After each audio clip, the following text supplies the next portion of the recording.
Okay. By the way, for those of you who may be wondering, yes, I have been playing the new Pokemon game. That's why we're hearing Legend ZA music going on right now. Just one of the many bangers that game has had to offer. Also, you wanna know what's fucked up? Is that, like, I don't know if it's noticeable in the stream itself, but I decided to up my bitrate.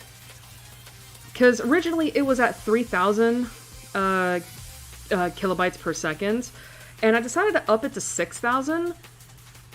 So hopefully that means, like, hopefully that means that the stream's gonna look a little bit better. Because I think I've mentioned this before. Oh, for fuck's sake, fuck off, YouTube. That's what I mean. YouTube keeps telling me that it's like, oh yeah, by the way, your thing is, by the way, like, we're reading that your bitrate is higher than the recommended amount. We recommend that you use a stream bitrate of 2,500. Why am I getting this now when I was at a consistent 3,000 for, like, the last few years? Fuck off, YouTube. Suggestion my ass. You constantly tell me that my audio bitrate is somehow not right, even though I haven't changed that since millennia, since I began streaming, outside of the time I had to uninstall and reinstall OBS. So I think YouTube is just a little bit stupid. But what else is new? As I was saying, so I'm hoping that the stream will look a little bit better at 6,000 instead of 3,000, because, again, because I think I've explained this before, that the reason why I streamed back at that point is because, here's the thing, I am not a tech-savvy person. Like, I tend to I tend to follow whatever is recommended to me via the internet instead of asking, you know, specific people for their specifications. I'm like, okay, what should my audio bitrate be? What should my video bitrate be? Fuck off, YouTube! You're pissing me the F off! And so obviously, I follow the internet's recommendations for my internet and stuff, and that's why I've been at a consistent 3,000. But maybe if I stream at 6,000, you know, we'll get a little, maybe we'll stop a little bit more of the encoding overloading errors that always plagues me. But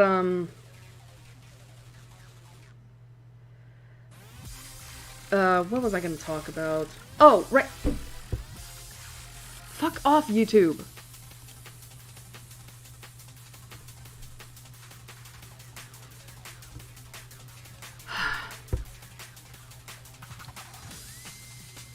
Seriously, I'm getting, I don't know, I wonder if there's a way to turn that off. Because it's like, I could give less of a fuck at this point, what you recommend for me, because, you know. I don't know. Anyway, right, so, today, we're gonna be playing, Steins Gate. By the way, I did a test stream last night, just to make sure everything is gonna be okay. And, that's part of the reason why I decided to up the bitrate, is because, ultimately, I should be fine to stream Steins Gate, hopefully. I did check. We might still have some, what's the word? We might end up still having some,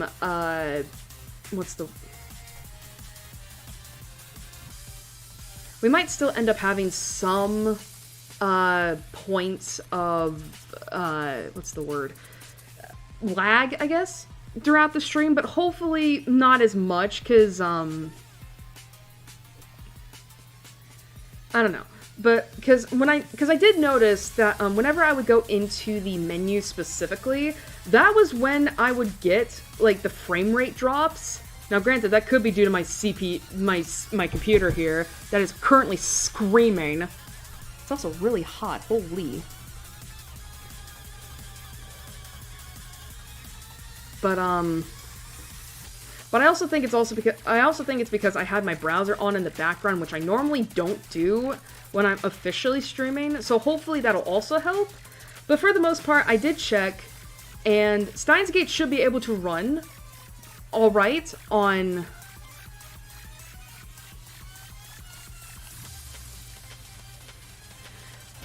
here. Hopefully, if my PC doesn't have to die. But, oh, that's another thing I should, talk about. Because if you saw my announcement from a few days ago, there's a reason I had to, because I was originally planning to stream this next Sunday on the 23rd.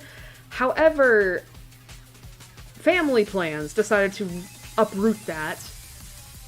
Because, unlike the last couple years where me and my family went out to eat for Thanksgiving dinner, instead, my brother decided to invite me, my father, over to his house where my sister-in-law, my nephew, and my...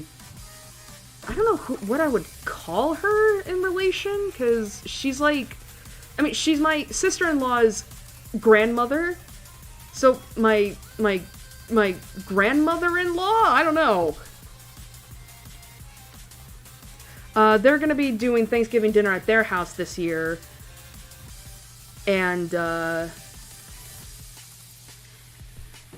you know, but because we usually go out to eat anyway, we decided that we were gonna do a more, let's just say a more casual dinner on Sunday, next Sunday, and then we were gonna do Thanksgiving dinner at their house this Thursday.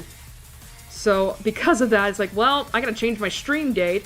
It was gonna be this Friday, but then because I'm VTuber trash, there's a 3D debut on Friday. And I want to spend Saturday trying to prep myself up for probably socialization Sunday. So, I ended up having to do it this Sunday. So I ended up having to change the stream to this Sunday, tonight. Because people just want to fucking, you know, just uproot my life.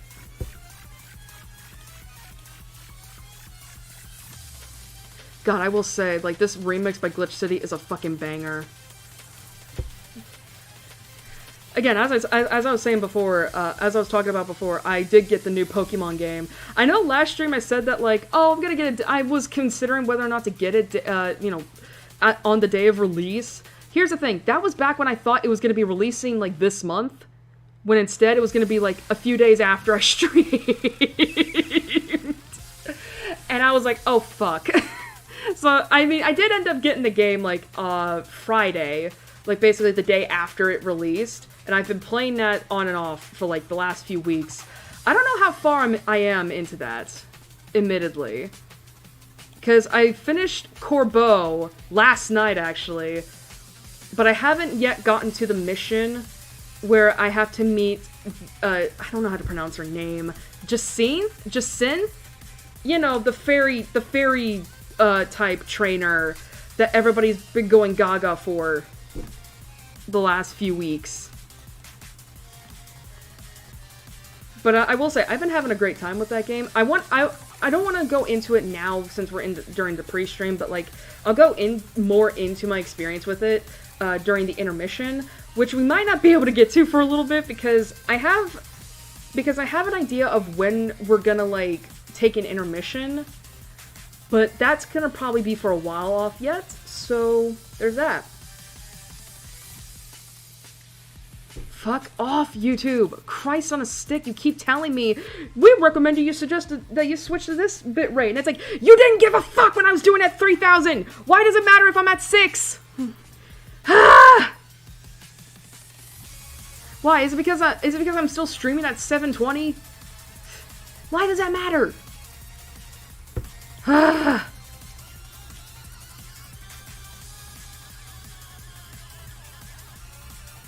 Alright, I think with that out of the way, we should get into it, I guess. So, alright, we're gonna see Firefox in a few hours. So goodbye, bye bye. Oh, actually, wait a minute. There. Jesus Christ, can y'all hear my PC just dying? Okay, it's calmed down a little bit. Man, and to think this is without the game up. Let me open Task Manager real quick, see if there's any, like, programs I should close while I'm streaming. There we go, it's calmed down. There we go. Calm down, calm down. Oh yeah, technically I can't, if I have to close down Firefox, it's like, I would have to get rid of chat, and it's like, bruh, I haven't, I don't, I just have chat. Let's see. Get rid of, close that up. I don't know why that keeps popping up. Close that. End these real quick.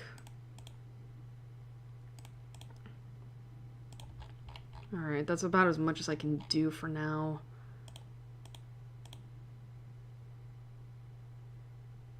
Yeah, that's about as much as I can do for now. Okay, let's open up the game. Alright, and while we're sitting here waiting, so, you want to know what I discovered last month? So, okay, so remember how, because I was talking about this just a couple minutes ago about my computer screaming. Y'all know how that was happening a lot during my last stream when I was like, when we were watching Tokyo Dark endings and such. And I was thinking to myself, like, why am I having, like, why is this happening? Because y'all know that I've been doing my PC shutdown twice a week. You know, once, you know, like, you know, twice a week, right? So that my computer can have, like, a chance to recover, right? However, I found out about something in regards to my PC and more generally, every Windows PC from, like, 7 onwards. Yes? Yes, Steam. What do you want?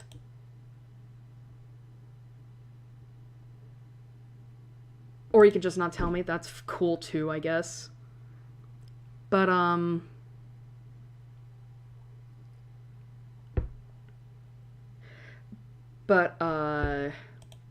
so something I found out is that, and I don't know why it's like this. All I know is that Microsoft apparently, much like how Windows 11 is just turning out to be more and more of a bad choice for a lot of PC users nowadays, it turns out that that in every one of their PCs from Windows 7 onwards, when you go to shut down your computer, that actually doesn't shut it down.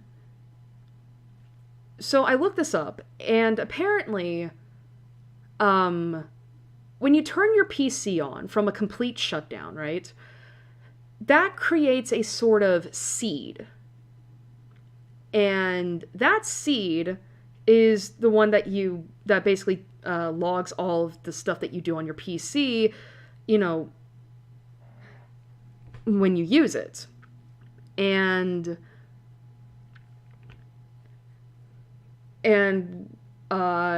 usually when I turn my PC off, then I put it into sleep mode, right? However, it turns out that, like, unless you do a specific button prompt, like, you know, to do a unless you do a specific button prompt, your PC actually doesn't shut down. I don't know what they call it. Like, it's basically, it doesn't completely shut down. It doesn't completely reset the seed that your PC has, if that makes sense. Like, it essentially goes into hibernation mode, which I assume is essentially like, it's a shutdown, quote unquote, of your PC, but it's essentially just, I imagine, like a deeper sleep mode, much like how hibernation is, right? And when I found that out, I was like, so wait a minute, I haven't actually been helping my PC at all, even though I've been doing, like, these shutdowns for, like, twice a week for, like, the last several months, if not a year at this point. Because remember, because I implemented the second shutdown in a week after, I think after some stuff happening last year. And it turns out that, and I went to my task manager, and because that's how you can, because if you go to a specific tab in the task manager window, that's how you can tell how long your PC has been running. I looked at that shit, like when I found this out, my PC has basically been on for over 130 days. And it's like, and I calculated that. That was all the way back in June by the time I did this. And I specifically know why it was June, because that was when I was having these ridiculous power issues. These electrical issues in regards to my power company. As soon as I found that out, I was like, oh my god, no wonder my PC has been running like shit. So I found out how to do a complete shutdown, and for those who do have Windows PCs from Windows 7 onwards, if you want to do a complete shutdown, you cannot, like, unless you don't want to ruin your electrical outlet, you could always just, like, unplug your PC by that. But basically, what you end up doing is that when you go to shut down your PC, right, like, because I usually do it by going to the Windows icon, going to the power thing, and then pressing shutdown. If you press and hold the shift button while clicking the shutdown button, that's how you do a complete shutdown. I did that, and I checked the next day just to make sure it worked. Oh my god, my PC was running so much better after I did that, and I was like, oh my god. Like, I feel so bad for my PC. Like, listen, because I legit wonder if that was the reason why my PC was screaming from hell. Was screaming from hell. Like, last month. Because it was just, because it was just like, it needed to be it needed to be reset, essentially. And I had no idea. I'm hoping that now, because of this, like, the stream will be a little bit better going forward. But still, I can't fucking leave Microsoft. They don't fucking tell you this. And, I just thought that, like, the reason my PC was doing that was because it was, again, it's going to be turning 10 years old next year. Because I bought this, because I got this back in 2016. And instead, I want to avoid a situation like 2 years ago from happening where I have to replace my hard drive, and I would imagine that not being able to completely shut down your fucking computer after months on end is gonna be ruining your hard drive. So hopefully I just saved my PC, like, a little bit more time before it inevitably needs to be replaced with Windows 11, which I don't trust. But yeah, so I found all about that out. Anyway, I've had the Steins launcher thing open for like the last 5 minutes, so let's fucking start it. Oh, that was something else I wanted to talk about too.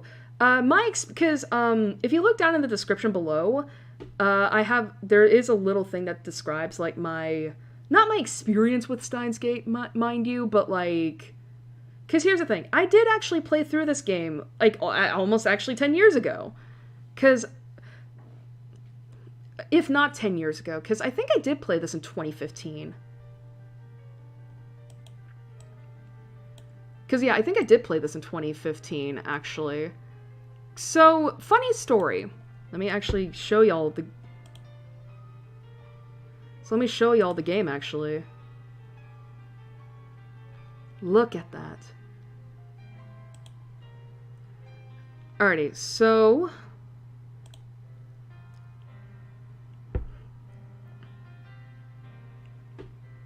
Alright, we're not facing any issues yet, which is good. Yeah, so this is the menu I was talking about, where it's like I do get a little bit of slowdown. Hopefully though, it'll be okay once we get into the game proper. But as you can see, oh Jesus. But as you can see, oh, they didn't reset my thing. Okay.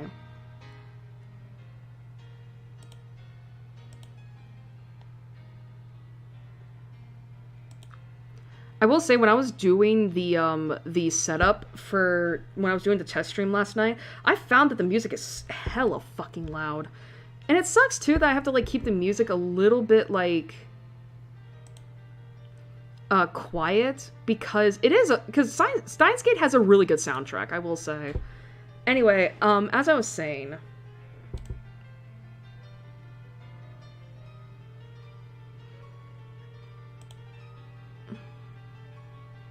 oh yeah, let's see, is it here? By the way, I know it says, okay, let's keep it on this screen. But, so yeah, funny story with this. So, I actually did play this back in 2015, I believe. I think, yeah, because it was around that time, because, I remember, so, one of my favorite Let's Players, who I still watch to this day, he began playing through Steins Gate on his thing, and I watched it. However, during that time in 2015, that was when we had recently moved into the current house, right? And this was back before my internet was how it is now. And I don't know if I ever talked about this particular aspect of my life, but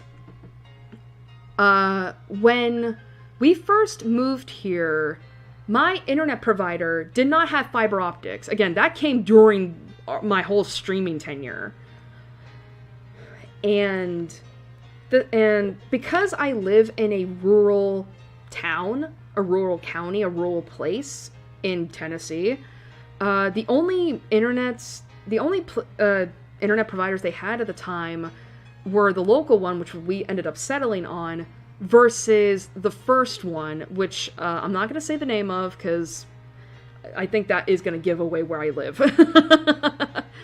But the first internet provider that we ended up going with was a satellite internet provider. And for those who may be younger or who don't know what that means, is your internet essentially came from your satellite. So, like, kind of like how satellite TV was a thing back when I was a kid.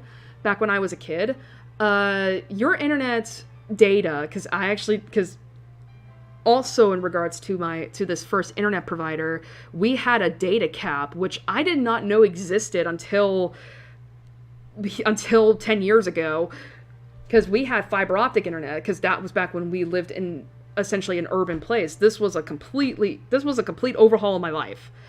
And this satellite internet provider, basically, like, I mean, I should express, satellite internet is really fucking bad. You never want to, like, if you can avoid getting it at all costs, because trust me, it sucks. It fucking sucks. Especially when especially like when it's raining. Like, you rely on a satellite signal for your internet.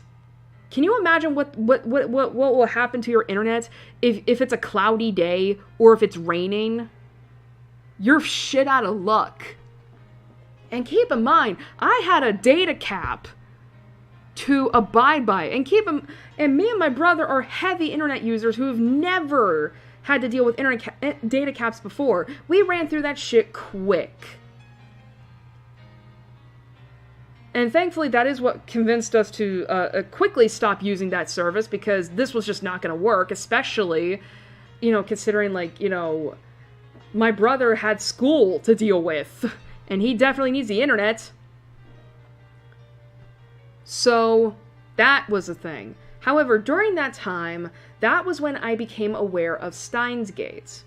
And this was before Steins Gate had an official Steam release. And so, admittedly, I did download and pirate a copy of Steins Gate all the while this guy was doing his Let's Play, and I ended up playing through that game from start to finish within, like, a few weeks. All while dealing with a shitty internet provider. Like, this was my only form of entertainment. That and Mass Effect, because I was back into playing that game for a little bit, while dealing with this satellite internet provider. And I fell in love with this game. I truly do consider this a really good visual novel. I do. It's really good, and, you know, I mean, granted, there are definitely some trappings for it, but we'll get to that when we get to it. But overall, I really did fall in love with this game.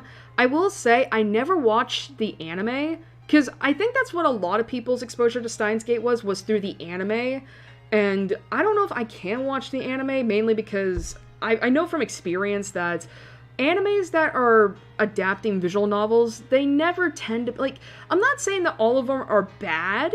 No, I think there are some that are good, but there's always going to be some things that end up getting lost in between transitions.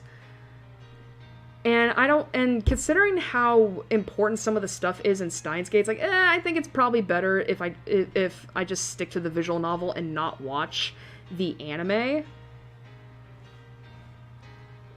But I do know that there's another version of this game, because it was actually kind of confusing to me at first. But on Steam, there's actually 2 versions of Steins Gate you can get. You can get the original version, which is what I've got, and I ended up buying, or you can get Steins Gate Elite, which was released back in 2018, where I believe you basically get scenes from the anime straight in there.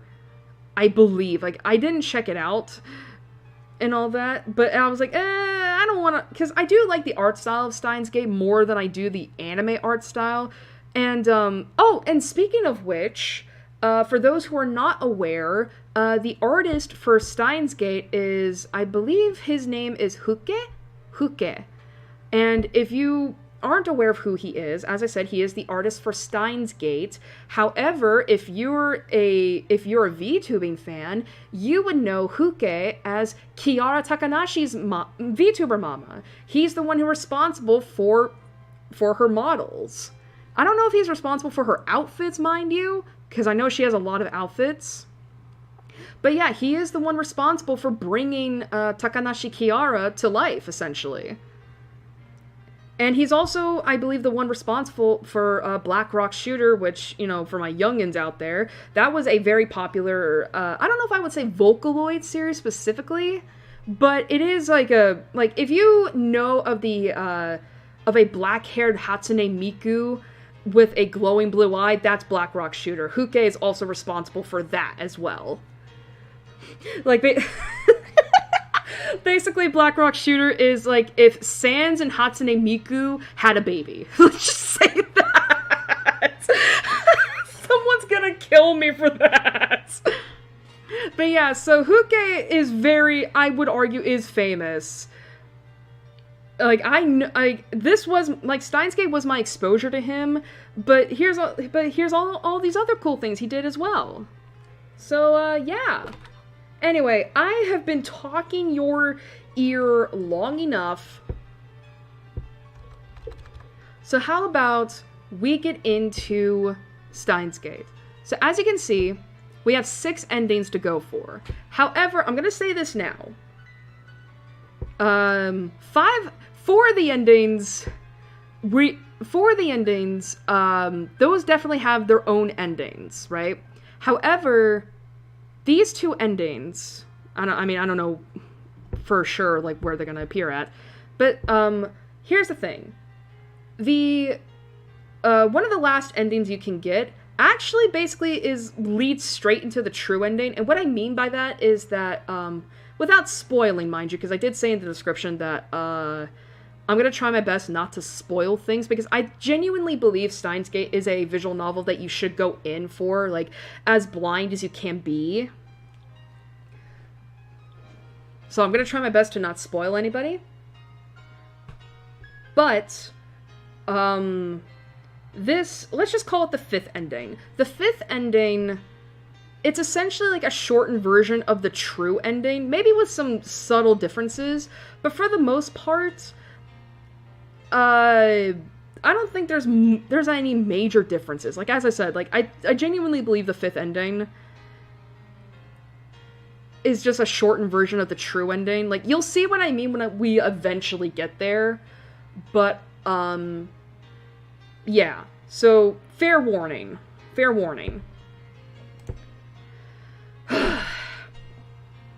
Oh yeah, and one more thing I want to point out is that, as I said, so if y'all don't know, Steins Gate is actually part of a series called the Science Adventure series, which I would imagine is a series that is focused on these sci-fi visual novels that delve into the science of stuff. Like, as I talked before, Chaos Head is the first game of this, I guess we could say a trilogy, even though Steins Gate has multiple side games, along with Chaos Head having a direct sequel to it, and I don't know anything about Robotics Notes. However, I would definitely argue that Steins Gate is probably the most famous, is probably the most well-known of this series, but it is all part of a series. And as you can see right here, this actually came out, and I actually looked on the YouTube thing. This visual novel originally came out in 2008. So this thing is almost 20 years old. Now, obviously, this doesn't count for the Steam release, because I think the Steam release was a lot later than that. But yeah, this game is oldish. This visual novel is old. Is very old. And as I talked about last month when I said I was going to be playing this game for a long-form series, because I know people might argue, like, well, why didn't you try Chaos Head? Here's the thing. I already tried Chaos Head once, and two, I got really fucking mad towards the end. I don't need to go into that, but I genuinely do not like Chaos Head as much as I like Steins Gate, mainly because of the protagonist. As I said before, I consider Okabe to be a much better protagonist than Takumi, if only because Okabe doesn't annoy me at all. Like, and it's ridiculous, and it's funny considering, like, Okabe, like, as we'll get into it, is a Chunibyo. Is a 20-something-year-old Chunibyo. And yet I find his shit to be so much more entertaining and likable and just so not annoying compared to Takumi's hikikomori schizophrenic shut-in ass. Like, I hate Takumi, genuinely. I do. And I think, if anything, me replaying through Chaos Head, I'm just like, why did I like him? Like, when did I begin to like him again? Oh, right, it was around this chapter when shit was happening to him, but it's so hard for me to feel sympathy for him when everything before that is just him being an awful-ass person. Oh, and along with the fact that he has a rape kink. I'm not gonna get into that, but yes, I'm sorry. We've been at this for over 20 minutes. We haven't even gotten into the game yet. I'm very sorry. Anyway, so, one more thing. There is going to be an opening movie that I am unfortunately going to have to mute because it does feature copyrighted audio. So unfortunately, if you want to listen to the song, you're going to have to either... You probably have to watch the anime, which I assume is the same song. I don't know. Or you're going to have to buy the game yourself. I'm sorry, but that's just how it is on YouTube. Meanwhile, there is a good opening monologue that I think I might mute my mic for so y'all can really appreciate it. I do think it's a good opening monologue. Anyway.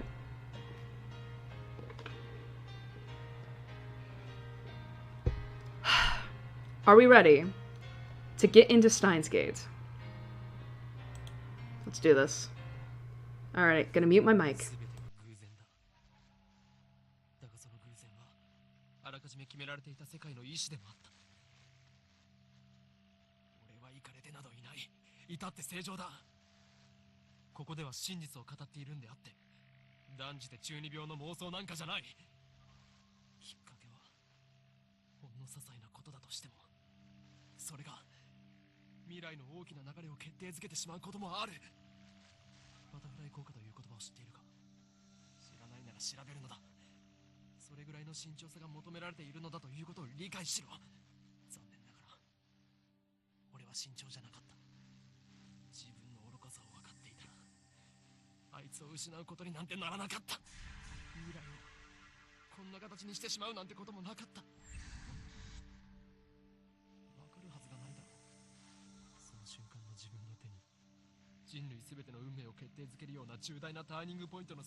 覚したとしてもすぐに忘れるか脳が処理をしないかのどちらかなんだ。あの時の俺に言ってやりたい。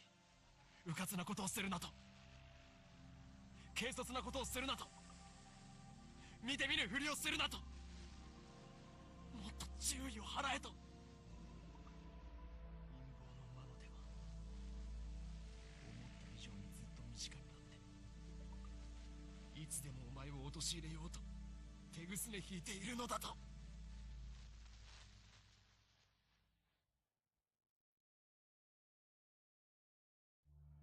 宇宙に始まりはあるか、終わりはない。無限、星にもまた始まりはあるが、自らの力を持って滅びゆく。有限、英知を持つ者こそ最も愚かであるの。歴史からも読み取れる。海に生ける魚は陸の世界を知らない。彼らが英知を持てば、それもまた滅びゆく。人間が光の速さを超えるのは、魚たちが陸で生活を始めるよりも滑稽。これは抗える者たちに対する神からの最後通告とも言える。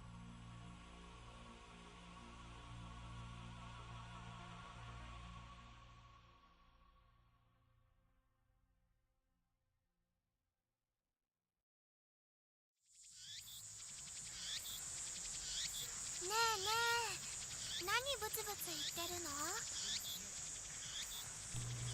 Alrighty. God, it's so loud still. Go. Let's see. Turn that down a little bit more. Gonna turn that down a little bit more. I think we'll turn the voices up a little bit. Alrighty. So, how did y'all like that opening monologue? We basically saw, we didn't really see a lot, but we did see images of a girl, like glimpses of a girl who will soon become apparent to us who she is, and ends up becoming very important to not only the story as a whole, but also to our main character. So, okay, I'm actually gonna need to take a quick, where is it? Is this it? I do need to take a quick look at this real quick, because I'm like, how do I get my phones? Okay, Z and C. Okay. Good to know. Alrighty. Okay. Oh. I will say I am not going to be speaking in the Hoing Kyoma voice, because that's going to wreck my throat. Instead, it's going to be my regular narrator voice. So, how about we get started? I actually should have gotten some water, but it'll be fine. Alrighty. There's no sound from the phone against my right ear, only silence.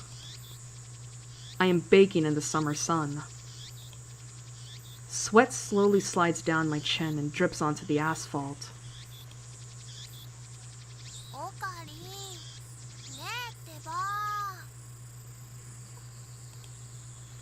A girl is standing in front of me. She calls my name with an inquisitive tilt of her head. We are about to infiltrate deep into enemy territory. Yet, despite the imminent risk of death, there is no hint of tension on her innocent, childlike features. I cover my phone's mouthpiece and turn to the girl with an index finger to my lips.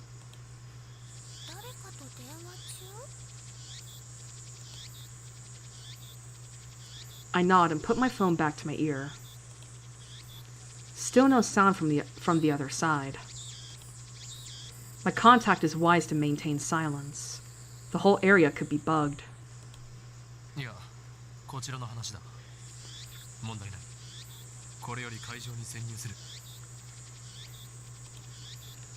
will get into the voice actors in a little bit. Let's just get to a point where, like, we can stop hearing the cicadas. Still no reply. Looks like they just want my report. It's too dangerous to waste time talking here anyway.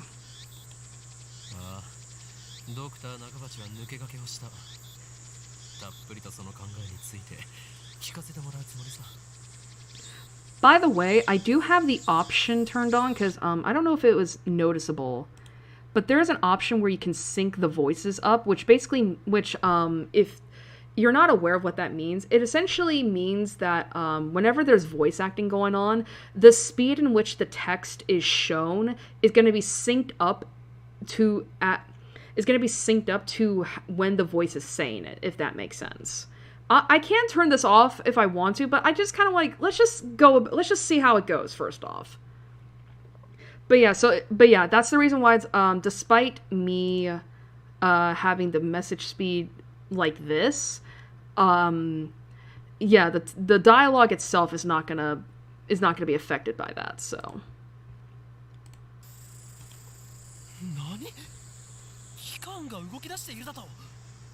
Alrighty, so you saw that, right? The tip? So, much like other games in the series, I don't know if other visual novels do this as well, but at the very least, I know with this game and Chaos Head, they have a tips list where when there's a term that is highlighted, you can actually go to a glossary. So we have here the organization. So according to this, the organization is the organization. Nothing more, nothing less.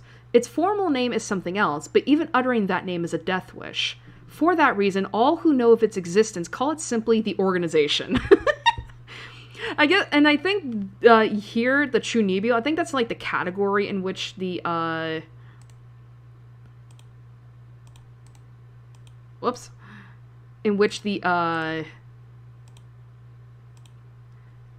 know. I think that's the category in which the tip is listed under. But yeah, so if you're not able to guess it already, we have our protagonist named Rintaro, or Okabe, or not Okabe, Okarin.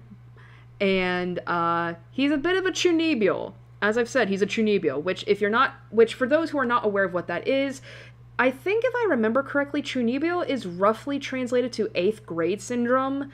And I should express, I don't believe it's a real medical condition or mental health disorder or anything. It's essentially when a person develops, I don't know if I would say delusions of grandeur, but it's essentially where, I guess we can call it the main character syndrome, where they basically, like, believe they're the main character and everything, and they try to kind of, like, force the world to, like, play along with their imagination. Like, it's hard to explain if you're not an anime nerd like me, but you'll see what I mean the further along we get with Okarin, with Okabe here. And the reason why it's called 8th grade syndrome is because usually this type of phenomena, or I guess we can call it experience, tends to develop most often with those in middle school. And I would imagine from the name it's considered 8th grade. So I opened my eyes wide to match my shocked tone. Excuse me. The girl turns towards me in surprise. I sigh, shaking my head as I rub my temples.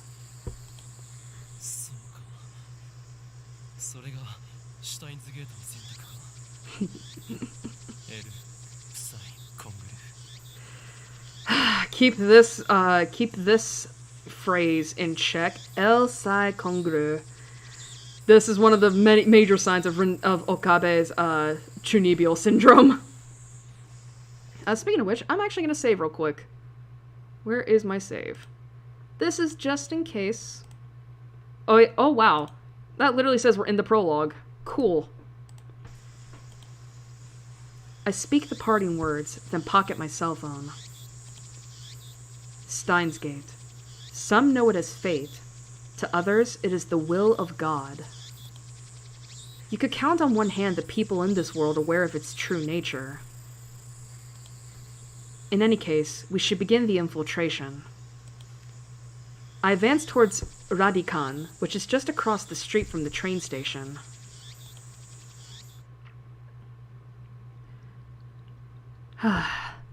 Alright, so the setting of Steins Gate is that this is set in Akihabara, Tokyo, Japan, I believe. I think that's how it goes. And if you're not aware, Akihabara is essentially the otaku central. Is otaku central in Japan. Like, this is where the weebs go. This is where all the popular anime, manga, whatever, like, basically anything that is weeb culture, it's in Akihabara.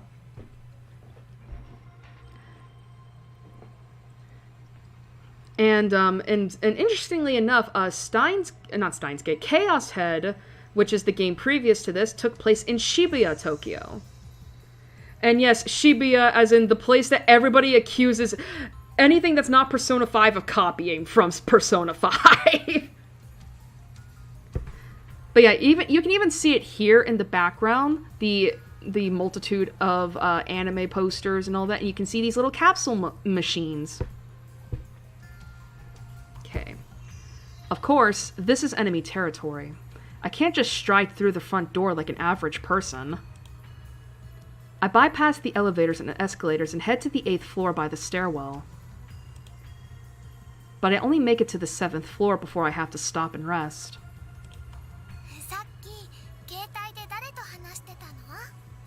Oh, Mayuri.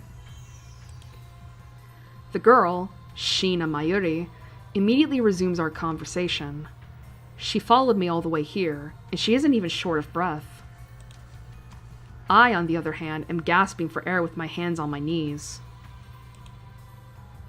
Who would have thought an 8-story building would be so tall? Well, of course, it's gonna be tall, Okabe! I turn to Mayuri while wiping the sweat off my brow.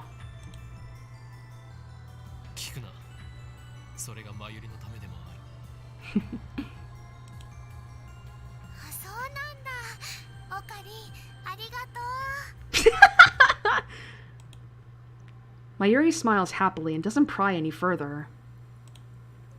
As always, she's quick to understand my position. We've known each other since we were both little. Mayuri is 16, 2 years younger than me, so she's more like a little sister than a typical childhood friend. I've been looking out for her as long as I can remember. I used to hope that Mayuri might become the key to Steins Gate, but now I've reconsidered. I don't want that terrible fate for her. She should live a normal life. That is my present wish.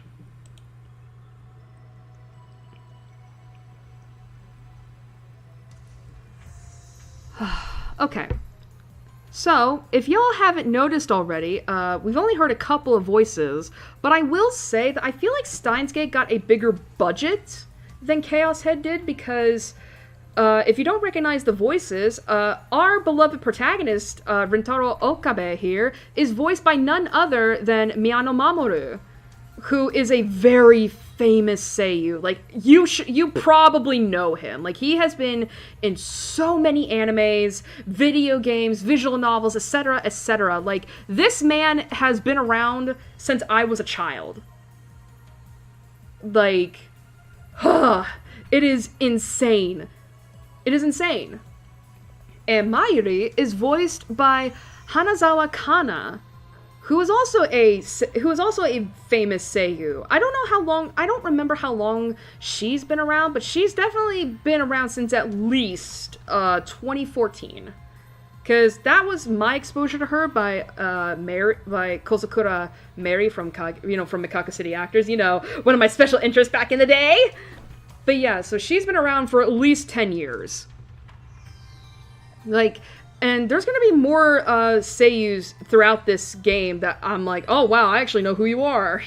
I don't know all of them off the top of my head, but yeah, at the very least, I know Mamoru Miyano is in this, Kana Hanazawa.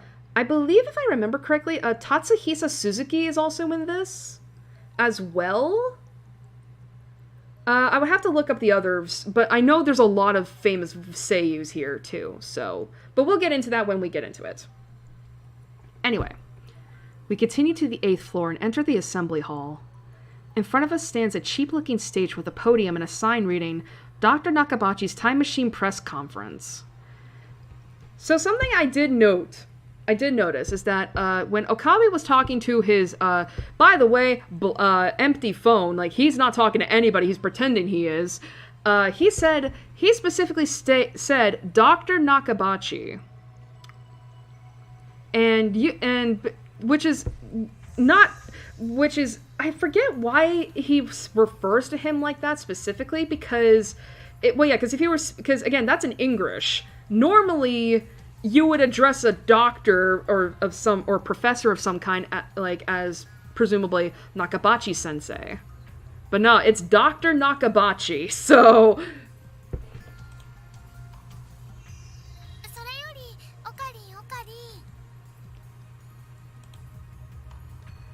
Mayuri insists on calling me Okarin, but it's neither my real name nor my code name. It's just one of those annoying nicknames people use. Mayuri, いつも言っているだろう。俺のことをオカリンと呼ぶなと。でも昔からそう呼んでたよ。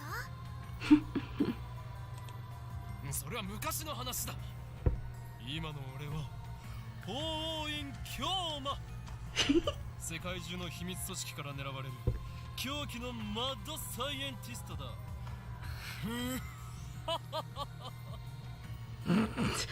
This is what I was talking about with the Chunibyo stuff. So Okabe... So this is his alternate persona, Hoin Kyoma. And as you can see, he even has his own backstory for this character. He likes to pretend he's an evil scientist. Let's just say that. I will say, however, there is a reason, because he is 18. So I thought he was 20. No, he's 18. But there's a reason why he is a Chunibyo, and we'll get into that much later in the game. I'm not going to spoil it for you now, but there is a reason why he acts like this.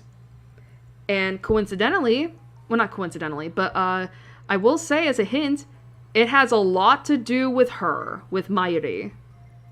But again, we'll get into that much later. Much, much later.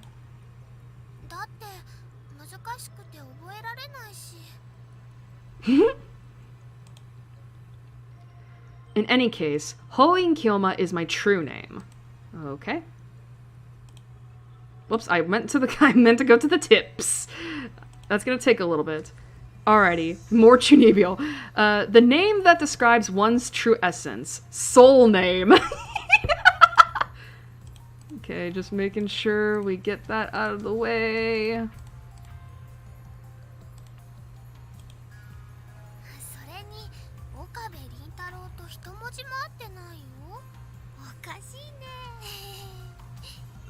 Okabe Rintaro. Actually, let me check my help real quick. How do I quickly get... That's full screen! I didn't mean to do that! How do I turn that off? Chotto matte! I didn't mean to do that! Whoops! Well, that scared the shit out of me. Oh, what is this window here? Why did my window... Dude, y'all, if you can see my... Like, the window changed. Now it's like one of those old freaking, Now it looks like one of the old ways in which windows used to look. That is weird. I meant to go to my help. How do I load up my tips real quick? F4. Let me see real quick. Let me just check. Okay, good. Cease your foolish laughter! Stop it! Okabe Rintaro may be my real name, but I've rejected it, for it is stupid. It is stupid. Bakana. And so I also hate the derivative Okarin. Come on, it sounds like that Elf Boy's blue pipe thing. What the fuck?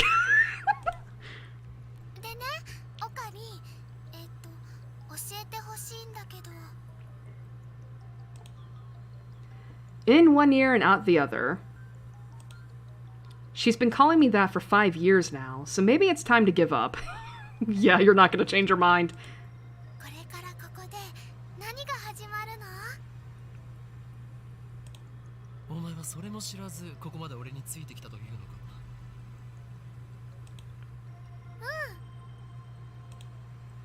She nods without dropping her smile. ドクター中鉢の記者会見だ。 We're standing in the assembly hall on the 8th floor of Radikan. It is here that the conference will be held. Dr. Nakabachi is an inventor. He appears on TV from time to time and has a few patents under his belt, but mostly he's treated as a curiosity. 記者会見？でも記者さんなんて見当たらない気がするよ。 Mayuri's right. Oh, that's why. I was trying to figure out what this says here. I can't read all of it, obviously, and we already know what it translates to. But okay, so Dr. Nakabachi Time Machine. Something. Because, I can at least read this. I mean, I can't read that, but presumably it translates to Nakabachi. Actually, I can actually read that symbol right there. That's Naka. Yeah. Dr. Nakabachi Time Machine. I've scanned the entire hall, but there's no one who looks like a reputable reporter or cameraman.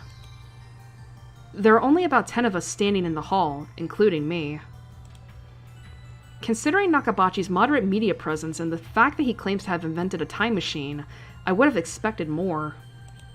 あるいは機関による何らかの妨害を受けたのかもしれないな。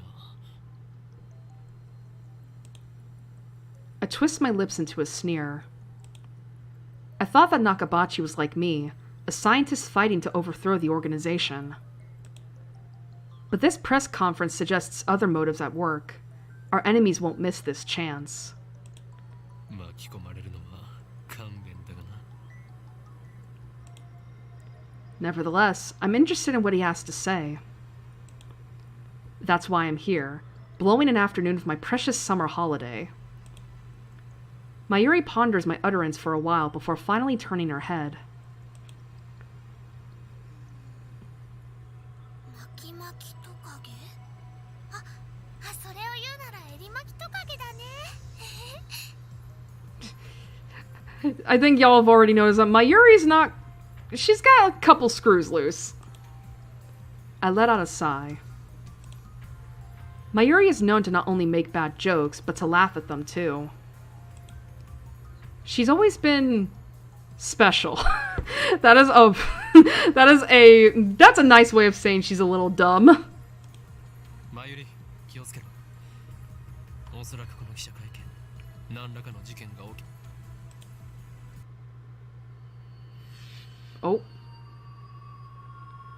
I didn't even finish my sentence! Are we under attack? Are they trying to fry our brains with electromagnetic waves?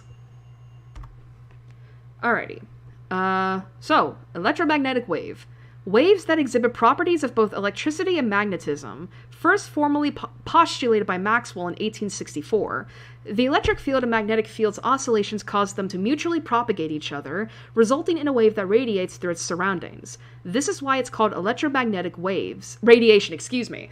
EM waves are divided by frequency into radio waves, infrared light, visible light, ultraviolet light, X-rays, and gamma rays. Okay, I guess you don't scroll this. Cool.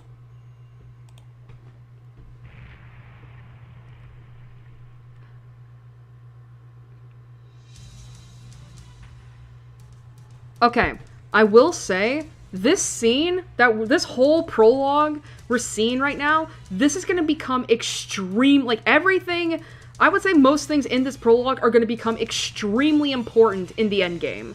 I know we're very much a ways off from that, but just keep everything in mind. But just keep that in mind. What I will say right now is that that sound we just heard, we'll find out what that was. Much later. Much, much later. But keep that in mind. Keep that in your noggin. Dust falls from the ceiling as the floor shakes. We're definitely under attack. It's coming from above, but we're on the top floor. All that's above is the roof. 地震かな？震度 2？ マグニチュード 2？ 震度とマグニチュードってどう違うんだっけ？ Hello! Hello! Hope you're coming in just in time. We're still very much in the beginning of the prologue. Hope you have a good time and enjoy your stay here.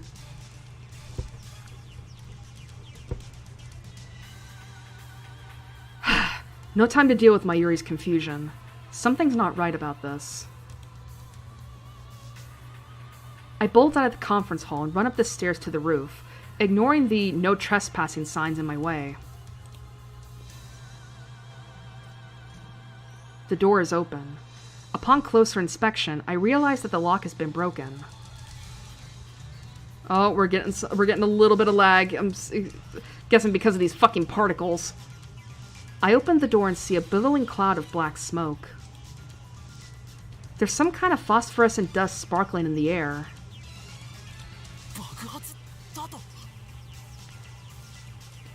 He exclaims an explosion?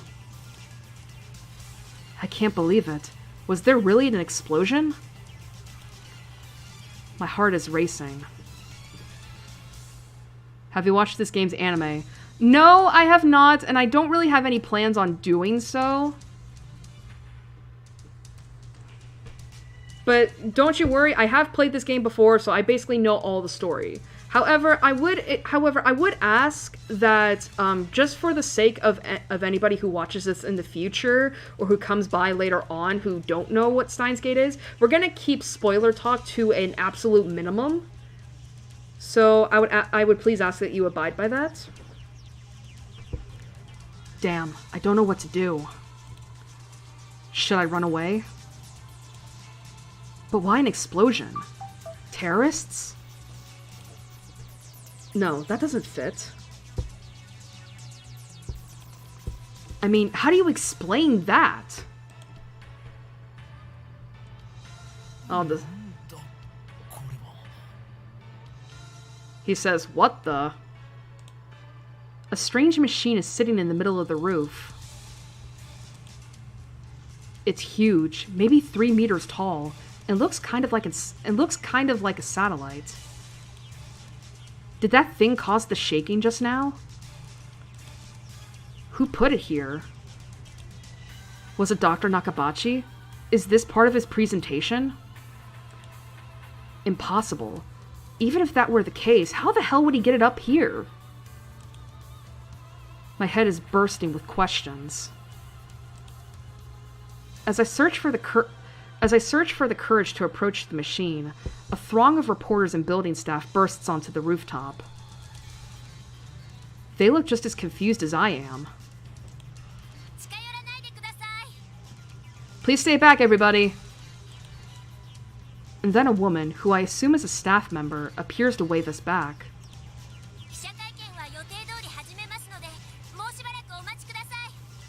The press conference will proceed as scheduled. Is she trying to hide something? Her response was unusually quick, almost like she's trying to keep me away from that device.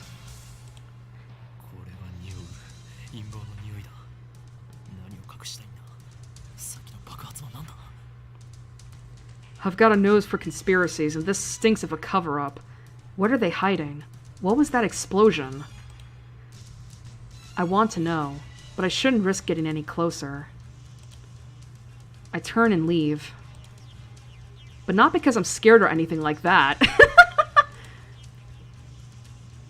Alright, hopefully that'll mean the frames are back to normal.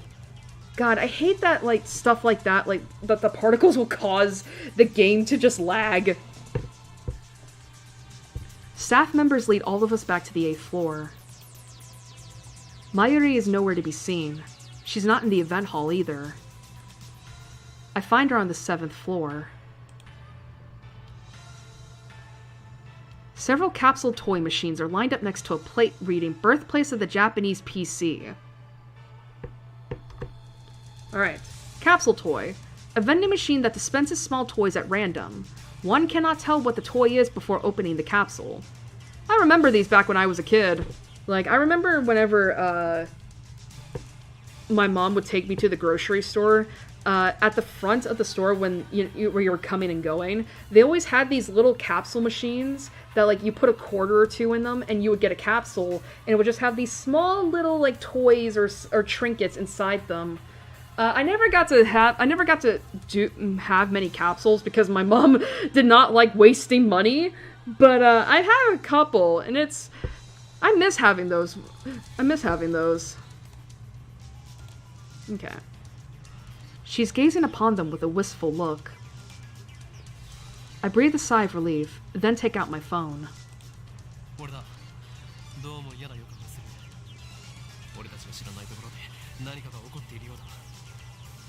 I will say, I will say, like, I'm having to listen to this with one ear.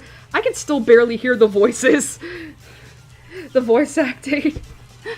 So I really hope you guys are able to, like, hear that above the music, because the music is loud in this game.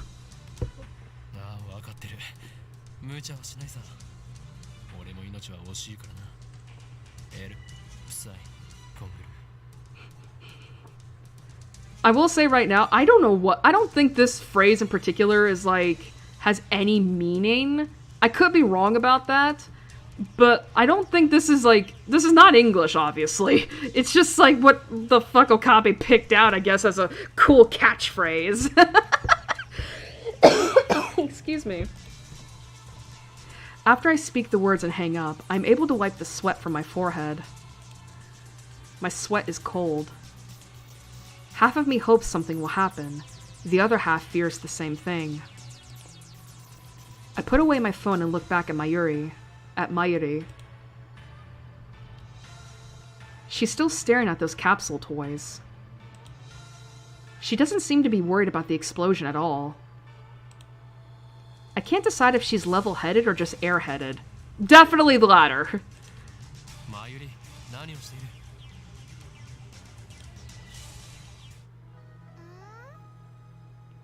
Oh, this is one of my favorite tracks. I think this is Mayuri's theme.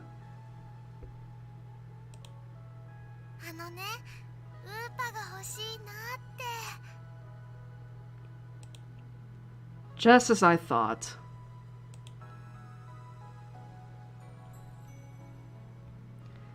Mayuri points to a capsule machine. The sign on the front says Rainet Kakeru 3D Character Doll Series.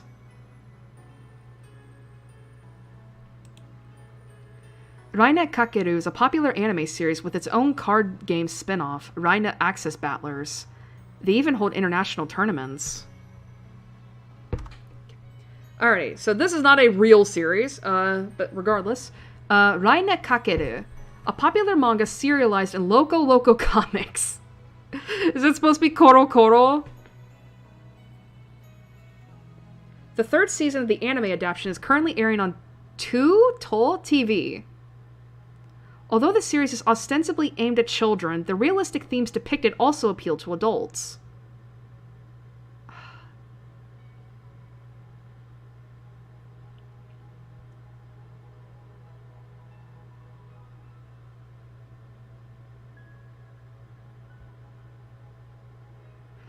Sorry, I had to take a moment to just listen.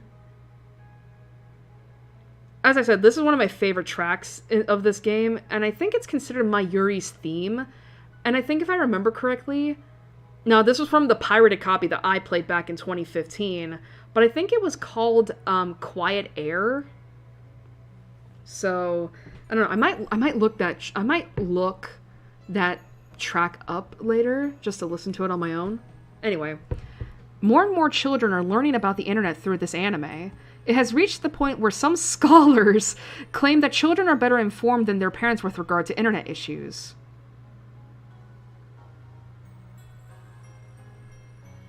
Knight Errant. And okay, have a nice day. I didn't even know you were here. I'm so I didn't see your stuff. Unless that's the same person but on a different account. Some people are even calling this new generation Rainet children. Some politicians and organizations have strongly criticized the series for encouraging children to become hikikomori by idealizing boys and girls who are obsessed with computers. However, a majority of adults praise the series for teaching children about the possibilities of the internet morality, copyright infringement, and privacy protection. This has contributed to RineNet's success. Although the series stimulates intellectual curiosity, it is not merely an educational program. As Kakeru battles terrorists in cyberspace, his techniques and programs are represented as virtual robots while his enemies' viruses take the form of monsters. This makes the confrontations easy to visualize, with well-timed perspective changes depicting both the protagonist's techniques inside the computer and his friend's teamwork outside the computer. Ugh. Okay, so this term right here, you've heard me say it a few times before, hikikomori. I don't remember the exact translation of it, but a hikikomori is essentially it's a word for people who are shut-ins, basically people who don't go outside and touch grass. Do you play Pokemon Go? I played a little bit of it when it first came out, but as a little bit of a shut-in myself, I haven't played it since then. However, my brother and my sister-in-law both play that game pretty extensively. So they know much more about it than I do.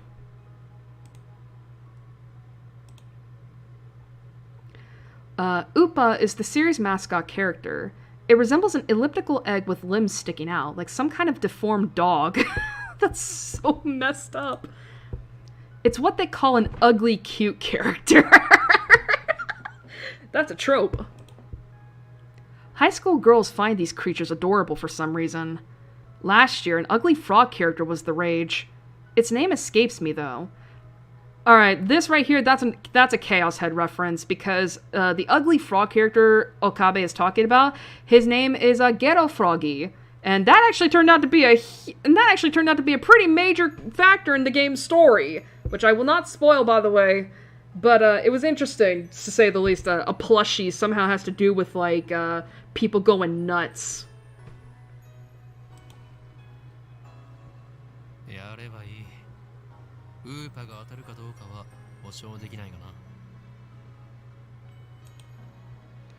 Mayuri gives me a troubled smile.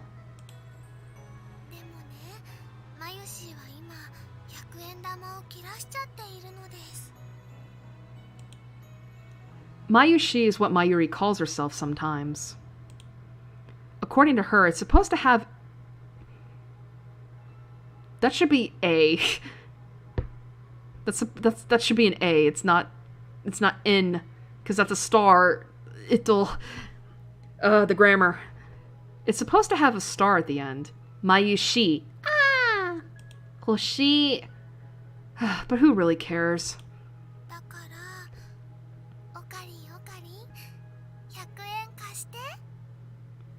So, I don't know if they'll go into this in the tips later on, but usually when a character, at least in a lot of visual novels and animes and such, when a character refers to themselves in the third person, like Mayuri is doing here with Mayushi, that's usually meant to indicate that the character in question is meant to be, like, very childlike. Because it is considered, like, a bit of a childish thing to refer to yourself in the third person, so that should really tell you right there, like, how, I guess we can, if we want to be nice about it, like, how childish Mayuri is. And trust me when I say this game story is gonna force her to grow the fuck up. She holds her hands out with a look like a begging puppy. Looks like she was planning this from the very beginning. Well, at least she didn't say gimme.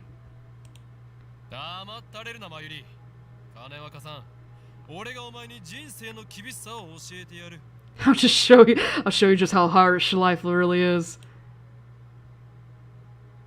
I pull out a 100 yen coin, set it into the machine's slot, and spin the lever.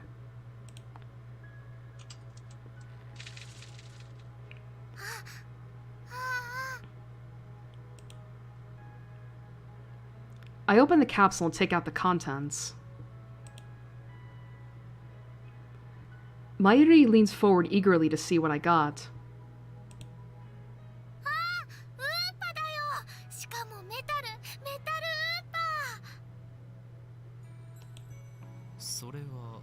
レアなのか。 すごく It's like playing gotcha, but before gotcha existed. While I examined the metal Upa, a boy who was watching us tries his luck on the same Ride-Net machine. あ、普通のウーパだ。 He looks at my metal Upa in resentment. I turn to see Mayuri's sparkling eyes also fixed on the Upa. Hey, high school girl, you're acting like a little kid. Grow the fuck up. ではマユリにくれてやろう。 Our first CG. Honestly, I don't want it. 本当？いいの？おかり。 You wanna know what's hilarious? This fucking thing is gonna be the savior in the endgame. No spoilers, obviously. But like... おーい、今日まだ。 ありがとう、おかり。 He spoils her. Ha ha ha ha. Is she doing it on purpose?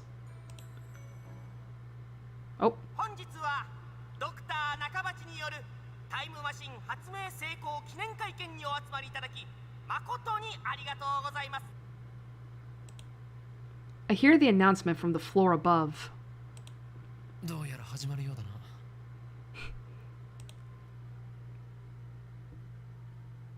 Alrighty. I head to the stairs. But Mayuri doesn't follow. 行くぞ、マユリ。あー、待って待って。名前書かなくちゃ。 She's preoccupied with the metal Upa. I go on ahead.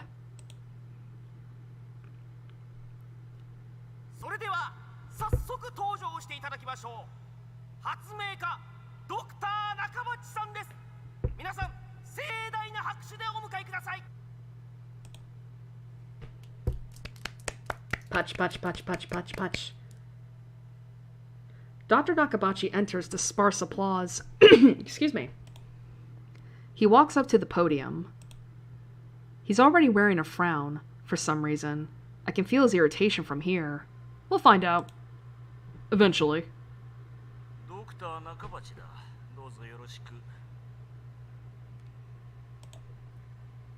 Nakabachi takes the microphone and begins to speak, his voice brimming with confidence. それではここに集まってもらった諸君だけに人類史に残る世紀の大発明タイムマシンについての理論をお教えしよう。タイムマシン？あの人が作ったの？ Mayuri appears after writing her name on the metal Upa. She's a bit late in more ways than one. What did she think a time machine presentation would be about?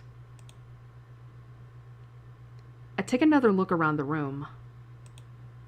There are about 20 people now, including us, but still no media presence to speak of.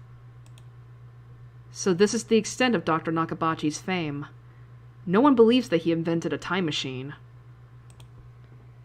I was interested in what he had to say, true, but my expectations were no higher than the rest of the onlookers. And a good thing they weren't. As he proceeds to explain his time machine design, my curiosity quickly turns to disappointment, then anger.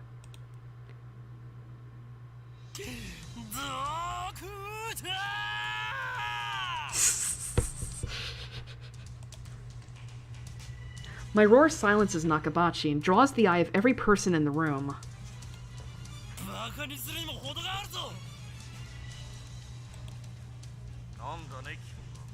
Who the hell are you, you little brat?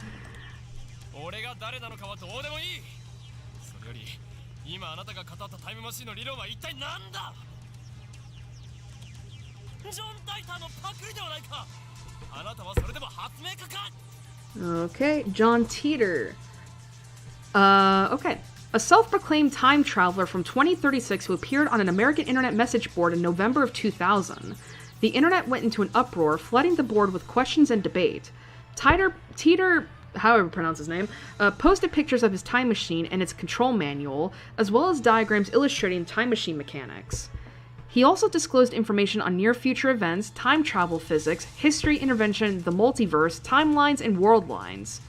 And then, 4 months after his appearance, he left a comment saying, "I will be leaving this world line shortly, and this will be my final post," and disappeared. So this actually is a thing that happened. Now, granted, when back in the year of 2000, I was only like a 4-year-old, so I had no idea that this exists. I don't think the internet existed to me back then. But I did learn that this was a real thing. This is not a fictional event that was created for the story. This was a real thing, which is interesting. I do wonder if his predictions, if a lot of the predictions he made came true. Now, 25 years later.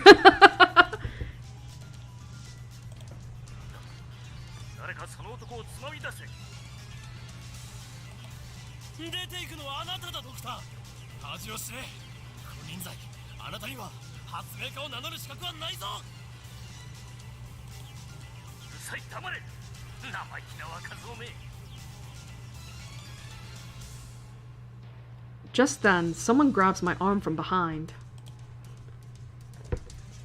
Excuse me. Quite convinced it's an official here to throw me out, I turn around to glare him down.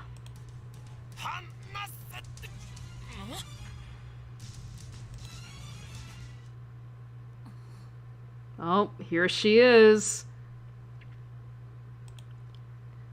It's a girl about my age. Her intense stare seems to challenge me. I take a step back. Her face looks somehow familiar. Where have I seen her before? Oh. We haven't met, but I know her face. It's Makise Kurisu. A few days ago, my friend Daru showed me a magazine article titled "Girl Genius Gives Lecture in Akihabara." The article was about a 17-year-old girl who had just graduated from an American university. Her thesis was even published in a major scientific journal. Girl genius Makise Kurisu. I recognized the stubborn-looking girl from her photograph. She's even wearing the exact same scowl. Very pretty. What business could such a genius have with me? She takes a quick look around the room, then turns back to me with a stern expression. Oh god, I'm trying to remember her voice actress. Is it Asami Imai? Imai Asami? I would have to look. What's with the attitude? She's obviously not staff, and there's no way that the Makise Kurisu would be working with someone like Dr. Nakabachi. Which means... no!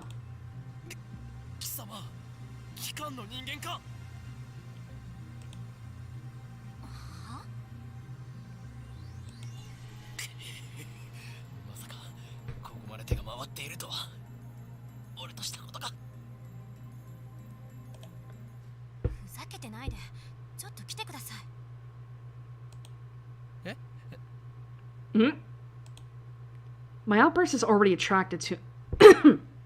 Excuse me. My outburst has already attracted too much attention. Nakabachi, in particular, looks like he wants to rip my head off. It must be mortifying to be exposed as a fraud by a bright young man like myself. Anyway, I mustn't draw any more attention to myself. If the organization gets wind of my presence here, it could endanger Mayuri, to say nothing of these ignorant civilians.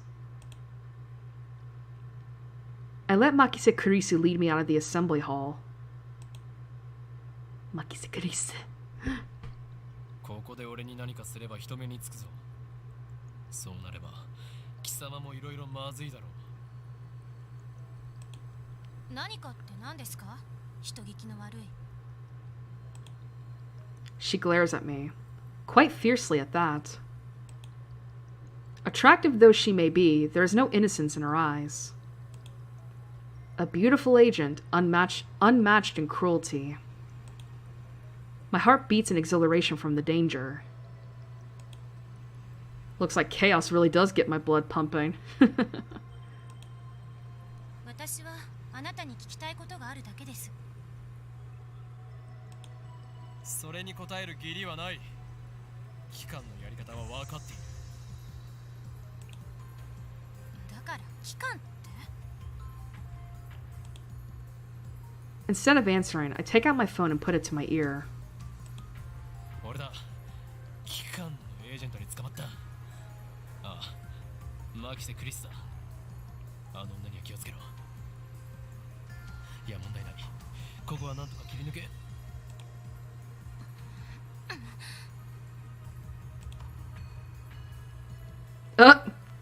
Karisu suddenly snatches the phone from my hand. What skill? I didn't have time to react. I'm gonna save real quick, actually. Just in case. You never know. あれ？この携帯電源切れてる。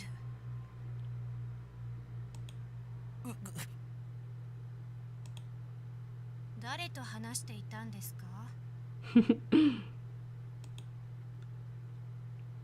Her eyes pierce deep into my soul. I quickly look away. She's good. Is she trying to attack my sense of identity in order to cause a mental break? It's so funny reading this knowing the game. Recover. This isn't enough to sway me, damn it! 貴様に答える義理はないが一応教えてやろう。それは俺以外が触ると自動的に電源がオフになる特別製の携帯なのだ。うわOkay. Such measures are necessary to maintain secrecy. I know things that could get me killed. Oh, what foreshadowing. I quickly retrieve my phone and wipe the cold sweat off my forehead. That was close. そう、独り言だったのね。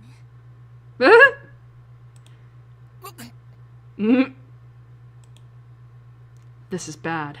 Ordinary methods don't work on Makise Kurisu, the genius girl. On the contrary, she's the one psyching me out, and I'm the weirdo here. Damn, looks like I'll have to make a tactical retreat. If I can just find an opening. Suddenly, Kurisu steps up to me with a serious expression. She stares right at me, her huge eyes blazing with strength of will. Such fire. I can't look away. Could someone with such pure eyes really be an organization agent? さっき私に何を言おうとしたんですか？ Earlier. さっきとはいつのことだ？ほんの15分くらい前、会見が始まる前に。 Nonsense. This is the first time we've met. I was with Mayuri in that Upa toy 15 minutes ago. 私に何か言おうとしましたよね。すごく悲しそうな顔をして。 Is this a trap? It does seem like one of the organization's dirty tricks. But would this girl do something that underhanded? まるで今にも泣き出しそうで、それにすごく辛そうでした。 By the way, this is very fucking important. We're not gonna know why for a while, but this is important. Keep that in mind. どうして？私、前にあなたと会ったことありますか？ She seems sincere. That makes her even more suspicious. That's right. Don't let her beauty fool you. She's a cold, calculated secret agent. If I show the slightest vulnerability, I'm done for. そういえば、なんで私の名前知ってるんです？俺は全てお見通しなのだ。I'm a mad scientist after all. 天才少女次会う時は敵同士だな Tensai shoujo.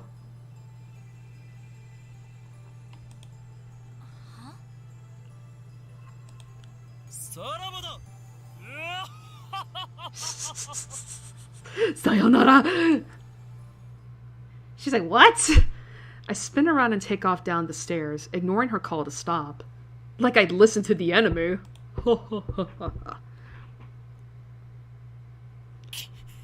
機関目あれほどのエージェントを送り込んでくるとはついに本気になったようだな I run all the way down to the... I might need to get some water after this. I run all the way down to the 4th floor and check behind me. Once I'm convinced Makise Kurisu's not tailing me, I sigh while rubbing my temples. だが俺はまだ奴らに捕まるわけにはいかんのだ Well then, what do I do now? My mission was to attend the conference and evaluate Dr. Nakabachi's research. Now that I know he's a fraud, there's no real point in going back. I guess I'll just go home. But wait, aren't I forgetting something important? Yeah, your childhood friend! Let's see now. What was it? What is it? Nani kore?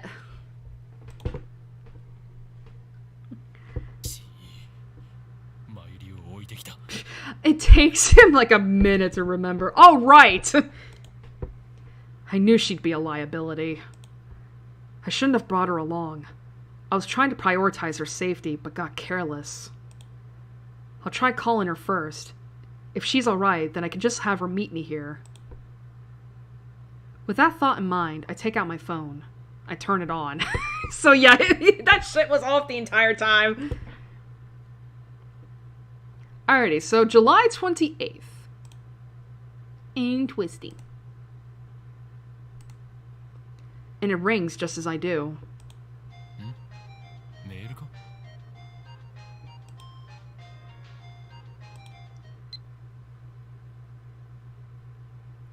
It's not just a regular email. There's a video attached.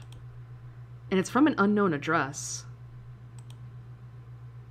I open the video file with some trepidation.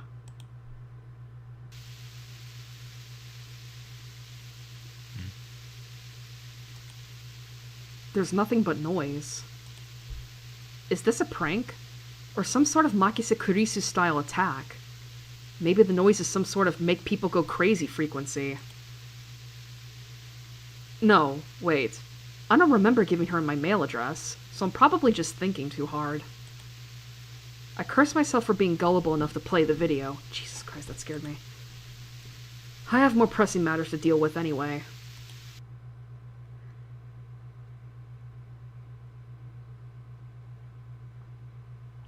I stop the video and call Mayuri's phone from my address book.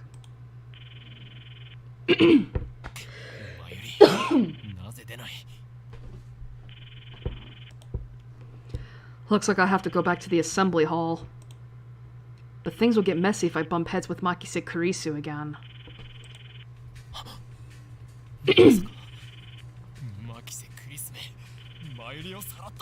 Femme fatale!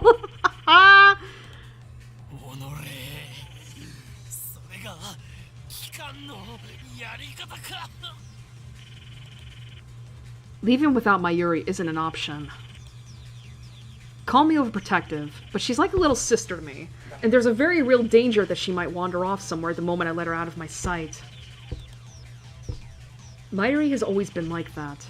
I never know if she'll be there when I turn to look. In a sense, that's why I became Hoin Kyoma. By the way, that's not the reason I was talking, because remember how I said that there's a reason, yeah, that Mayuri is a big reason why Okabe pretends to be Hoin Kyoma? That is just a hint towards the actual reason. The thought of climbing back up to the 8th floor is depressing, but I have no choice. By the way, I can do that actually.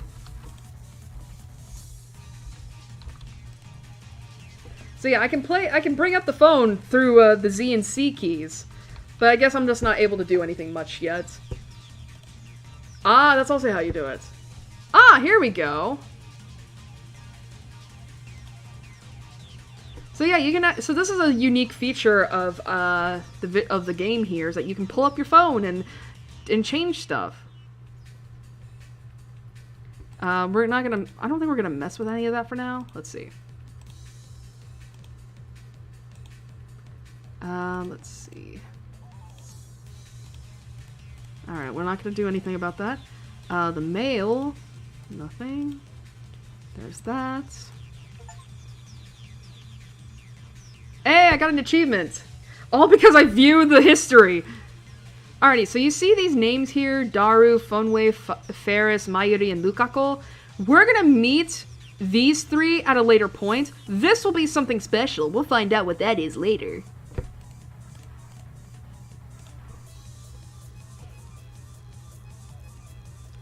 When I get back to the assembly hall, Dr. Nakabachi's conference is just finished. Nobody is on stage, and the phony inventor has already left. The 20 or so members of the audience are starting to pack up. I soon find Mayuri. She's in the corner, looking lost. Well, at least she wasn't kidnapped. Even better, I don't see Makise Kurisu anywhere.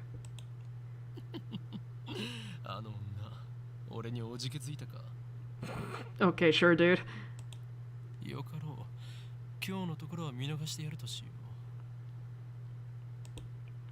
Still, I keep my eyes peeled as I run up to Mayuri. Mayuri. Mayuri, なぜ電話に出ない？そろそろ帰るぞ。あ、おかり。メタルウーパがいなくなっちゃった。She turns to me with a forlorn expression. いなくなった？勝手に動き出したのか？それは実にファンタジーだな。落としたみたい。I see, so she was looking for it. Not like it really matters. 見つからないなら諦めろ。また当てればいい。But it's a metal Oopa! 当たりっこないよ。だってね、メタルウーパはネットオークションで1万円近いプレミアがついてるんだよ。How much is that if I were to convert that into American dollars? Not counting inflation, obviously. That's like...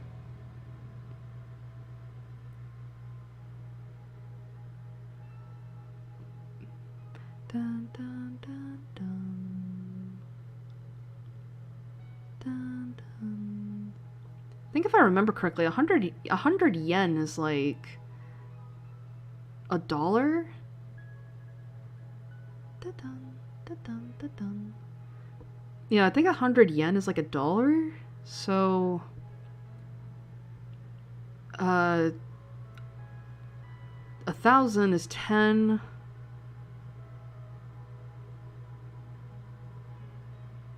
So that would be like, what, $100? That's not a lot of money. I think. That toy was worth that much?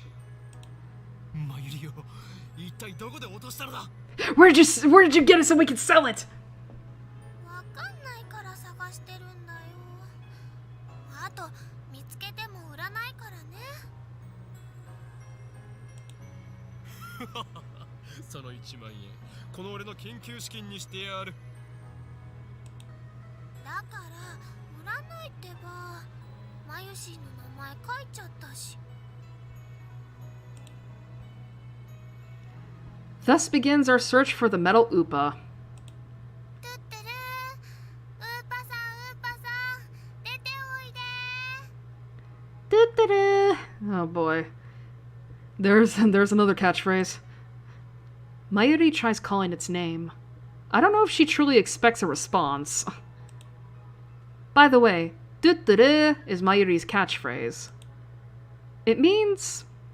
Actually, I've never bothered to ask what it means. Anyway, the metal Oopa is nowhere to be found. Maybe she didn't drop it in the assembly hall, but on the 7th floor landing near the capsule toy machines. Another possibility is that someone with an eye for rare items pilfered it. Just imagining the smug grin on that person's face makes me writhe in envy.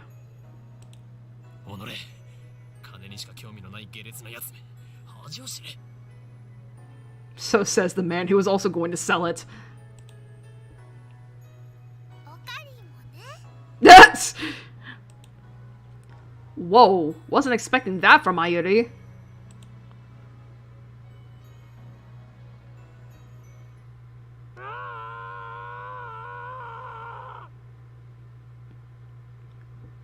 Oh, that's actually cool. That's actually cool. Keep that scream in mind. Because I did not remember that. That's actually juicy. What was that?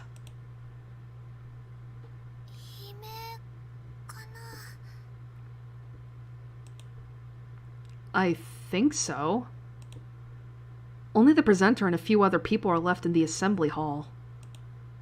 Including Mayuri and me, less than half the audience remains. Everyone looks at each other anxiously, startled by the scream. Even I cannot suppress a shiver. First the explosion on the roof, now this. What's going on here? Mayuri squeezes my hand tight.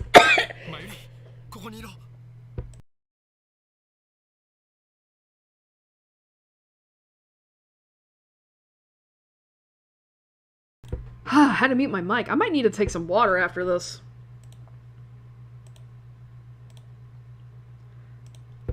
I take a deep breath, prepare myself, and head in the direction of the scream.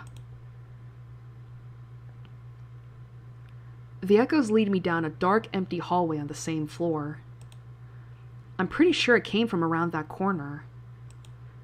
I crouch down and turn the corner slowly, keeping my eyes and ears peeled for any sign of danger.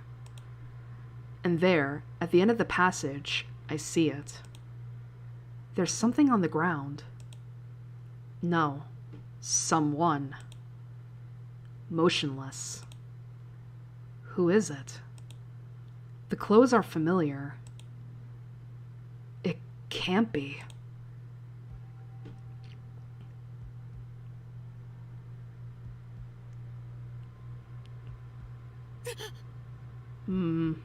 Kurisu. Makise Kurisu. Her face is turned away, but I know it's her. The impertinent genius girl I just fought with 10 minutes ago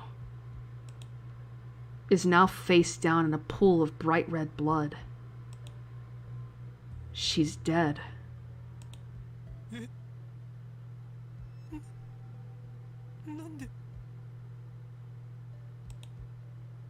Suddenly, I realize that I'm shaking. I want to run away. I shouldn't have come. This is wrong. Someone killed Makise Kurisu. There's no other explanation. Who would do such a thing? There's no one else here.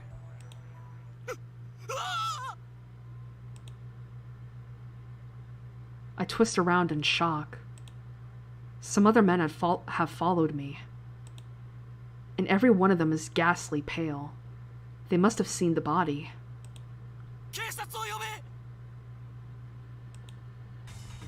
A man cries out in panic.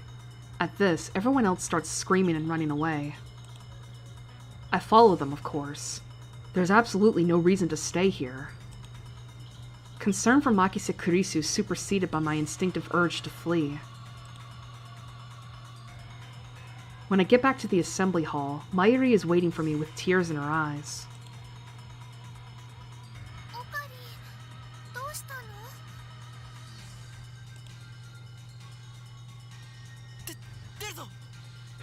We're getting the fuck out, bitch! Let's go! I grab Mayuri's hand and run. I raced down the stairs, trying to drive the image of Kurisu's dead body from my mind. But I can't.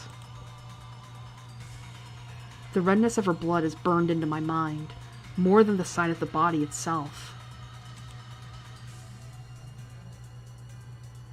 That was my first time seeing a dead body. Is this what it's like? When I realized that she was dead, I felt chilling terror and a surge of nausea.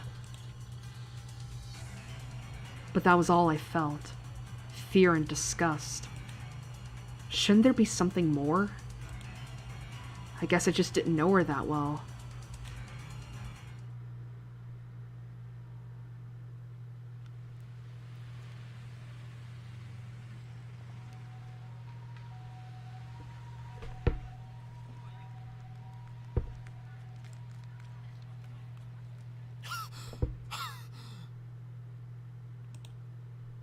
I finally stop once we get out to the main street, Chuodori. Dori. Word used here as a suffix meaning street, so Chuo Street. My chest pounds, my breathing labored from running down the stairs at full speed. ねえねえ、何があったの？顔色すごく悪いけど。Airi doesn't seem to comprehend the situation. I guess it's because she didn't see the body. She's not even breathing hard. She looks slow, but she's actually pretty fast on her feet. 人が死んでた。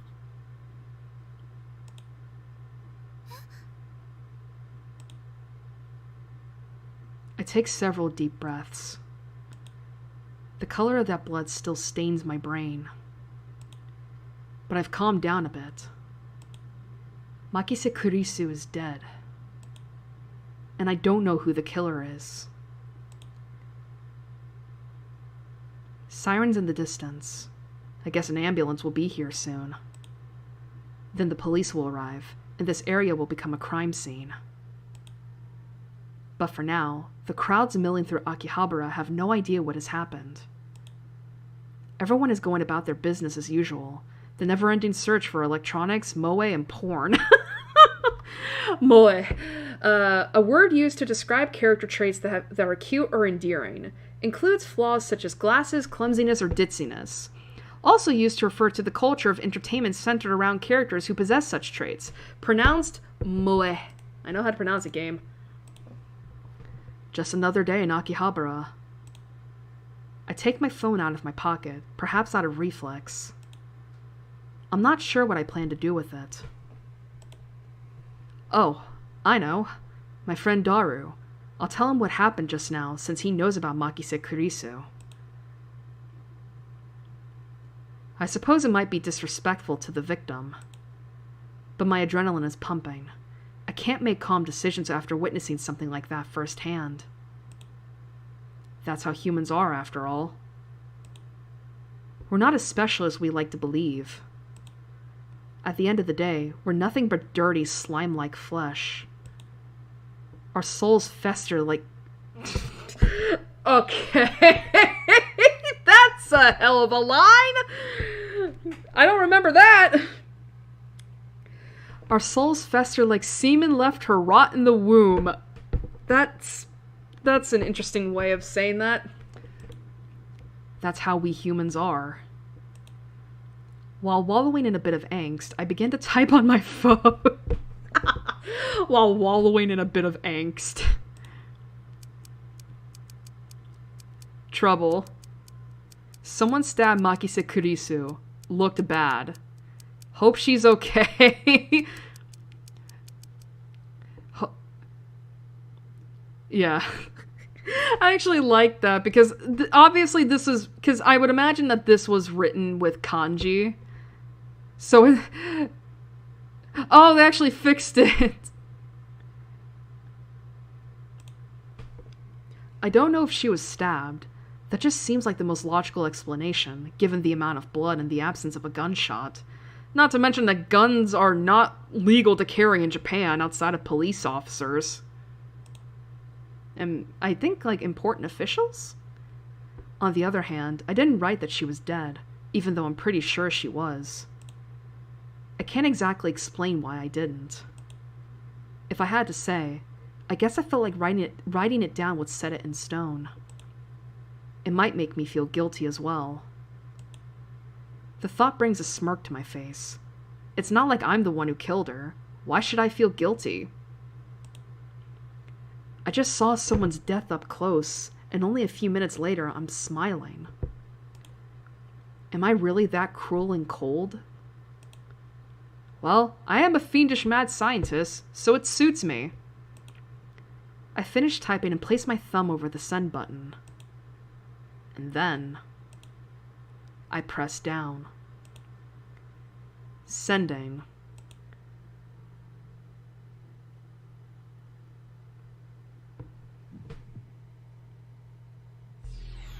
Alright, gotta... Actually, is this where I have to mute? Oh. That's important. What was that? Wait, look around.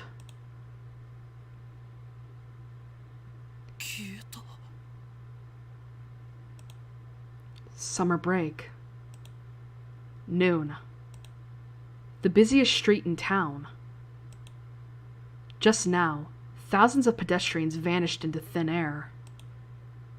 Is this a dream? Am I hallucinating? I don't know. But they're gone. I saw them vanish with my own 2 eyes. I stand petrified, speechless, and alone on the empty street. Desperate to find someone, anyone, I look up. And there, at the top of Radikan, sticking out from the 8th floor event hall where we just were, is a crashed satellite.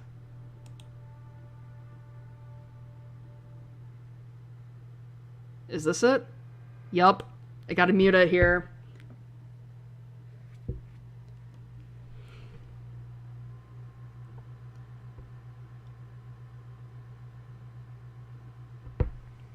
Yeah, as I said before, I'm sorry that I have to, like, mute this, but again, it's to avoid copyright strikes. But hey, at least you can see the movie.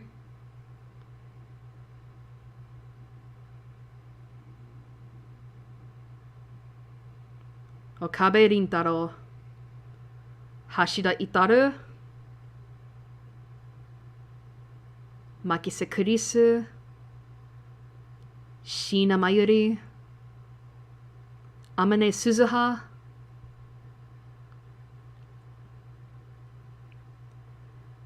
Faris Nyan Urushibara Luka.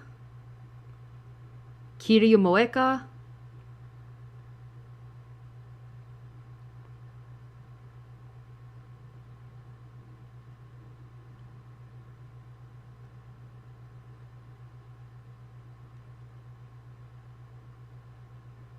It's interesting, because the launcher gave me the option to play these movies in low quality, and it's like, this looks pretty high quality, I'm not gonna lie.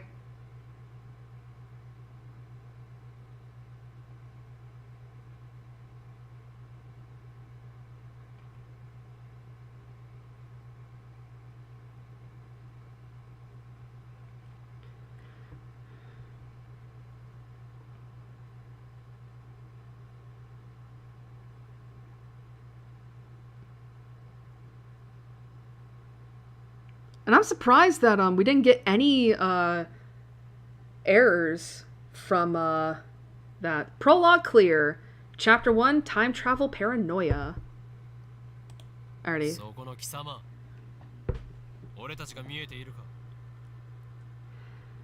Here's our other CG. Here's another CG. Alright, we're gonna save real quick. Just in case. なぜ何も答えない。貴様に聞いているんだぞ。モニターのそっち側にいる貴様にだ。間抜け面をしようってつまらんやつだ。貴様からだと俺たちはテレビのモニターの中にいるように見えるだろうな。だがそれは大きな間違いだ。モニターの中にいるのは貴様なのだよ。貴様が現実だと思っているその世界は実は全て虚構。もちろん貴様自身もな。Sure. 真の現実、それはこちら側にある。自分が何を指摘されているのかすら分かっていないか。無理もない。 Oh, I thought that was it. まあいい。貴様には分かりやすく俺たちのことについて説明してやろうではないか。まず俺たちがいるのはどこかということだ。ここは東京秋葉原にある未来ガジェット研究所だ。俺たちは普段ラボと呼んでいる。世界の支配構造を作り変えるという我が野望の拠点だな。そうなんだ。悪いことしちゃダメなんだよ、オカリン。まあ入りは少し黙っていろ。It's like, shut up. I'm still a mad scientist, damn it. 駅から出たら中央通りを進み、末広町駅の交差点を蔵前橋通りへ左折。次の信号の一歩手前の路地を入ると大檜山ビルという古臭い雑居ビルがある。その2階に我がラボは今日構えている。 I'll never forget when I was watching the Let's Play, because the guy is a Native American. I think like when he saw all of these Japanese words, he was like, "Oh no," because he doesn't pronounce Japanese words right. Suehirocho, and then Kuramaebashi, and then Ohiyama. 目印はビル1階にあるブラウン管工房というマニアックなテナントだな。今時旧式のブラウン管テレビだけを扱っているショップだ。いかに電気街である秋葉原といえども需要があるとは思えない寂れた店なのだ。 Because I think if I remember, this was during the advent of like plasma TVs, right? だがブラウン管工房店長である天王寺というおっさんはこのビルのオーナーでもある。 I forget when this game takes place. Is it 20? Because Chaos Head took place in like 2009? And I think this game is like 2010? ゆえに今や急ピッチで都市開発が進み、しかも高騰しているこの秋葉原であろうと道楽丸出しの店を構えていられるというわけだ。 Wait, what? Ah. 幸いにもあの店長は人を見る目はあるようでな。この俺のカリスマ性を見抜きビル2階を丸々ワンフロアただ同然で貸してくれたのだ。ふわっだが未来ガジェット研究所は深刻な人材不足のため優秀な研究員を随時募集中だ。今のところ所属研究員はオカリン、そこはラボメンって言わなきゃ。所属研究員じゃなくてラボメン、すなわちラボラトリーメンバーは俺を含めて3人である。ラボメンナンバー001、ラボ創設者にして狂気のマッドサイエンティストであるこの俺、法院京馬。Mm-hmm. オカリンって呼び方の方が可愛いのに。そしてコスプレが趣味の高一点、ラボメンナンバー002、椎名真由里。てってるー、まゆしーです。着るんじゃなくて作るのが趣味だよ。最後にスーパーハカラボメンナンバー003橋田至だ。スーパーハカーって呼ぶなよ。スーパーハッカーだろ上皇。そんな我々3人で構成される未来ガジェット研究所の活動内容はそのものズバリ発明である。詳細は我がラボのホームページを見てくれ。もちろん闇の支配権力と戦うための未来ガジェットが最優先事項だが、その研究から派生する副産物的な発明も多い。というか今のところはそっちばかりだ。すでに我々は8つの未来ガジェットを完成させた。だがこれはまだ序章でしかない。未来ガジェットのアイデアは俺の中に108まであるのだ。某テニス漫画みたいにですね。わかります。人の煩悩の数といえ、このアットチャンネルの目。それと俺が話しているのだから口出しをするなと言っているだろ。そもそもオカリン、さっきからなんで独り言喋ってんの？独り言ではない。見てわからないのか。俺は今モニターの向こうにいるこいつに話しかけているのだ。 You mean the people behind the monitor? Because I'm also streaming this, Okarin. あ、今その人にやりって笑った。おのれ貴様、何を笑っているのか。モニターの中の存在のくせに。こっちみんなって言ってやれば。通じないんじゃないかな。By the way, we'll get to the tips once this little scene is stopped. 俺たちに話しかけられていることにすら気づいていないらしいな。自覚がないというのは実に不幸なことだ。その人にしてみたらマユシーたちがゲームみたいに見えてるのかな。そいつには現実なのかゲームなのかっていう発想さえないんじゃね？じゃあダル君の大好きな二次元の女の子たちもそうなの？それは別。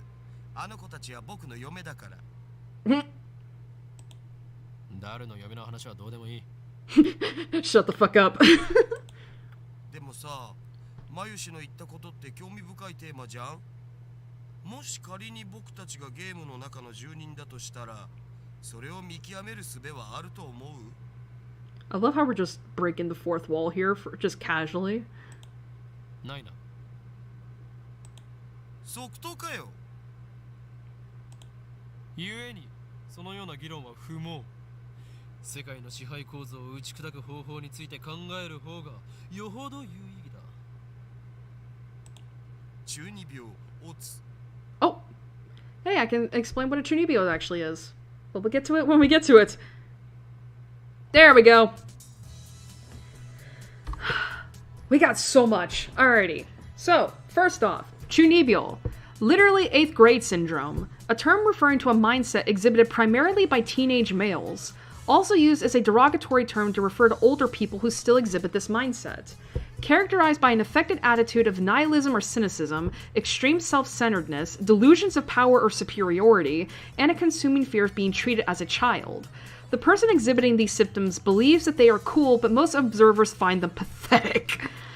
Chunibyo, which is often abbreviated to chuni, also refers to the fictional tropes that teenage males often enjoy, such as ancient conspiracies, superpowers, especially powers sealed in a character's eye or arm, Norse mythology, battles for the fate of the multiverse, etc. The consummate Chunibyo case will work such elements into his own personal backstory. Okarin is a textbook example. So that's what I was talking about earlier. Alrighty, 2D girl. A female character in an anime, game, or manga. Self-explanatory. Kochimina. Internet slang. On the internet, it is an unwritten rule to say this whenever you see an image of someone or something looking towards the camera.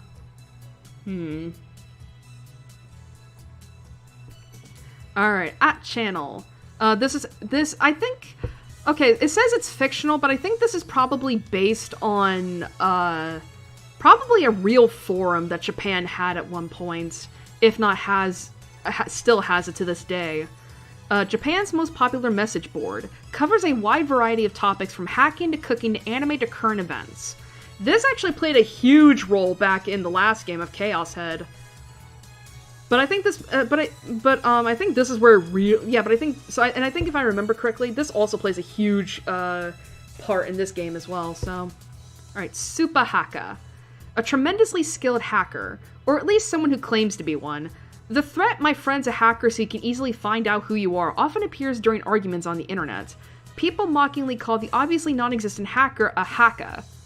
I accidentally say haka, and I'm like, no, not Banzoin haka. Cosplay. An abbreviation of costume play. To dress up in costume, most often as a fictional character. People who cosplay are called cosplayers, which can be shortened to layers. Most cosplayers make their own costumes, which we know. And then the system. The system is the means by which the organization maintains its grip on humanity. Its full scope is too vast to comprehend, but suffice it to say that the system gives the organization influence over government, religion, media, culture, and science worldwide. Most people do not even know that their lives are controlled by the system. It is so deeply embedded in the fabric of society that modern civilization would not be able to function without it. Destroying the system, therefore, would plunge the world into chaos. So that was a lot to read.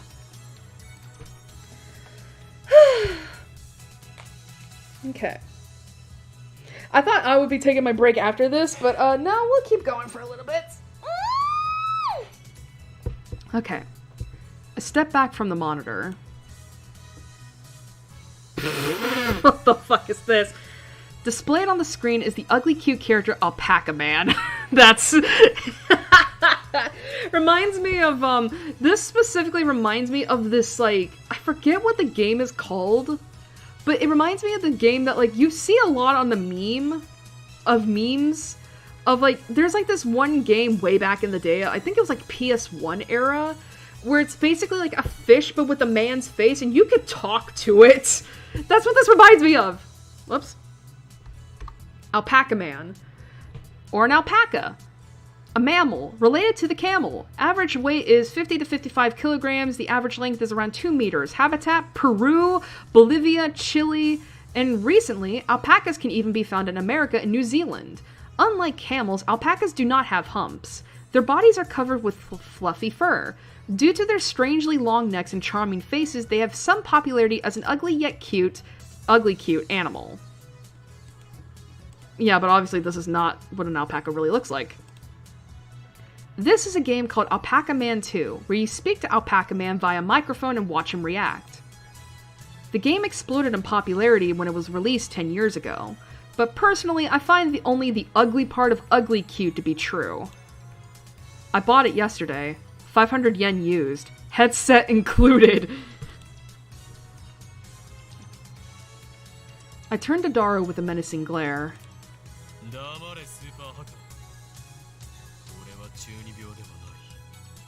Alright, I think if I remember correctly, this is the dude that's voiced, I believe, by Tatsuhisa Suzuki. I sweep my hair back and flash a devilish grin.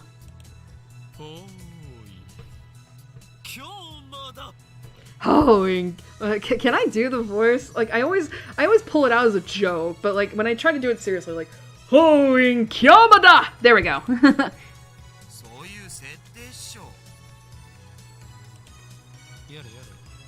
誰の人とのコミュニケーションの取れなさはどれだけ経っても治らないな。 God, I need to turn down the music again. It's so loud. Let's try that.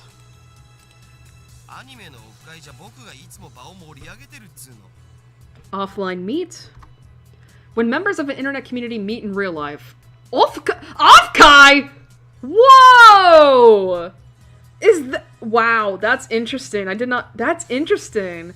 Cause, there's a convention somewhere in America called Offkai that I think did have its, yearly convention earlier this year back in, June, July, maybe? I think it was June. Is that what that's supposed to be?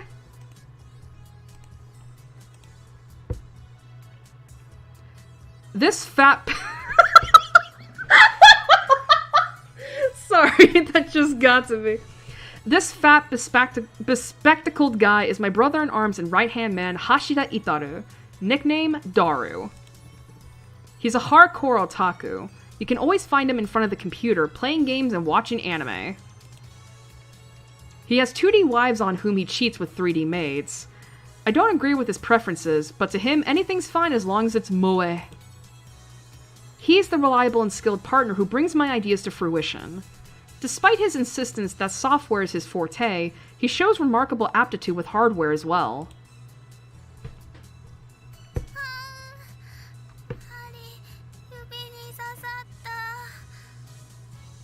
Let's see. Otaku. A term for people with an obsessive interest in a particular topic. Hobbyists. Most often refers to fans of anime, manga, and video games, but there are also train otaku, military otaku, electronics otaku, etc., etc. Better yet known as autism.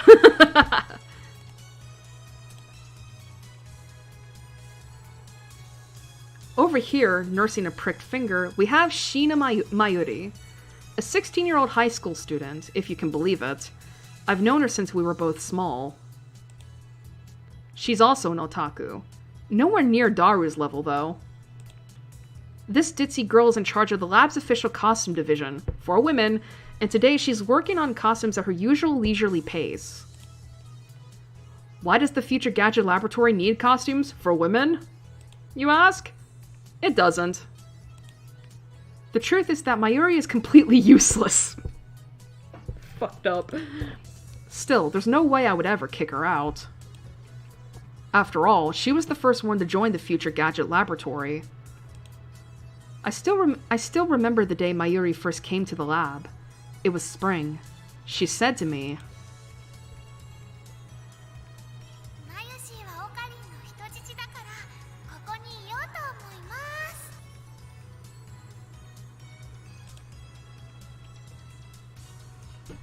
well, that certainly was cryptic.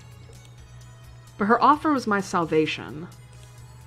For she was the first to join me on my magnificent quest. She saved me from a solitary life on the run from the organization. I will never forget her kindness. Mayuri doesn't have to be useful. Her being here is enough.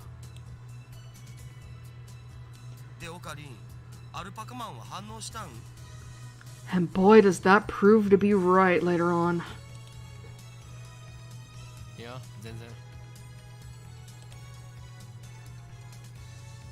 The human-faced alpaca inside the monitor was completely unresponsive.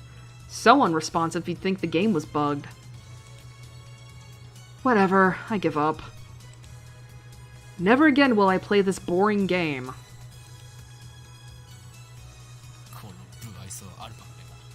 Damn. Antisocial alpaca. What's my tagline?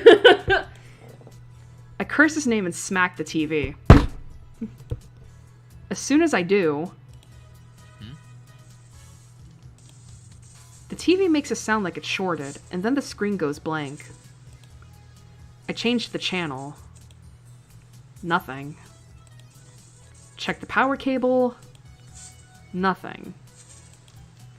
Whack it again. Nothing. I guess it's broken. Damn. This crummy TV is on lease from the Braun Tube workshop downstairs. It's probably just old.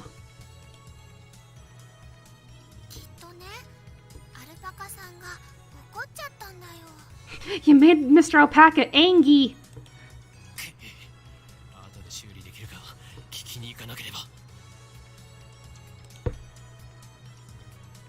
I turn off the TV and lie down on the couch.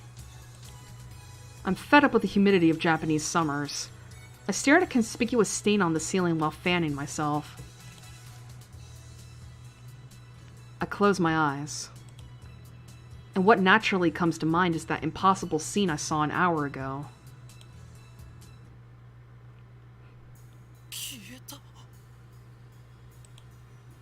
As I left Radikan, everyone vanished before my eyes. I can't explain it. And it wasn't just the people on the street.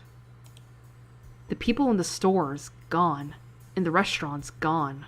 Even the cars vanished, drivers and all. And it all happened in the blink of an eye. Suddenly, an empty city spread before me. I could still hear the music from the stores, but those catchy melodies were the only sounds of life remaining. Heat was rising from the asphalt in waves, but I felt only a cold chill down my spine. I just stood there, breathless, until... どうかした？ Mayuri's voice brought me back to reality. Mayuri hadn't disappeared. She was right there, looking at me with questioning eyes. 今人が消えたよな。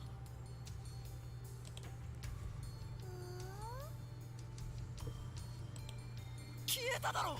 今目の前で。 Panic took hold as the enormity of what had just happened struck me. Unable to control myself, I grabbed Mayuri by her slender shoulders and shook her. マユリも見たか。見たよな。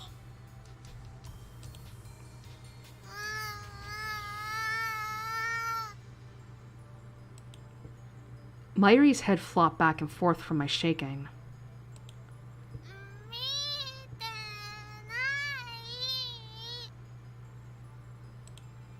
見てない。見てない。 I stopped shaking her and looked straight into her eyes. She returned my gaze with eyes clear as glass marbles. 見ていない。見ていないのか。だってついさっきまでここにはたくさんの人たちが歩いていたんだぞ。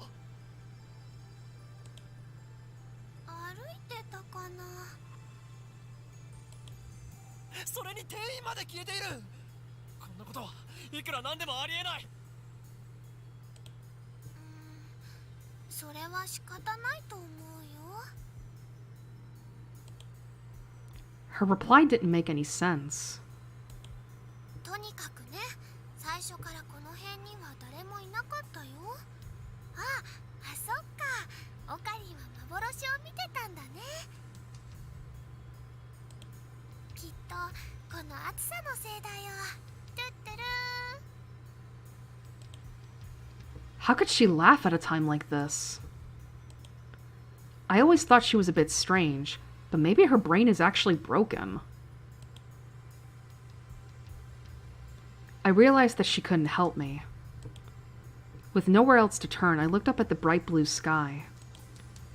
There wasn't a cloud in sight. The scorching summer sun shone bright through the gaps between Akiba's buildings. Naturally, my eyes drifted to the top floor of Radikan, where I had been just a moment before. And that actually says radio. Radiokan. There it was. An enormous machine, like some kind of satellite, embedded in the roof of the building where, not 5 minutes before, I had found Makise Kurisu's body in a pool of blood. What happened to her? Just before everyone disappeared, I could have sworn I heard an ambulance siren. Makise Kurisu might still be in that dark, narrow passageway. Cold, bloody, and alone. The thought disturbed me, but the question at the forefront of my mind was... そもそもあの人工衛星は一体何だ。 Right before Dr. Nakabachi's presentation, the building shook like a bomb had exploded. The roof door lock had been broken, and beyond it someone had placed a satellite-like machine, shrouded in smoke and glowing dust. When I first saw it, the satellite was on the rooftop. But that's not what I was seeing now. This satellite had penetrated the top floor of the building, obliterating the room where Dr. Nakabachi's press conference had been held. It must have fallen out of orbit without burning up in the atmosphere somehow. I knew it was crazy, But what other explanation could there be? The real question was, when did that happen? マユリ、あの人工衛星だが。びっくりしたね。びっくりしただと。何がびっくりしたのだ。ドカーンってすっごい音がしたもん。A huge kaplow. It certainly did make a sound. But I don't think it was kaplow. I'd say it was more like zoom. Why did that actually hurt my teeth? 来たのかな。宇宙人さん乗ってるのかな。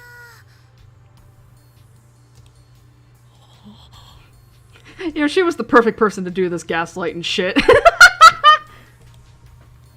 Had I lost my mind? What I had seen didn't match at all with what Mayuri was saying. Suddenly, nothing seemed real. Had I dreamt it all?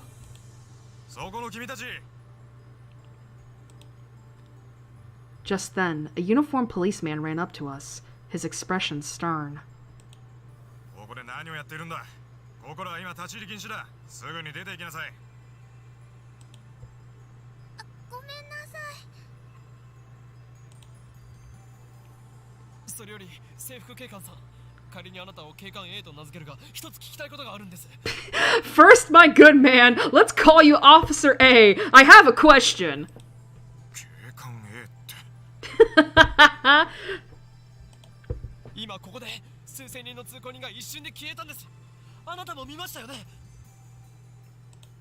見ていない。いいから早く出て行け。He's like, get the fuck out.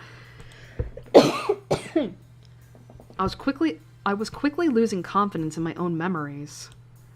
I decided to tell him about Makise Kurisu and get him to call an ambulance, but before I could... さっきから何をバカなことばかり言っているんだ。The policeman took me by the upper arm and said, "No one got stabbed at Radicon."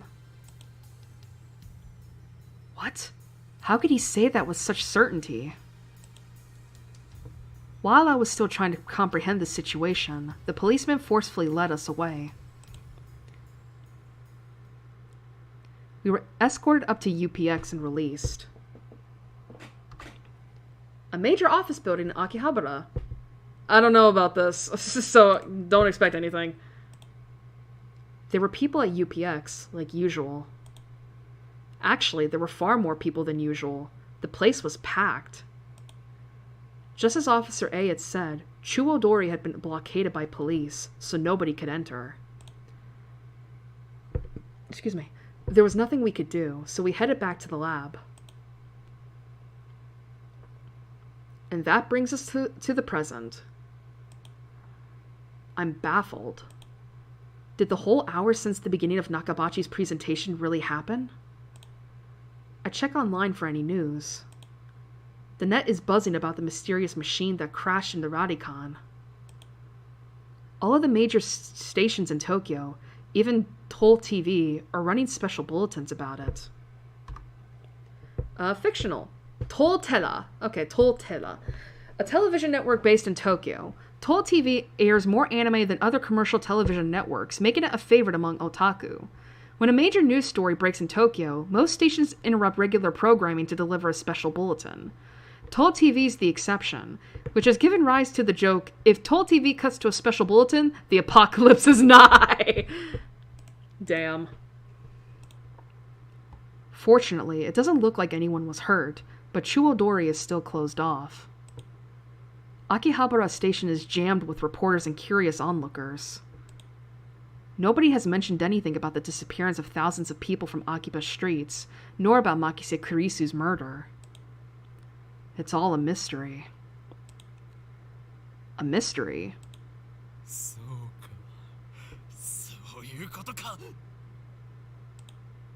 From the sofa I spring to my feet, a wide grin on my face.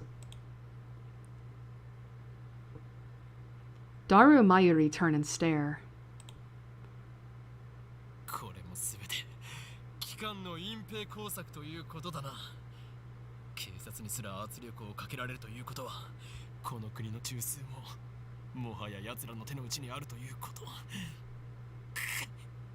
なんということだ。My God!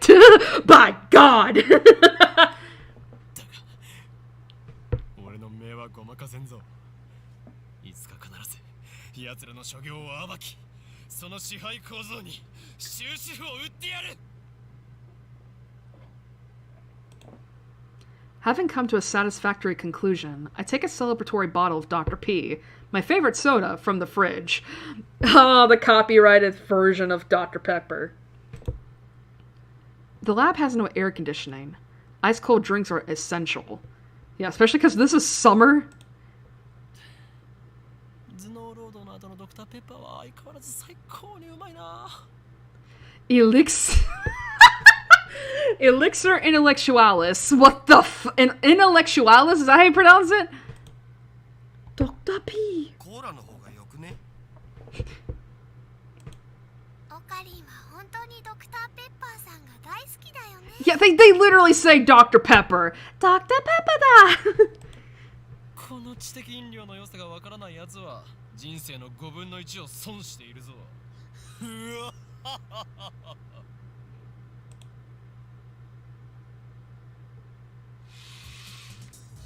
Step through the curtain dividing its center, and you'll enter the heart of the Future Gadget Laboratory, the development room. Just as the name implies, this is the room where we develop future gadgets. Needless to say, it is strictly off limits to outsiders. Yes, I know this setup is cheap. I would much rather have an airlock than a curtain, but our research budget is already scraping the bottom of the barrel. Besides, what's important isn't money, it's ambition. I poked Daru and bid him follow me into the development room. All of the windows here are weather stripped with... Okay, all of the windows here are weather stripped with packing tape, so it's dim. And hot, almost like a sauna. I've been wanting to buy an air conditioner for the lab, but there's no money for that. We're currently accepting donations though, so if you want to slide some money... Upon entering the development room, I pick up the lab coat that's lazily draped on the chair and put it on. I always wear a lab coat in the development room, for practical reasons as well as symbolic ones. Daru, however, refuses to wear his. Putting it on and taking it off is apparently too much trouble for him. He can't be bothered to do anything that doesn't interest him. It's men like him who give our generation a bad name.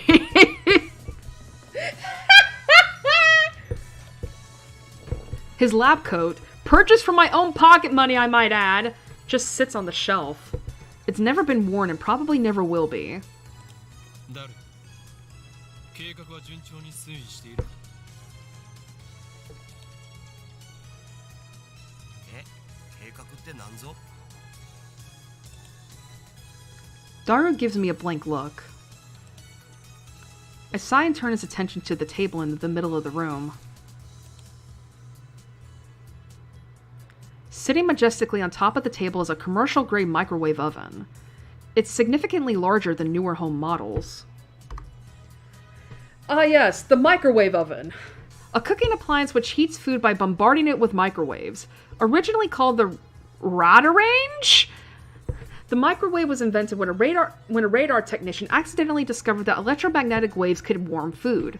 Afterwards, research continued and the consumer appliance version was launched in America in 1947.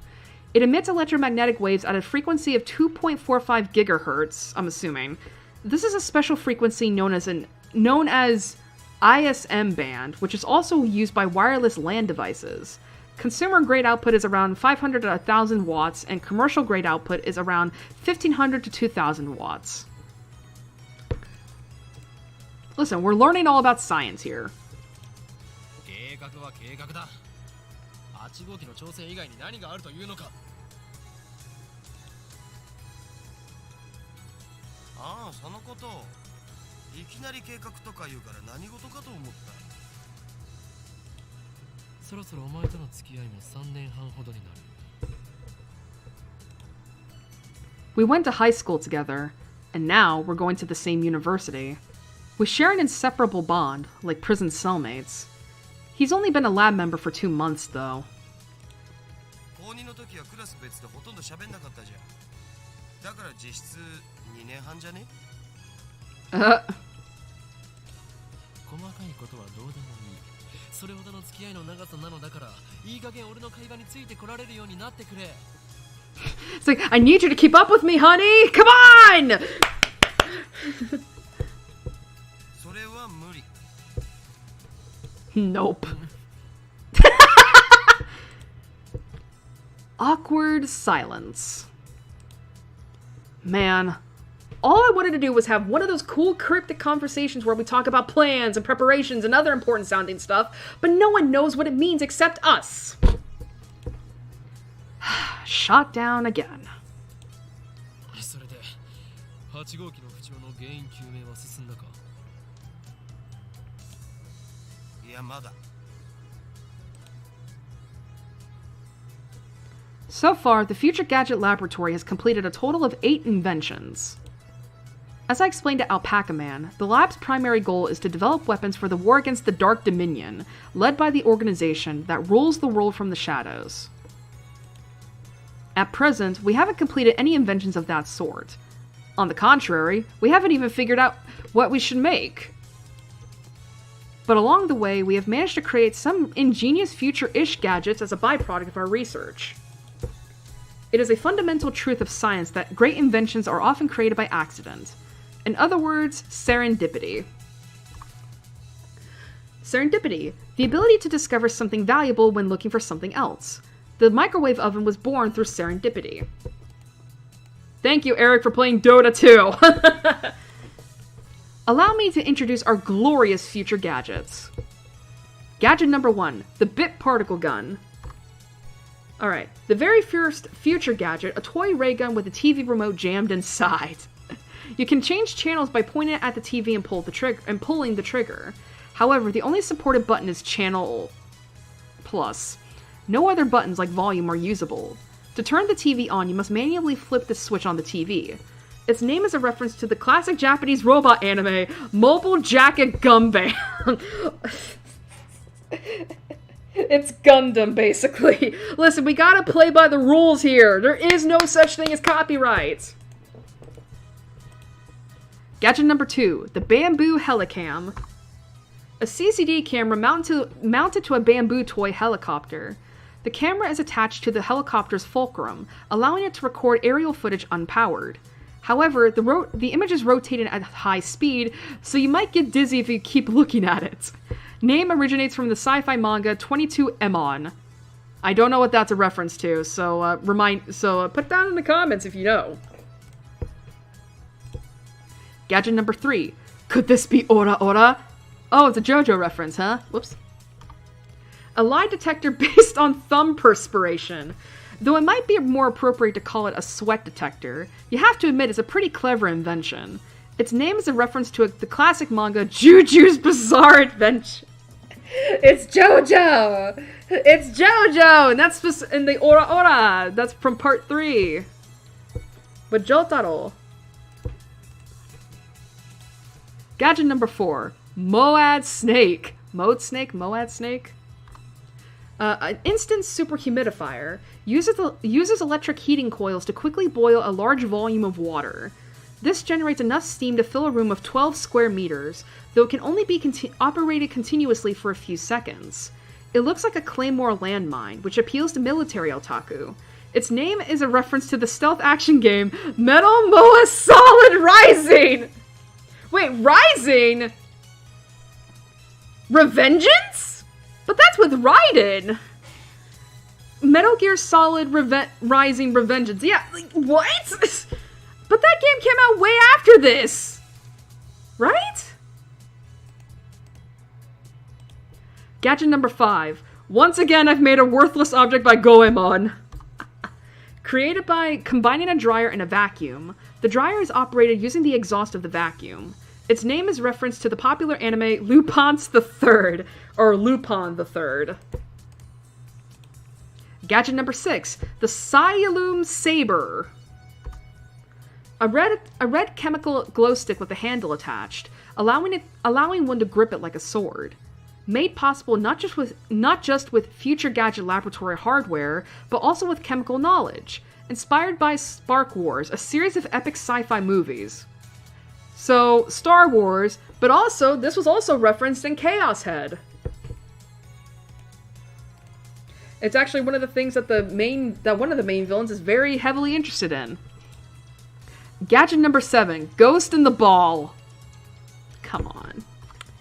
A gadget created by arranging 12 6-inch CRT monitors in a sphere. Small CMOS cameras are installed in the gaps between the monitors, each connected to the monitor on the opposite side of the sphere. This attempt at practical optical camouflage is the greatest masterpiece among the completed Future gadgets, but its sheer size makes it difficult to store. Its name is derived from the sci-fi manga Ghost in the Husk, which has an anime adaptation, or better yet known as Ghost in the Shell. And we're not talking, the terrible movie with Scarlett Johansson, no. They can all be seen on the website Daru made, so feast your eyes upon the product of a mad scientist's genius.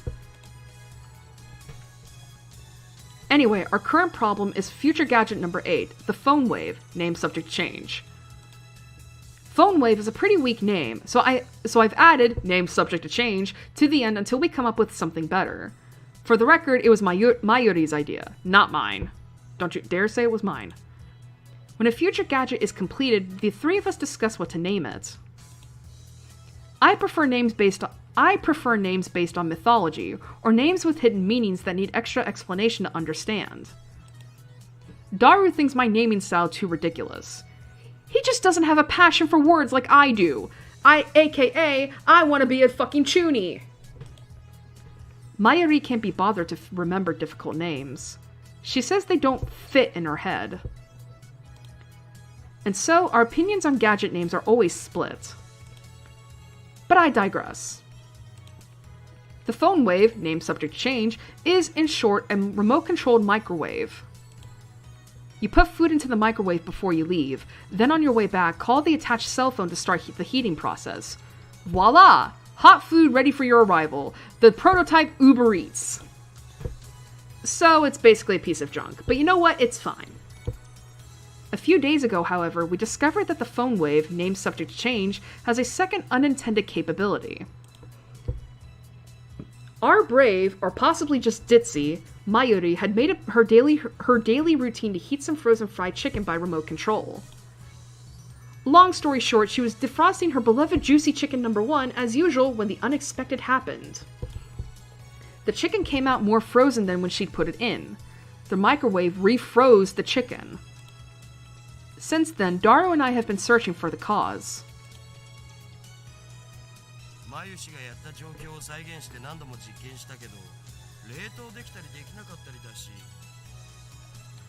gonna save real quick. Just in case. You always want to be careful. Always. バナナを冷凍してみようとしたらさらにへんてこなことになったしさっぱりわかんねえ Daru, now looking completely fed up with the heat, starts fanning himself with his shirt. Man, I fucking wish it was hot back here. I know what he means by really weird. Let's see if we can't make it happen again. Bring the bananas!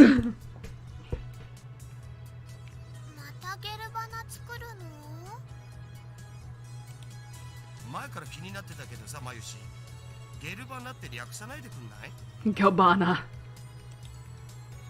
ってね、ゲルバナはゲルバナだもん。 Oh, excuse me.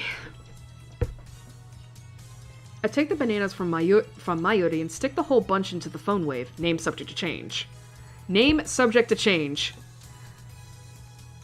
なんでいつも一房丸ごと入れるの？もったいないよ。 I have to buy that food, Okarin! ケチケチしていては機関との戦いに勝利することなどできんぞ。勝たなくてもいいよ。あのね、バナナはマユシーが買ってきてるんだからね。おかげでマユシーはちっともバナナが食べられません。 I was right. She does buy it. 次からは一本ずつ使うことも検討しておこう。 But I already put the whole bunch in, so I ignore her hungry complaints. Jesus. The phone wave, name subject to change, is simple to use. It's a microwave with a phone taped on. The number's already in my address book. I just need to call the phone wave. Now, where did I put my phone? I checked my pants and coat pockets.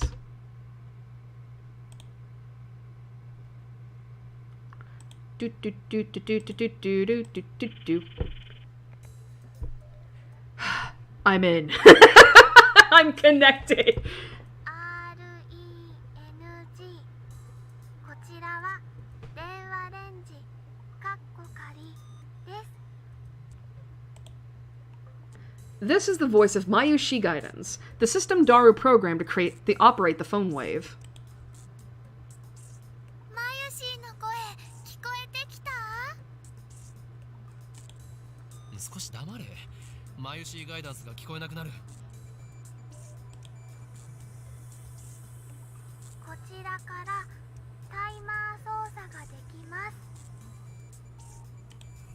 シャープボタンを押した後、温めたい秒数をプッシュしてください。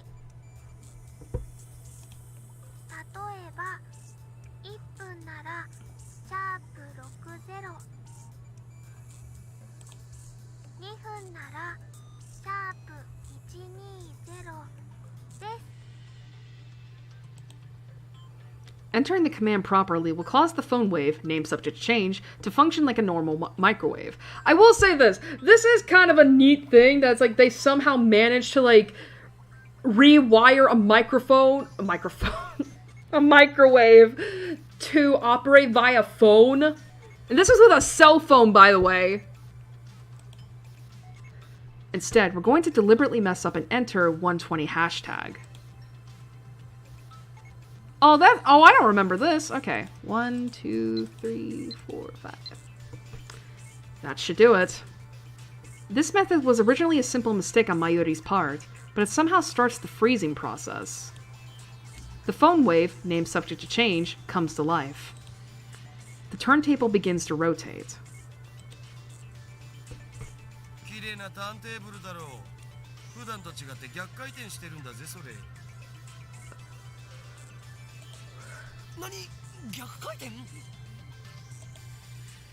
I never noticed that. そこに重大な意味があるかもしれない。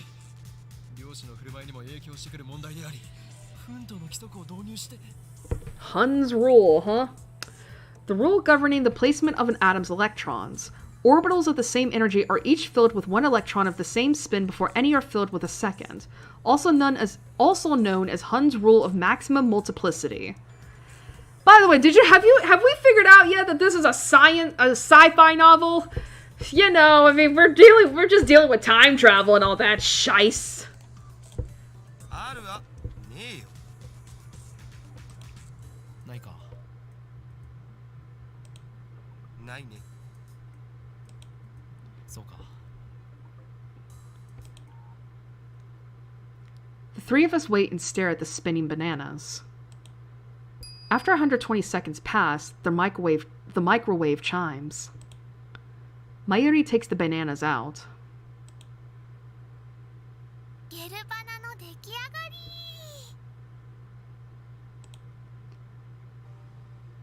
The bananas have become not bananas. Gelatinous blobs coated with a thin membrane. After Mayuri discovered that the phone wave, named subject to change, had a freezing function, we attempted to freeze a bunch of bananas. This is what happened. It just gets more confusing each time. だるよ。このバナナ、食べてみようとは思わないか思うはずだ。我らの理念達成の犠牲となり散ったダルに敬礼。 I love how he says how he volunteers Daru to eat this, and it's like, motherfucker, you're the mad scientist here. But I can't die. 味は関係ない。食べることに意味があるのだ。さあ誰よ、遠慮することはない。骨は拾ってやるから思い切ってずついと行くがいい。I don't care for you, my hacker. ではまゆり、お前にその名誉を譲ろう。 Let me sacrifice my childhood friend instead. なんかね、ゲルバナは中身がデロデロでブニュブニュだったよ。 Gloopy, droopy, soft, and squishy. Wait, she already tried one? 味もしないし、全然美味しくなかった。デロデロでブニュブニュか。誰よ、どう思う？ブニュブニュバナナか。ブニュブニュのバナナ。 Oh, for God's sake. マユシ、あなたのバナナブニュブニュだねって言ってみて。 Unfortunately, we do have to deal with horniness. ダルくん、ダルくん、鼻血出てる。いいから言ってみてください。お願いします。あなたのバナナ、ブニュブ。言わせるな、手の額。 Bitch! Daru retreats after I hit him with a tissue box. Mayuri looks at us with an innocent smile. She doesn't get it, obviously. Anyway, とにかく。ゲル状になったということは反固形。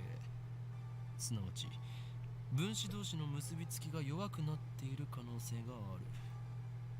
Intermolecular bonds were weakened. What could have partially liquefied the bananas? そうか、わかったぞ。 I turn to the whiteboard and write freezing in the middle. Then I cross it out and slap the board with my hand. 俺たちは冷凍機能だと思い込んでいたが、実は違ったのだよ。 A bold statement, if I do say so myself. So why isn't anyone surprised? さあお前たち、なんだってと叫ぶがいい。ここは叫ぶところだ。 He's like, he has to encourage them to be like, come on, be surprised! Their reactions are pathetically weak. Mayuri probably didn't even understand half of what I said. 冷凍機能じゃないのは分かってるっつうの。 Oh. Well, there goes my chance to be cool, damn it. 問題は、じゃあこの機能って何ぞ？何が起きてんの？ってことじゃん。冷凍の逆なら解凍じゃないのかな。実に愚鈍な意見だな、マユリ。それでは普通の電子レンジと同じではないか。じゃあどういうこと？ Then what is it? それがわからないけど。悩んでるんだお。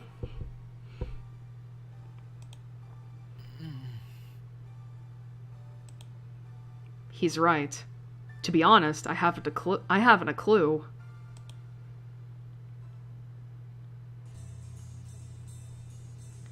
Okay, I think now we can take our break. So let me save.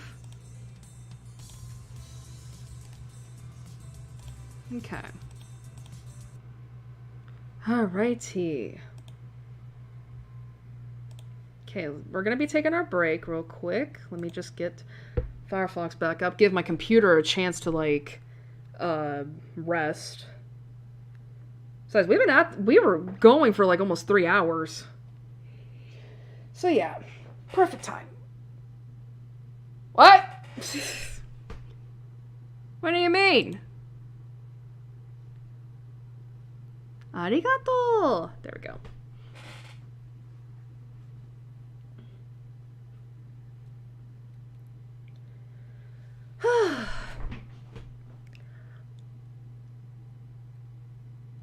Man, you know, God, that line from earlier where I was just like, that's an interesting, that was a gross line to read out, is in my head now.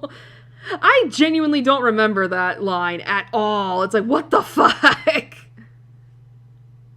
Oh my lord. Who is watching me currently? I didn't know I had lurkers. I wish you told me. Okay.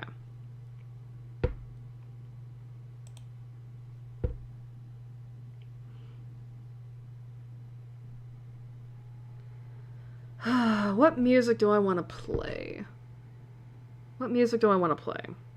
I can't put out any of the Legend ZA music remixes because I want to show those off for other streams.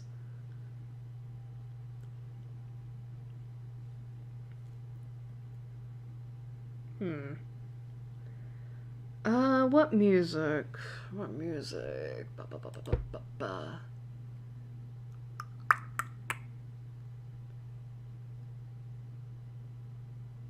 Okay. Considering that that we're in the midst of summer in Steins Gate, let me pull out a song that's like a little bit more of a calmer summer song, even though we're deep in the fall right now. Listen, if we pretend it's summer, it's fine.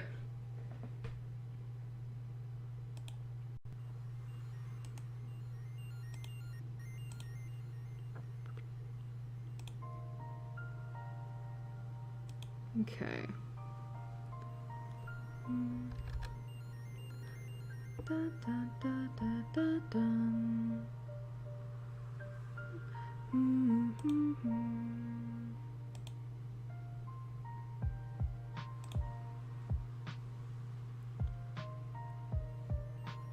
Alright, hopefully the music is not too loud. This is Undella Town.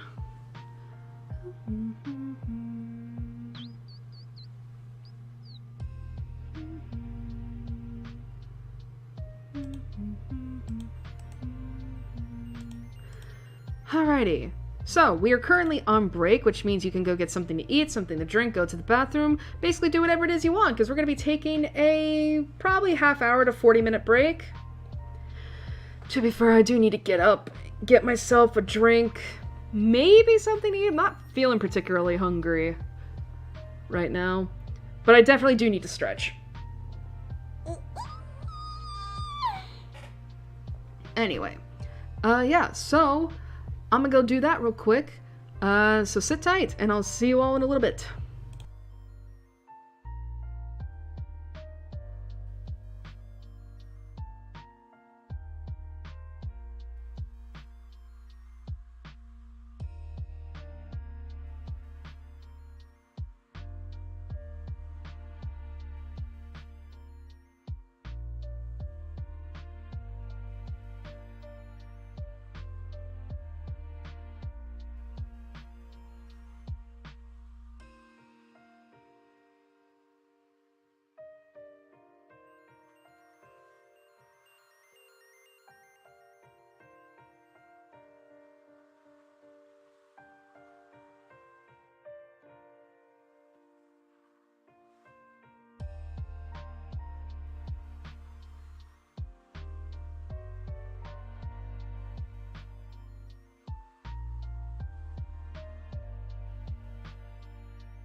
Alrighty, I'm back.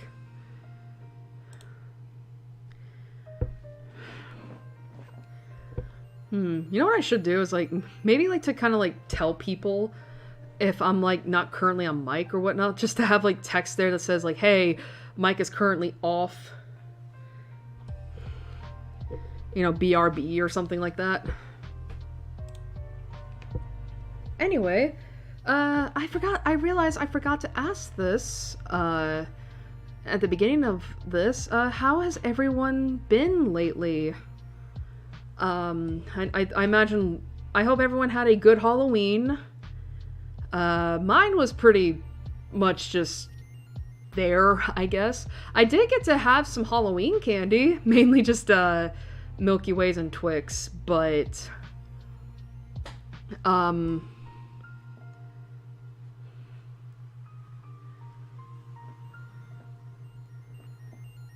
I at least got to have that. I hope everyone else's holidays... Holidays? Not yet, Airi. Halloweens were good. Hope everyone's been having a good, excuse me, few weeks. Like, I will say, I feel like it's been crazy. I mean, there was some online stuff that I don't want to get into at the beginning of this month, like a couple weeks ago.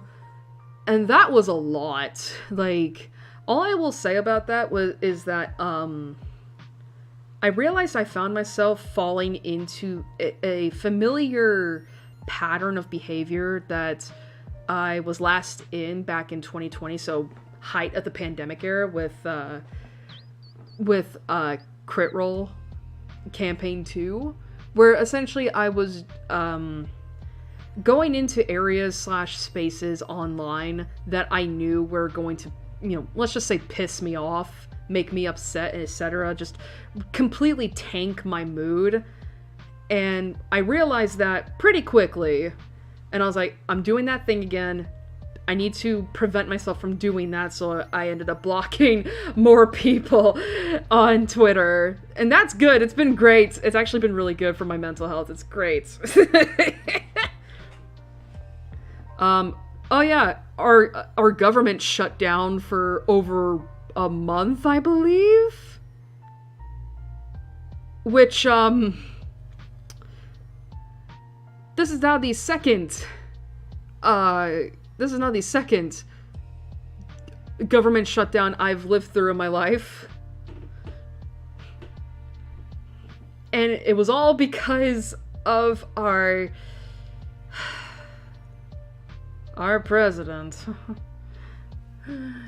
wanting to cut SNAP benefits from poor people.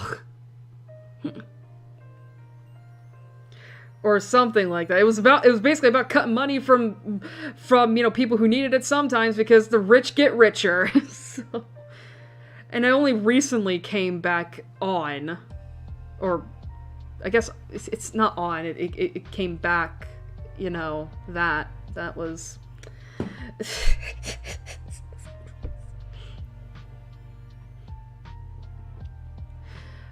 But yeah, that happened. But obviously the thing I want to talk about the most is obviously the new Pokemon game. As I said, I got it day 2 of release because I gravely miscalculated when it was actually releasing.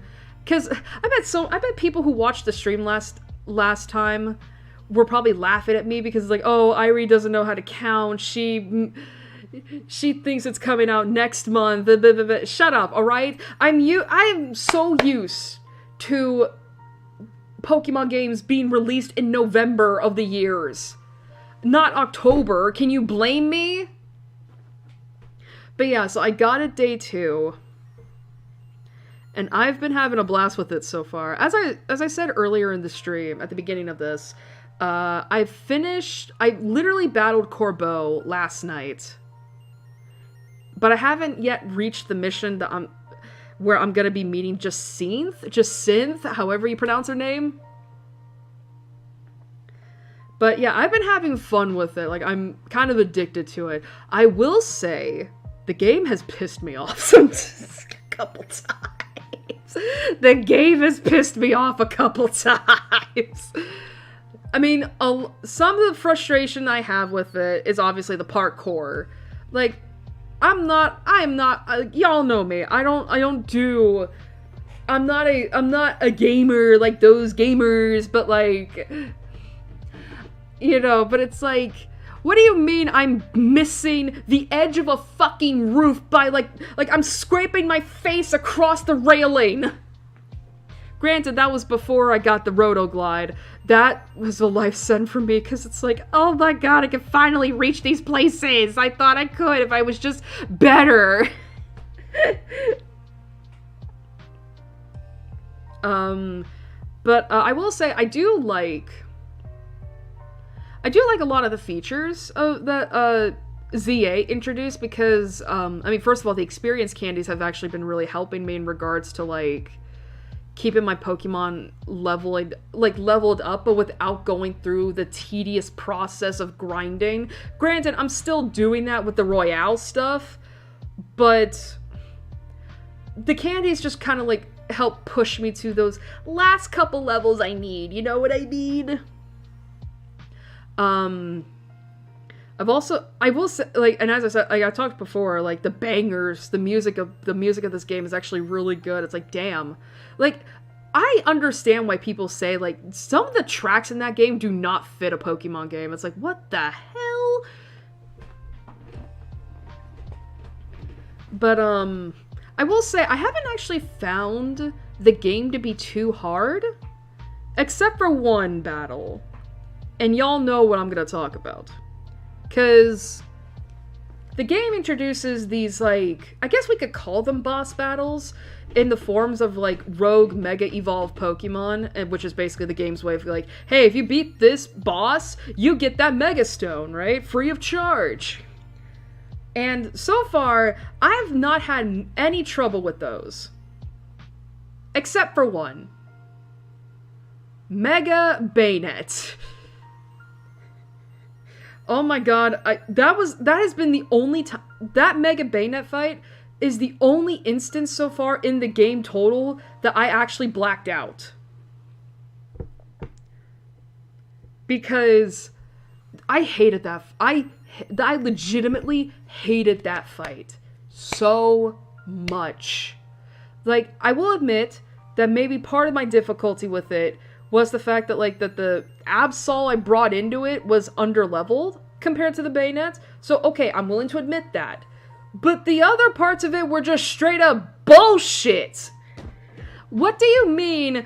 Like Mega Bayonet moves around the effing arena too much by using Phantom Force, and then it creates shadow clones of itself to all across the arena, and it confuses the hell out of me because, like, I'm trying to it's so...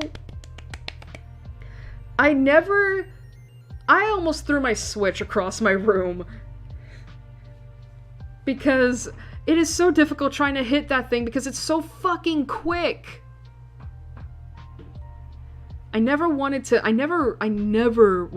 kill myself more in that moment.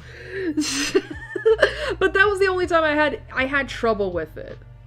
Like, if any, but yeah, that was the only time I ever had trouble with those battles. It was with the Mega Bayonet, and I'm so fucking glad. Like, do you realize I had to rely on the AI to essentially help me? I don't want to do that. I like doing these things on my own. Or as much on my own as I can.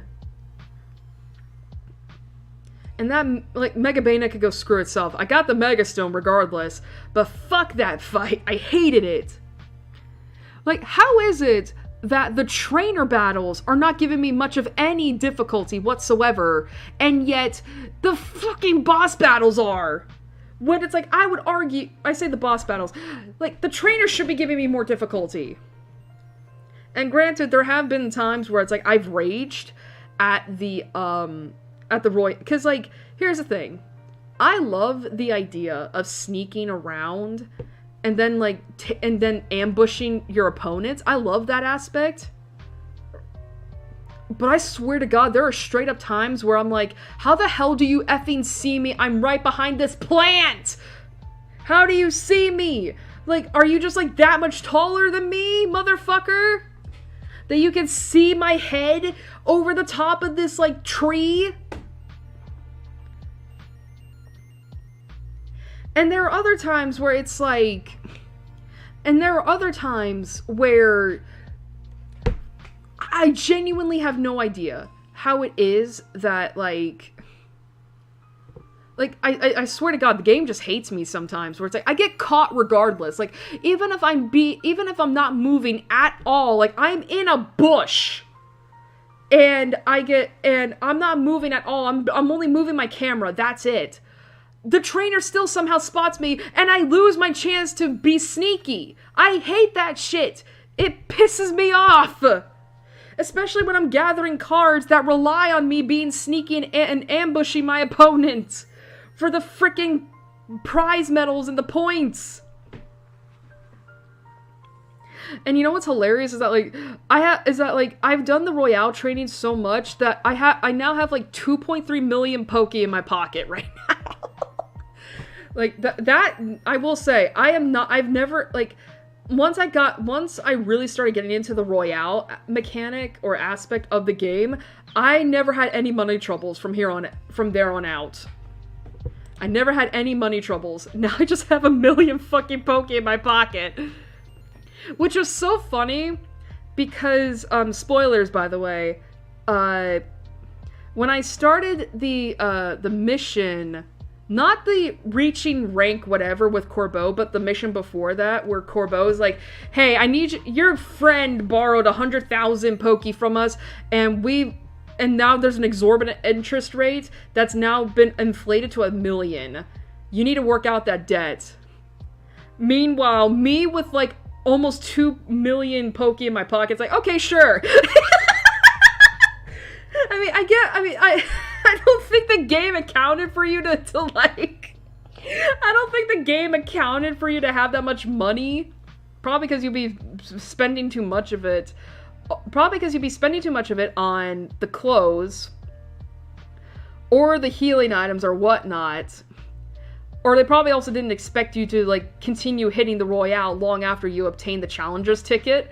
So...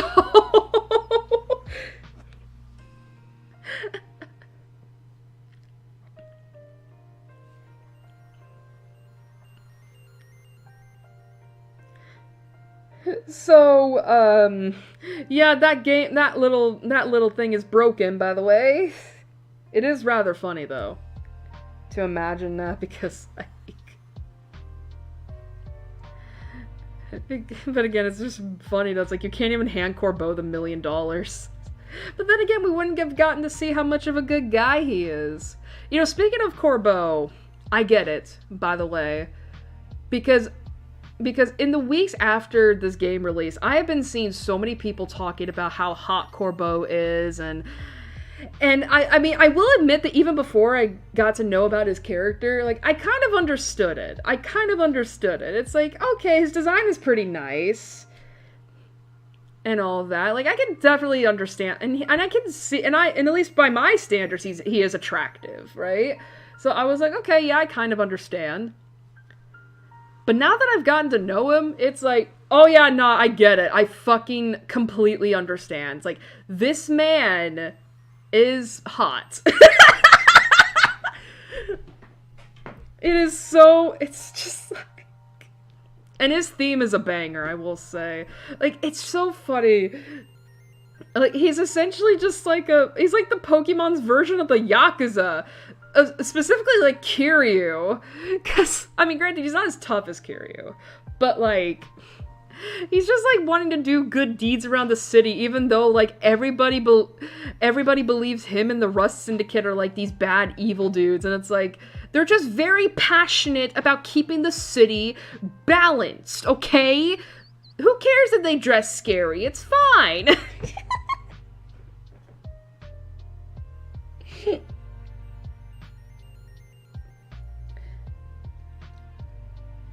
Oh man, you know, speaking of which, there's also Kanari too. I will say, I don't like how people have really sexualized Kanari. Like, don't get me wrong, she's cute, But I think it's also because of I don't know how old she is. Like, that's the thing. It's like, I would like to know, like, before I fully delve into the stuff, like, I would need to know, like, how old are these characters so I don't feel weird.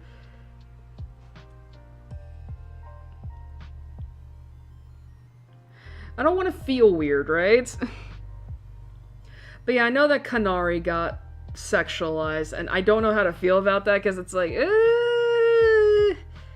I will say she's cute. I like her character. She's very, I mean, because here's the thing, because I still haven't played Scarvio yet, I know there's Ayano, you know, the first streamer in the Pokemon universe, whereas Kanari is the second. But, like, I find Kanari to be very charming. Like, she's a little bratty. She likes to do crash outs, but, like, she's cute. She's bratty, and I like it. I like her. Her theme is a banger, though. Like, her battle theme is a banger, though. Oh my god, I've been listening to the remix of it, like, nonstop for, like, 2 weeks. But, I will say, I still haven't seen all the new Mega Evolutions yet, but I have seen a lot. So, so, spoilers, by the way. Let me get my Switch out real quick. Because I do have a few of the new Megas on my team.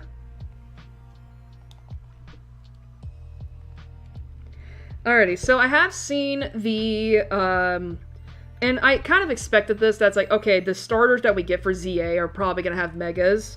I chose Chikorita, obviously. And I do have Mega Meganium. I'm not gonna lie, I'm not a fan of the design. Like, I do think that the multiplying of the flowers around the neck, of the hibiscus flowers around the neck, is a good choice. I don't know, I feel like there should have been more to it. Ironically enough, I honestly think that Mega Emboar is the best looking Mega out of the three. And it's of the starter that I don't like, that I like the least. Because I also saw, Feraligatrs. Feraligatrs, I think, is the most dumb. But, so there's that. There's Mega Barbaracle. And if you haven't seen Mega Barbaracle yet, it looks freaky to me. Like, I don't know, it's uncanny to me. It reminds me of that one character I keep seeing from Deltarune Chapter 4. You know, the guy that looks like a trapezoid. Like, trapezoids with legs. I mean, I will, like, the design is unsettling, but it also kind of, like, is not proper, but, like, I also think it kind of fits. It just sucks that it's for a Pokemon that it just sucks that, like, it's for a Pokemon whose design I just absolutely despise. Like, I genuinely hate Binacle and Barbaracle's designs. Like, I think they're some of the worst for me personally. I just don't like them. Scolipede got a Mega, and I like the Mega's design here. Like, it gains like a suit of armor essentially on its like neck, right? And I like that, and I like that this was Corbeau's like Mega partner. And it's good, too, because, I do like Scolipede. Like, now that I've seen ZA, now that I've really gotten to experience what a Scolipede is like, it's like, damn, why is this rated higher? Maybe when I eventually get to the Unova tier list, I'm probably gonna put Scolipede in the A tier. Who knows? What new ones are there? Oh, Excadrill. Yeah, Excadrill got a Mega, too. It's interesting. Right? Like, because, if you haven't seen it, the Mega Excadrill, like, you know how Excadrill normally has, like, the drills on its head and its, like, claws? Those basically just get extended, become more spiky, change color to red, and essentially, like, if the Excadrill is to, like, take all of those things together, it looks like an arrow. It looks like an actual drill. What other new ones? Oh, Electros got a Mega, too.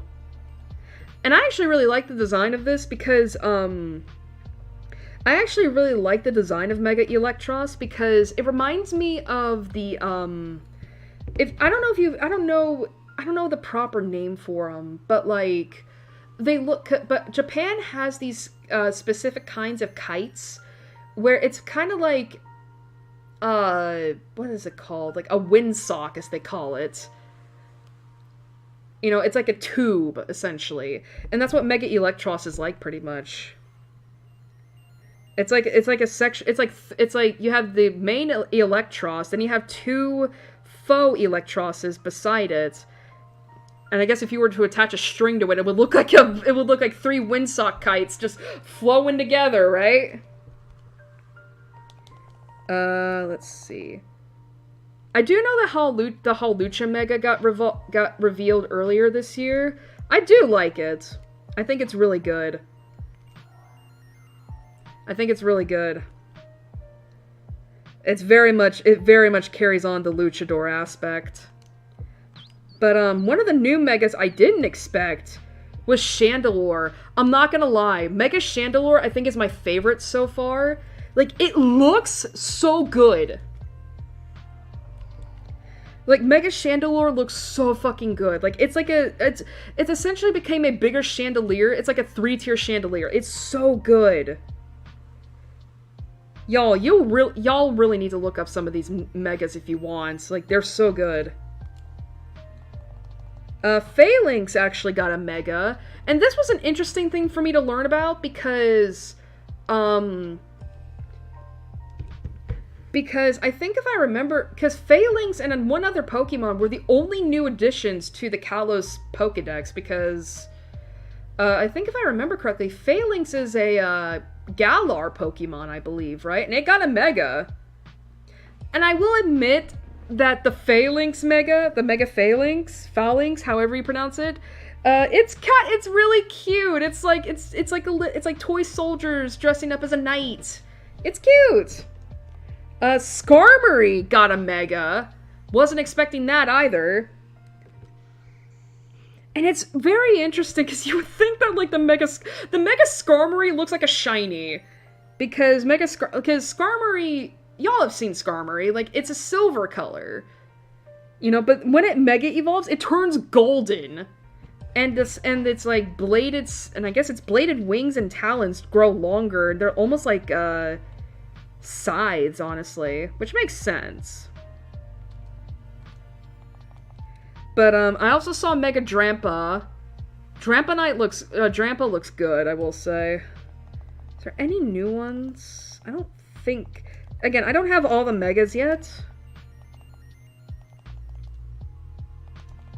But I did see Mega Frostlass. Dude, Mega Frostlass I think is also one of my favorites. Like, I've never even seen it in game. I've only seen like the fan art of it, and it looks so fucking good. Though I will say I do agree with people when they say that it looks like it's basically Gigantamax Frostlass, and they just cut it and made it into a Mega for ZA. I will agree with that, but it doesn't mean it doesn't look cool. And I also found out literally today that Clefable got a Mega. I haven't seen what it looks like yet. I've only seen like a tiny bit of it, but it got a Mega, and that's good for me because I have a Clefable.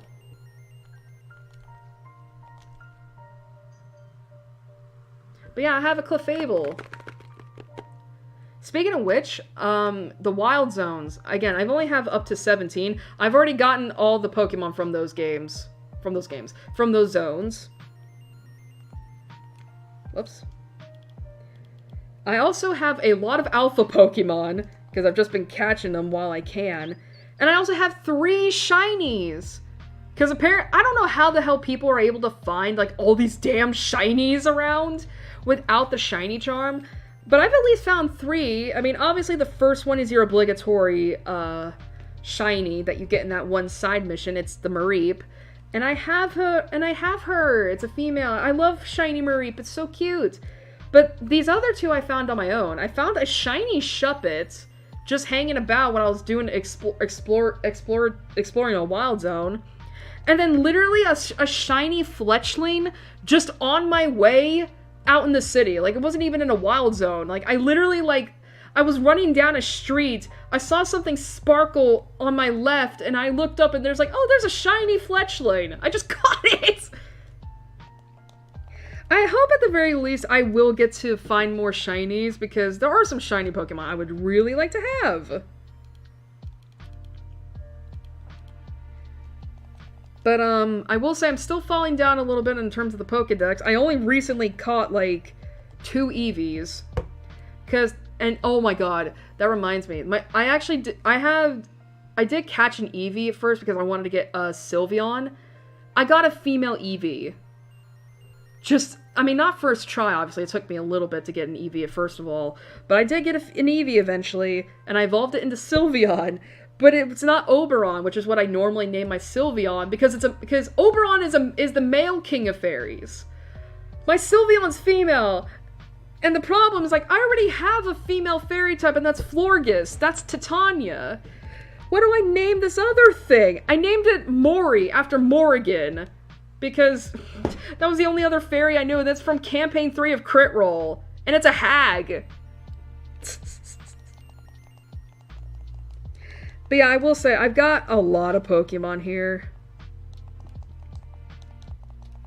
You know what sucks is that I actually have a lot of Pokemon that are trade Evos, and I'm like, fuck, man. Like, how many do I have here, actually? Let me see. I have Spritzy. Yeah, I have Spritzy. I have Kadabra. I guess technically if I want, I could say, Slowbro. Maybe.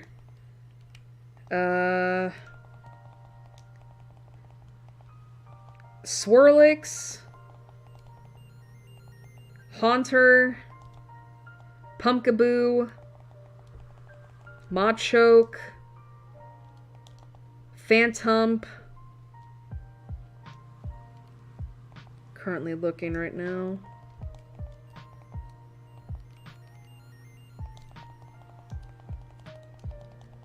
Alright, that's it. But for real though, like, I have a lot of trade Evo Pokemon. They're just kind of stuck in their first and second stages because I'm like, I need to evolve them.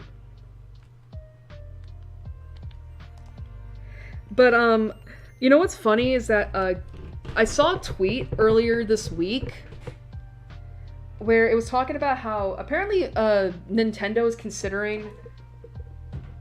There we go. Is considering, putting Pokemon Legends ZA on sale. And my friend Gary saw that tweet and they were like, oh, is it actually time for me to get the game? I literally tweeted at them when I saw it that I was like, bro, please, if you fucking get it, we need to sit down so that I can trade you all the Pokemon I have sitting in my box. It's gonna legit take an hour for us to get through it all because I have so many. And they were like, oh, yes, bitch, yes! And I was like, okay, good. I don't know if I'm gonna get around to it, though, because I don't have Nintendo Switch Online. Outside of the free trial they'll potentially give you when you buy the game. But listen, I want to try a Gengar, damn it! Like, do you fucking realize how cool it would be for me to have a Gengar? I've never had a Gengar in my life. Never, ever. Nor a Machamp. Nor an Alakazam. Like, all these classic Mons, I've never had the chance to experience because by the time I finally got to them, I either didn't have friends or it was on the Switch. Or my friends didn't have the games, and it's like, I'm not gonna ask them to buy like a $60 game just for me to trade stuff over.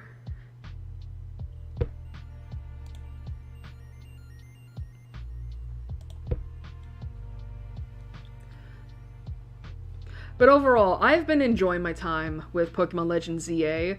I honestly wonder if I am gonna finish it. Like, cause again, I have that habit, I have that tendency, right?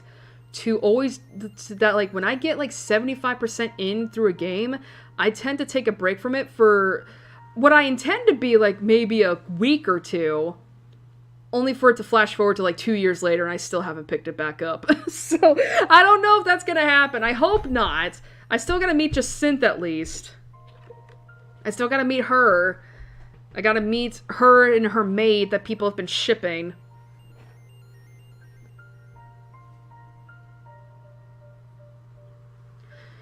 And then, I also still gotta get I also gotta get the remaining Megas. I also need to figure out what Lysander's deal is. Which, by the way, spoilers, Lysander's in this game. Of course he is. Why would you think he wouldn't be otherwise? He looks hella different.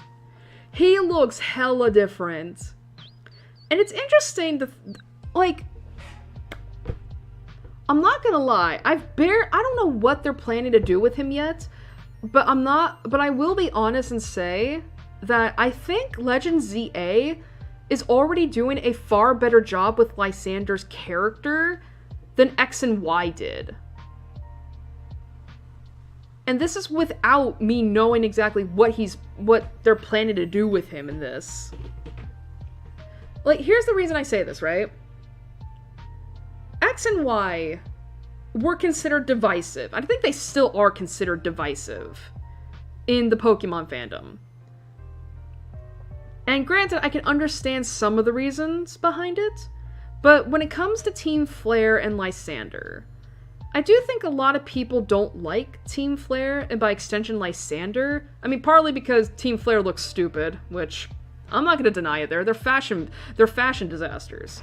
But I think another thing too is that their goal, right? Or Lysander's goal, to be more specific. His goal was to make the world beautiful again. Which, okay, that's a thing. And his reasoning behind that was because he believed that with the amount of people and Pokemon that were currently in the world, you know, and how much strife there was, supposedly, he wanted to essentially take the ultimate weapon, which we find out from the backstory of X and Y during the 3,000, not 1,000-year war. During the war, there was a war, you know, the AZ and his Floette participated in, and, you know, we all know that story, right? Lysander wanted to use the ultimate weapon to essentially return the world back to the beginning.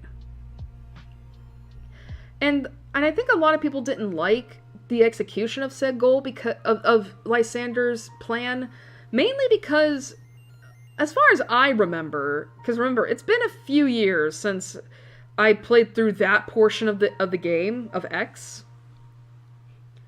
There was not one instance in which, like, it proved that Lysander's reasoning or idea or ideals or beliefs or whatnot were right, were true, if that makes sense. And instead it just looks like, and not to mention the idea that, like, his goal already was a pretty abstract goal, all things considered. Like, when you think about the end result, it's like, well, that happened.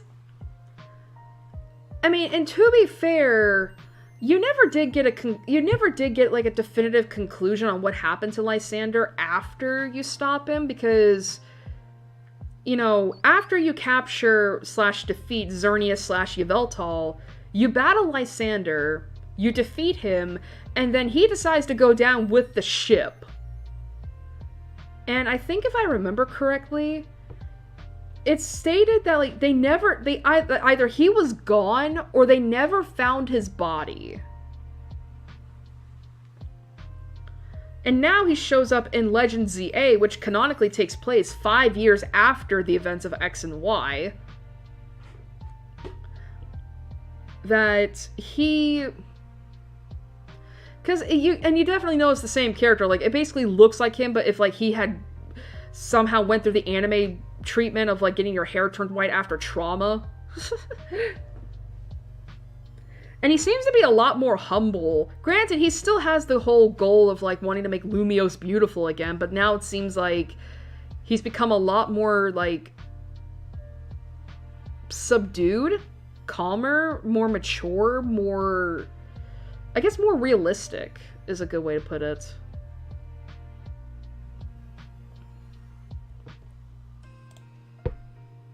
And, yeah, like, he does that.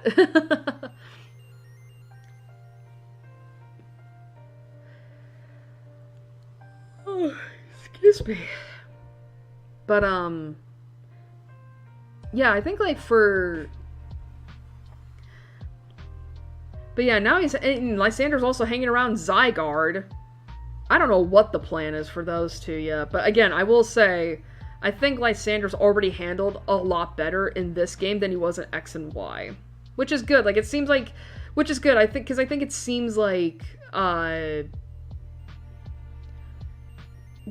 the writers for ZA look back at X and Y and were like, okay, let's do a bit of a redemption arc for Lysander here. Like, I mean, if Lysander's still gonna be a villain, let's make him be more of a better villain. Let's still have our worst villain be Chairman Rose from Sword and Shield.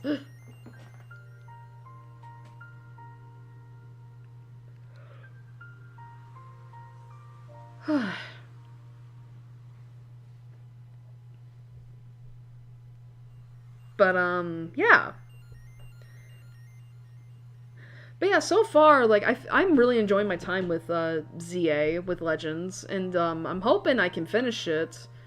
I mean, if not by the end of this year, but hopefully a little bit after? I don't know.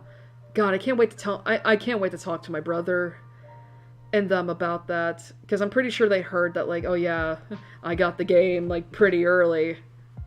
And I've just been playing it on and off for the last few weeks. For the last month, actually. And I'm pretty sure they're going to be curious about, like, what new Pokemon they may experience in Pokemon Go. So... Alrighty. Well, I think I've talked y'all's ears long enough, because we're almost 4 hours into this.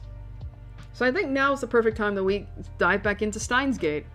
Let me just retweet the stream real quick.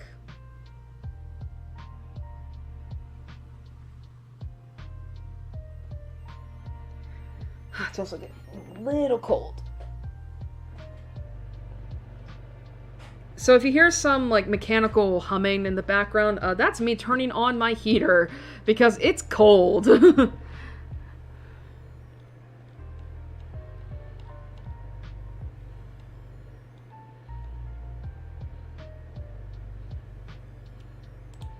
Let's see...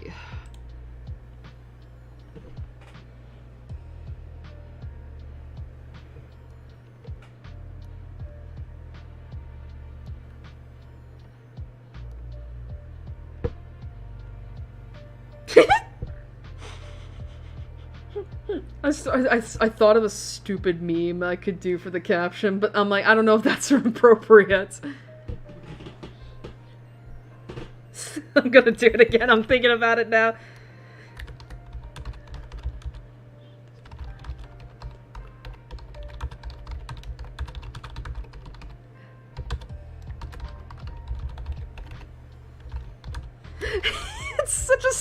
It's such an old meme at this point. Is that how you spell it? Despacito? It's so stupid.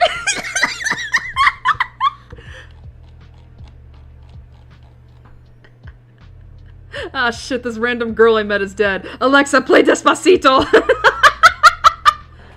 Okay, we're gonna see Chaos and we're gonna see Firefox again in a moment. So in a moment, in a little bit more time. So let's say goodbye to that for now. Ba ba ba ba ba. Okay.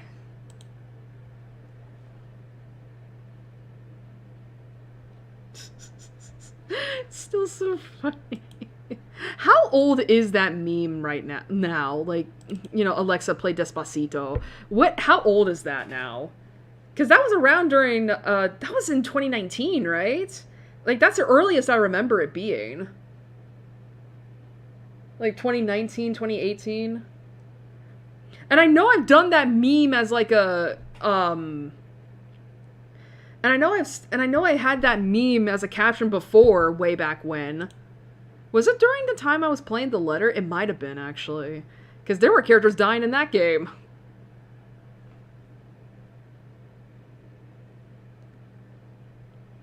And I was like, ah, shit, we gotta play Despacito, Alexa.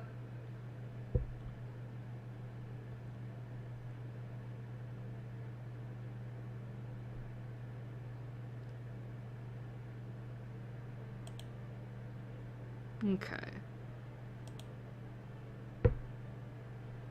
Alexa, play Despacito.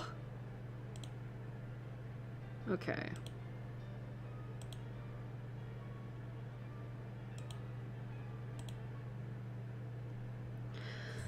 Okay. Okay. And by the way, I also got my water. Oh, that's slipping off. That's a bad thing. But yeah, I got my water, so now I'll be refreshed. I'll be hydrated.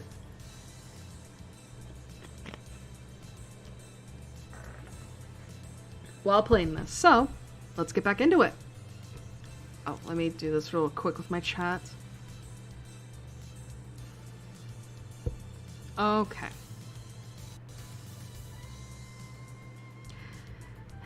In any case, there's nothing we can do about it now. It's time for Daro and I to head to Daibiru. Daibiru? Oh wait, we got a tip for that. Daibiru. A skyscraper with offices and a commerce center that opened alongside UPX in 2003. Connected to UPX by overpass. And then I saw ATF. Short for Akihabara Techno Forum. A meeting hall located inside Daibiru. Several universities and research institutions hold special seminars here. Okay. There's going to be a seminar at ATF, and we have to be there. It's part of our studies at Tokyo Denki University. Summer credits, basically. We have to attend the seminar and write a report. Come to think of it, what's today's seminar about again? I looked it up before the summer holiday began. I should have written it down.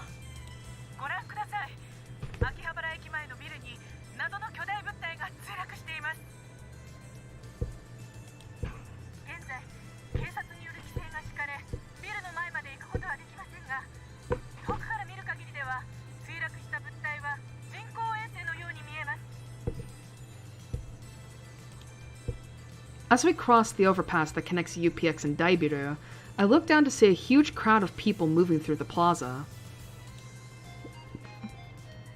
Oh, there are even some garishly dressed young men and women, the sort you don't usually see around Akiba. You've got mail.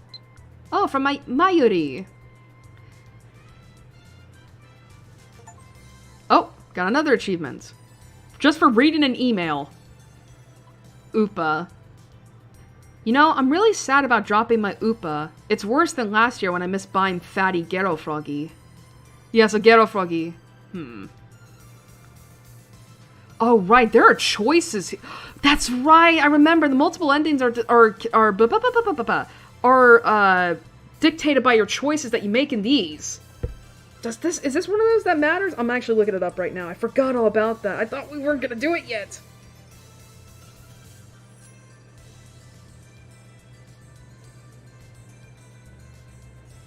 See.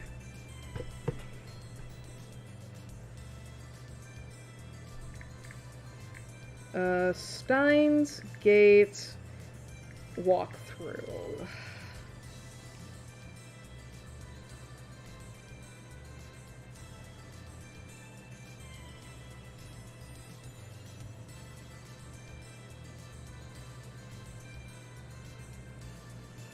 Jesus Christ.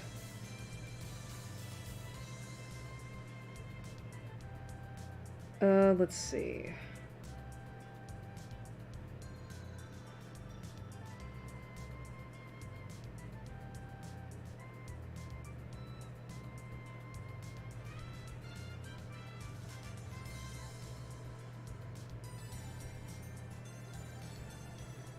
Is there anything in regards to, like...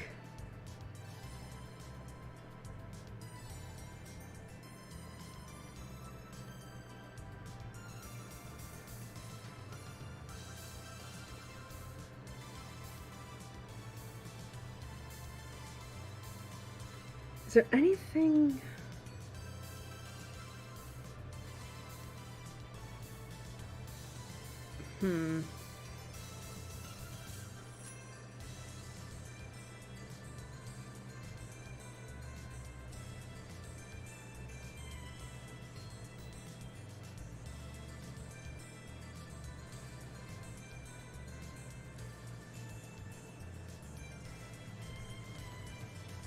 Wow, there's a lot here to get.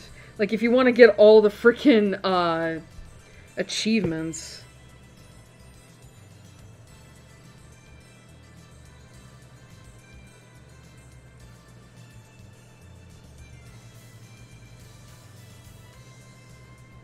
Well, I guess, like, there's nothing...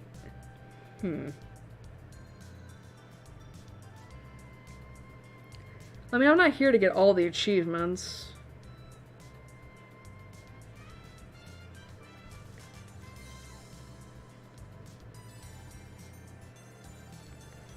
Okay, I mean, it doesn't necessarily say anything. Okay, you know what we're gonna do?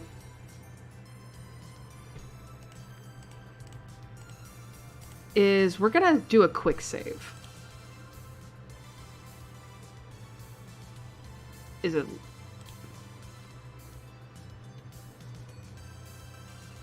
hello?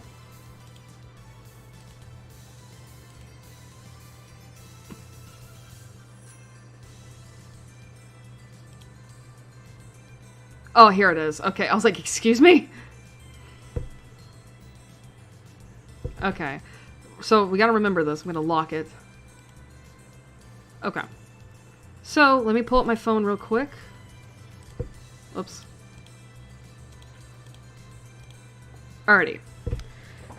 So, I'm gonna do both choices, actually. So, apparently, I gotta do this if I want to, like, proceed on with the, walkthrough. Like, apparently the walkthrough says I gotta... Ooh.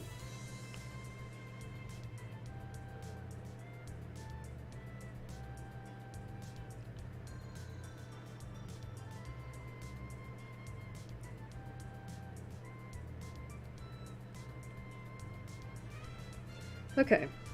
So yeah, we're gonna do this. Ghetto Froggy. That's the one from last year, right? I thought you weren't interested. Hey, reply to an email. Resonant reaction.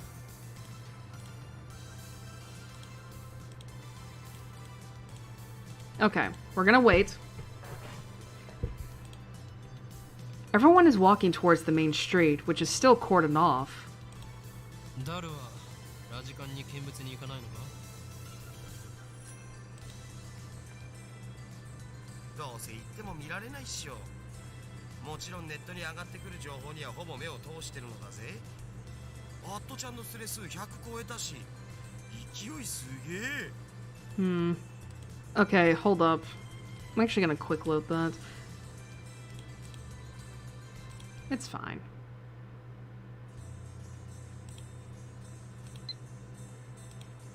God damn it. Well, actually, I guess we could, like... I don't know, because that's the thing, I don't know if she's gonna reply to that. Let's just try the Upa. I feel your pain. That thing was worth a fortune. Our precious research fund, ores. Oh, okay. Okay.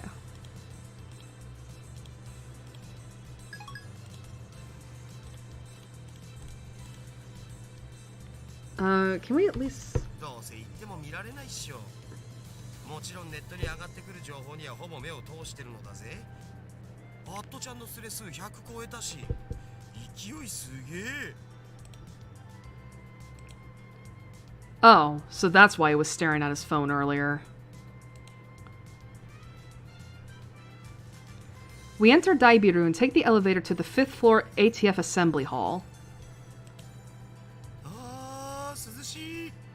生き返るぜ。あばばばばばばばばばばば。Oh, that automatopoeia. Unlike the lab, Daibiru has air conditioning. Yet another reason for our diligent participation in the seminar. 電話レンジ過去仮の件だが、俺は答えを導き出したかもしれん。そのカッコ借りってめんどいからいい加減やめるべき。I won't give in that easily. Even if no other lab members use names subject to change, I will carry on until the day we decide its true name. そんなことは今はどうでもいい。お得意のとんでも理論でもひらめいちゃったん？何を言うか。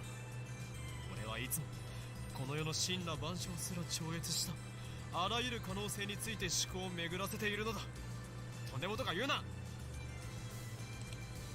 神羅万象を超越ってつまり何でもありってことじゃね？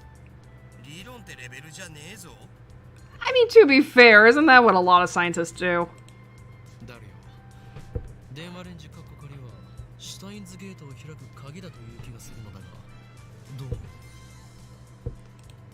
そのシュタインなんとかってところからして意味不明なわけだが。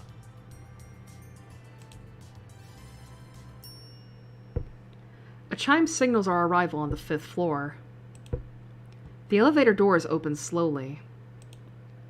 As we step out of the elevator... Oh? Damn it, that's what I forgot to do. I meant to look up the voice actors, the seiyus. I bump into someone. I quickly grab the person's shoulder to keep them from falling.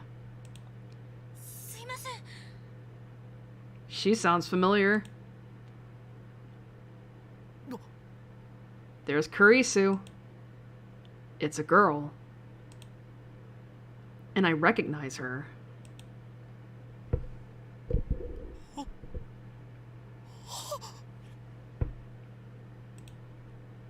Impossible. Chills run down my spine. I stare at her face in disbelief. I saw this girl just 3 hours ago.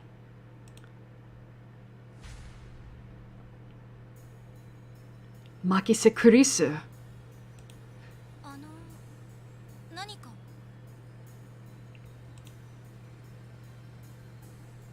Kurisu frowns and tries to back away. But I don't let go of her shoulder. My grip tightens.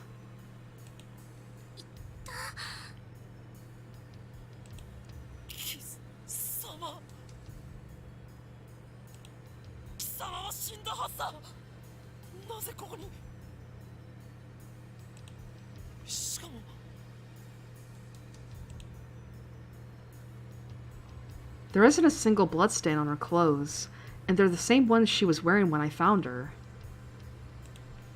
Only a serious wound could have produced that much blood. Yet as far as I can tell, she's completely uninjured.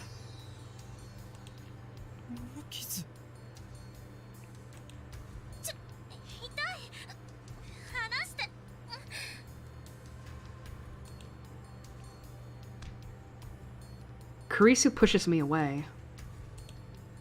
Then she shoots me a wary glare.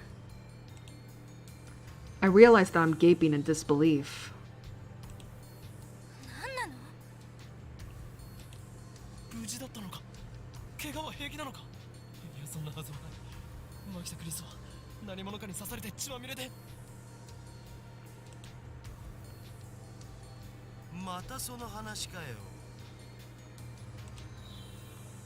Daru interrupts.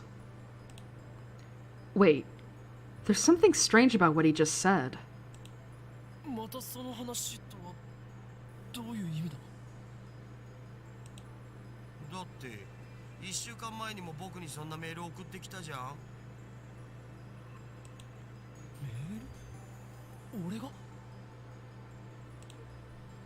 何をバカな。マキセ・クリスが殺されているのを見たのはほんの3時間前だぞ。ちょっと勝手に殺さないでくれますか？私ピンピンしてますんで。そういえばあのメール変な感じだったな。送信日時が1週間後になってた。つまり未来から来たっつうか。未来から来た？ネットで妙な考察サイトでも見たのかだろ。お前がとんでも理論を言い出すとは珍しい。違うがな。確かにメールの日付は1週間後の28。あ、そっか、28日だから今日じゃん。 Daru pulls out his phone and shows it to me. He's right. The email was sent from my phone. Yeah, received July 21st. But yet sent today. Someone stab. He received it on July 21st at 12:56. But it was sent on July 28th at 12:54. It was split into 3 mails. Someone stab. Bed makiseke. Urisu. Don't. Why did I send such a short message in 3 parts? And it looks like the 3rd email got cut off. I do recognize the content, though.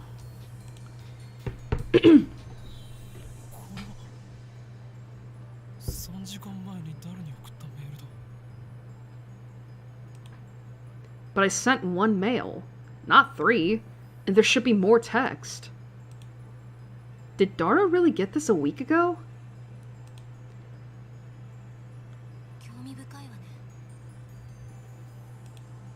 Suddenly, Kurisu is standing next to me, peering intently at the screen of Daru's phone. Oh, right! The email's not important. Well, maybe it is, but not right now! The real question is why she's still alive. Is she an illusion? No, an evil spirit? Am I haunted? What the fuck did you do to piss her off so much that she would haunt your ass, dude? I don't believe in such unscientific drivel. Mad scientist orada! I timidly reach out to Kurisu's face. My fingertips stroke her hair. Feels silky. Quite the cuticles.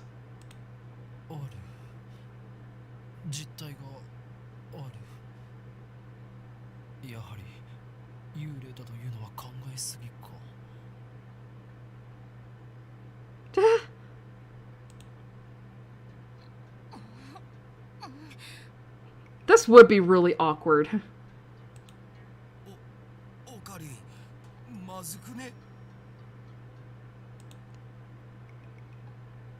I poke Kurisu's cheeks with my fingers. Such softness. Dead bodies don't feel like this. Not that I've ever touched one. She's like, can you back up? Wait a minute. We already touched when I bumped into her coming out of the elevator. I even grabbed her shoulders before being pushed away. And I still doubted that she had substance? That's just proof of how confused I am. If she's alive, then what did I see back at Radikan? What was that scream I heard? Were they hallucinations, just like that mass disappearance? That's right, she was stabbed. Maybe she's just hiding her wounds. This requires further investigation. My guy, you're gonna be known as a weirdo. Bruh. I grab the hem of her blouse and slowly lift it.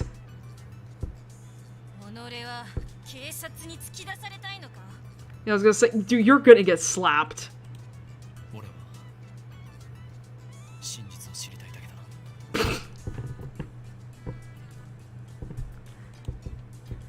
I stare straight back at Kurisu. She trembles with anger.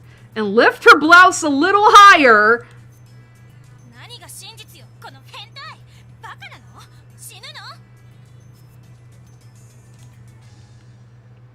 She pushes my hand away.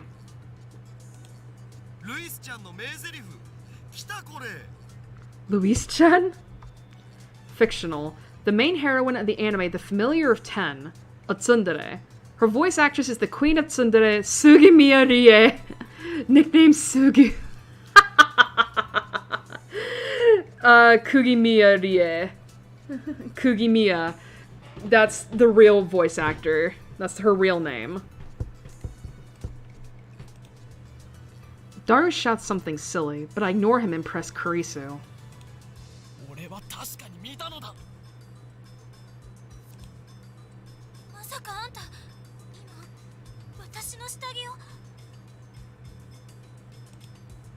Kurisu's face turns bright red. She firmly pulls her blouse down.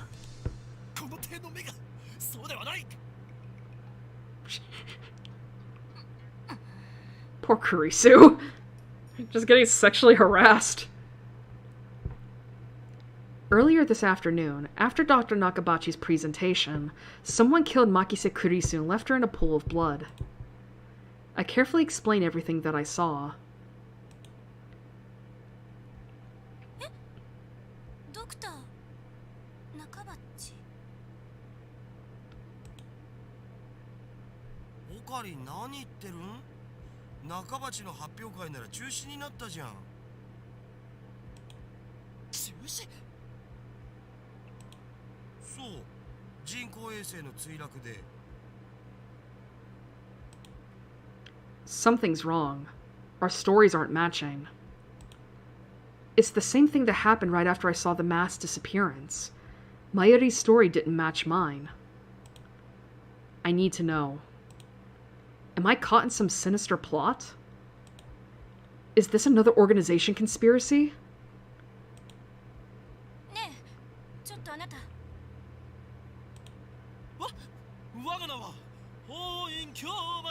There we go. That's where I was getting like Hoin Kyomada.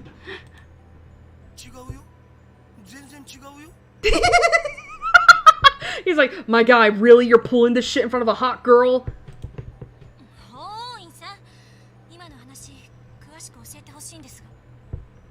Honorifics. Japanese employs a system of name suffixes that define the speaker's relationship to the addressee. The common honorifics are as follows. San, the most common honorific. Used with strangers, people of equal status, and in general whenever one needs to be polite. When used after the given name, Kyoma-san, it indicates a closer relationship. Kun, an informal name suffix generally used for male friends or male subordinates. Also used by males towards female subordinates in professional environments. Chan, a diminutive suffix that indicates high affection, usually used for small children, young girls, or between close female friends. Tan, an even more diminutive version of the chan suffix, most often used for fictional characters, especially anthropomorphizations for added cuteness. Shi, a literary honorific generally used by formal publications such as newspapers. Some otaku, such as Daru, use shi regularly. Looks like she finally understands I'm not lying. But I still don't understand why my memories don't match everyone else's. I doubt that I can give her a good explanation. Just then, an older man steps out of the assembly hall. Makise-san, そろそろ時間ですし、始めましょう。はい。 Oh. Kurisu glances at me one more time, then sighs and heads towards the small conference room. オカリン、とりあえず僕らも行こうぜ。行くとはどういう意味だ? What do you think, stupid? 講義を聞きに来たんだろ? Yes, like, we're here for that. Why are we here if not for that? Ah, that. Right. Daru follows after Kurisu. Did she come to attend the lecture too? Strange. Why would the girl genius, Makise Kurisu, need to attend a lecture like this? Like this. Okay, my guess was a bit off. The girl genius didn't come to attend the lecture. Nah.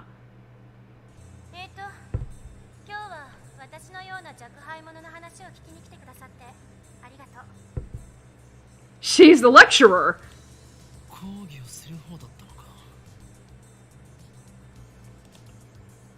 Japan's famous girl genius, Makise Kurisu, who had her thesis published at the tender age of 17. According to Daru, she turned 18 a few days ago. I first heard about her when Daru pointed her out in a Gossip magazine article.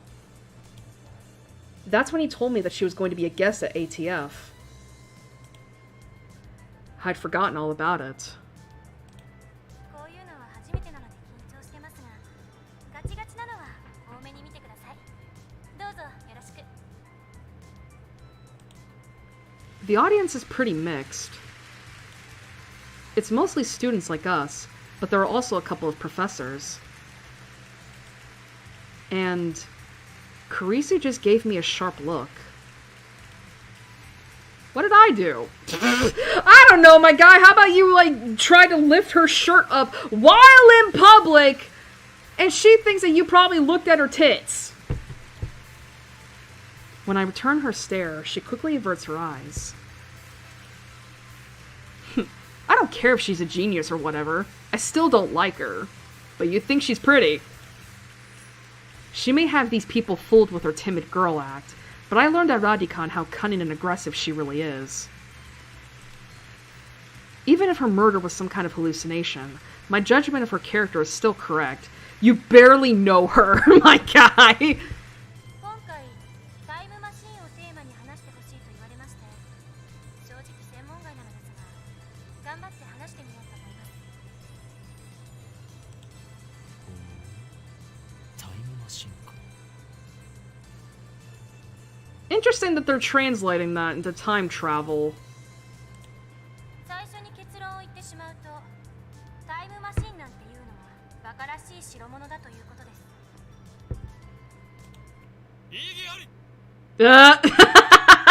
Also, listen to the Igiari!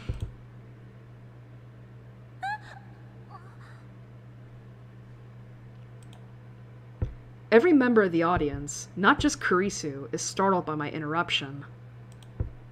Perhaps I'm being slightly rude here, but I'm not one to just sit and listen to some genius girl's drivel.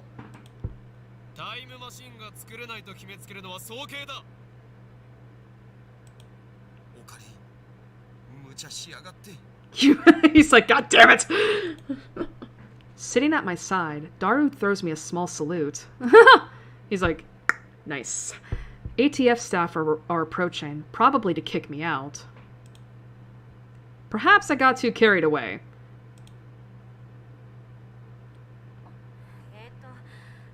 まあ、はい、いいですよ。ディスカッション形式の方が話も弾むでしょうし。 Thanks to her proposal, the event staff refrained from escorting me out. She sounds a little pissed, but let's not mind that. let's put that aside for now. でもその前に、私の考えを話させてください。これまで世界中の科学者たちがタイムトラベルについての理論を提唱してきました。主な理論だけでも11に及びます。 All right, this is one of the times in which like the game really delves into its like themes and subject matter. So like, let's get ready for an ear. I don't want to say an earful, but like, this is a lecture. Let's fucking do it. What are the major theories of time travel? I've heard about the cosmic string theory at least. The 11 theories. 中性子星理論、ブラックホール理論、高速理論、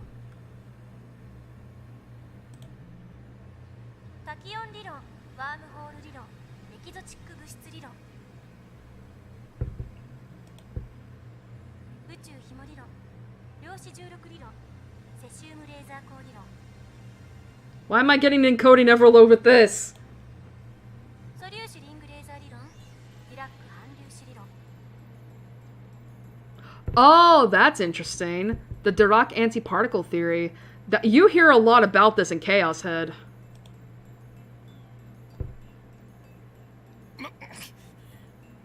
He's got outsmarted. Not bad. Perhaps Makise Kurisu is a worthy rival after all. でも、それらの理論はいずれも仮説の域を出ません。場合によっては、11個の中の別の理論によって否定されているものさえある。では12番目の理論が発見されたとしたらどうかな。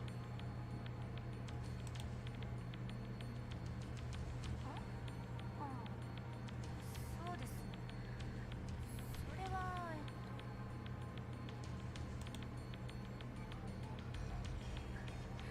13番目の理論によって否定されるかもしれませんね。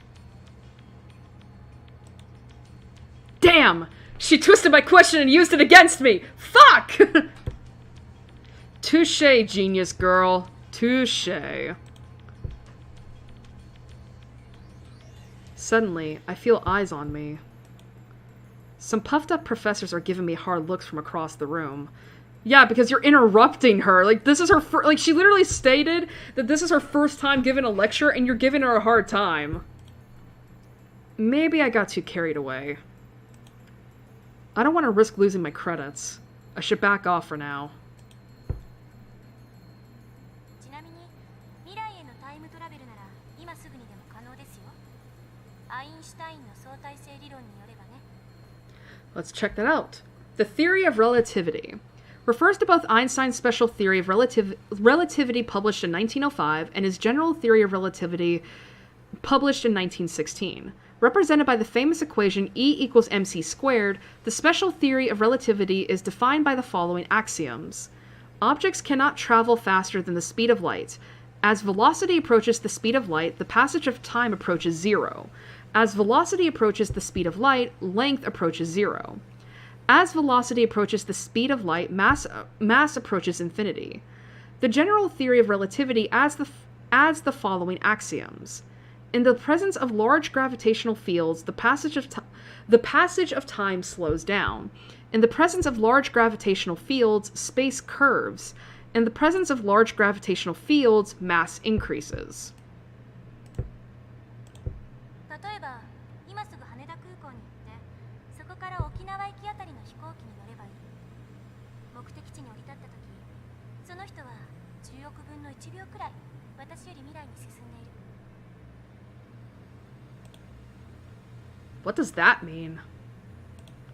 移動する速さが高速に近づけば近づくほど時間は遅く流れる。それが相対性理論ですから。極論を言えば光と同じほどの速さで走ることができたら流れる時間はその人だけ半分になるわけ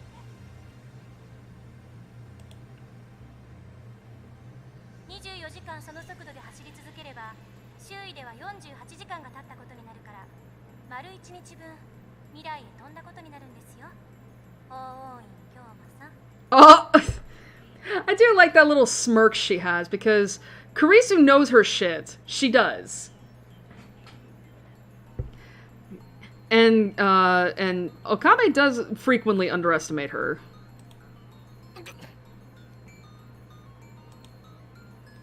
Why are you singling me out? Because you were giving her a hard time! She deserves this! I'm doing my best to hold back, but it looks like Makise Kurisu wants to pick a fight. I wish that she hadn't said that name in front of so many people. It's too great a risk to let others know my true name. You literally shouted it out!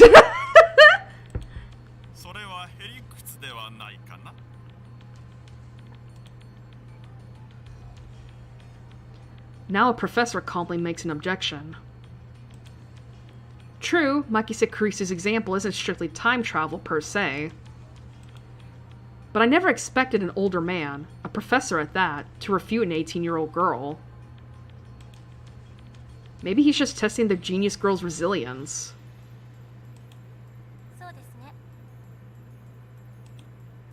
The genius girl readily concedes the point. If she were a normal 18-year-old, it would be impossible for her to be this calm in front of all these people. A normal 18-year-old would panic when refuted by such a distinguished-looking professor. And yet, Makise Kurisu's giving off an aura of gutsiness that says, I can take this guy on.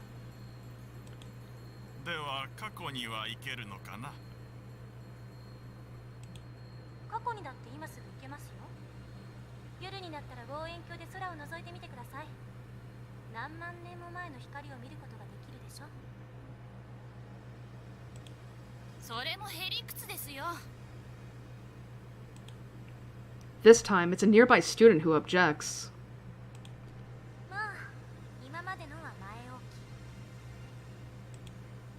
Was it just me, or did Kurisu look a little nervous just now?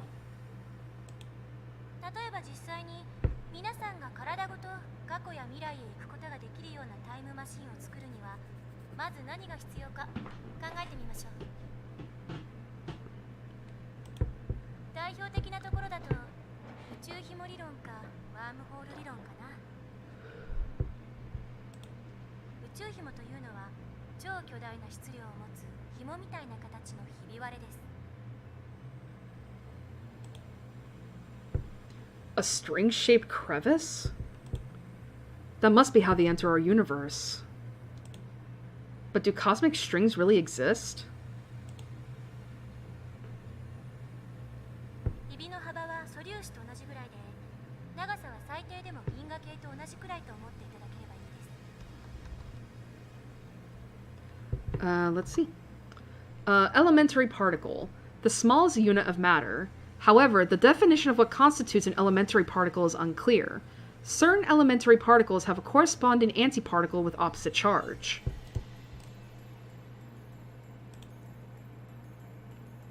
これは巨大な質量であるがゆえに時空を歪める性質を持っているんです。その歪んだ時空を紐を中心にあなたがぐるっと一周すると360度以内で回りきることができる。要するにワープみたいなことができるということ。これ時空の角度欠損って言います。角度欠損しているところを通過するとそこは欠損しちゃってますので通過時間はゼロになる。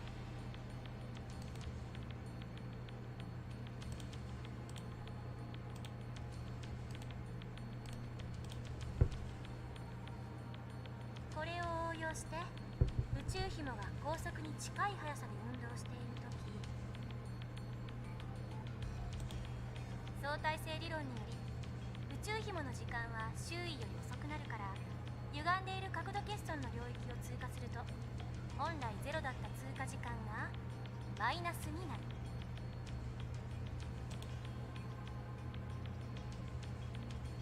Oh, that did not get a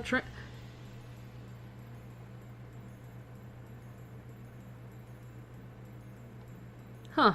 Interesting. That doesn't get a voice line. Therefore, passing through the area of angular deficit will cause the transit time to become negative instead of 0. つまり通過後の方が過去になっているわけで、2本の宇宙紐を使って空間欠損ジャンプを行い元の地点まで周回するように戻ってくると、ちょうど周回を開始したのと同じ時間に戻ってくることができる。ざっくり言っちゃうと、それが宇宙紐理論によるタイムトラベルです。ちなみに誤解しないでほしいのは、宇宙紐理論は超紐理論とは別物ということです。 Alright, superstrings. In physics, the theory that all matter in the universe is composed of strings, the vibrations of which manifest as the elementary particles. This theory, which posits 11 dimensions, is currently impossible to prove experimentally. However, it is said that if this theory is proven, it will explain all phenomena from the birth and scope of the universe on the macro level to elementary particles like quarks on the micro level. というわけで、宇宙紐理論で過去へ行くために用意するものは3つ。その1、宇宙紐。これは2つ必要です。あ、ちなみに宇宙紐って生まれたばかりの宇宙にしかないという過程なので、探すのはかなり骨が折れるかも。Might be a little hard to find, you don't say. その2、仮に宇宙紐を見つけてきたら、それを光に近い速さで運動させるためのエネルギーが必要です。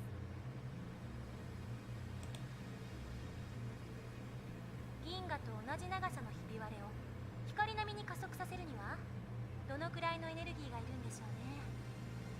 少なくとも 1.21 ジゴワット以上なのは確かです。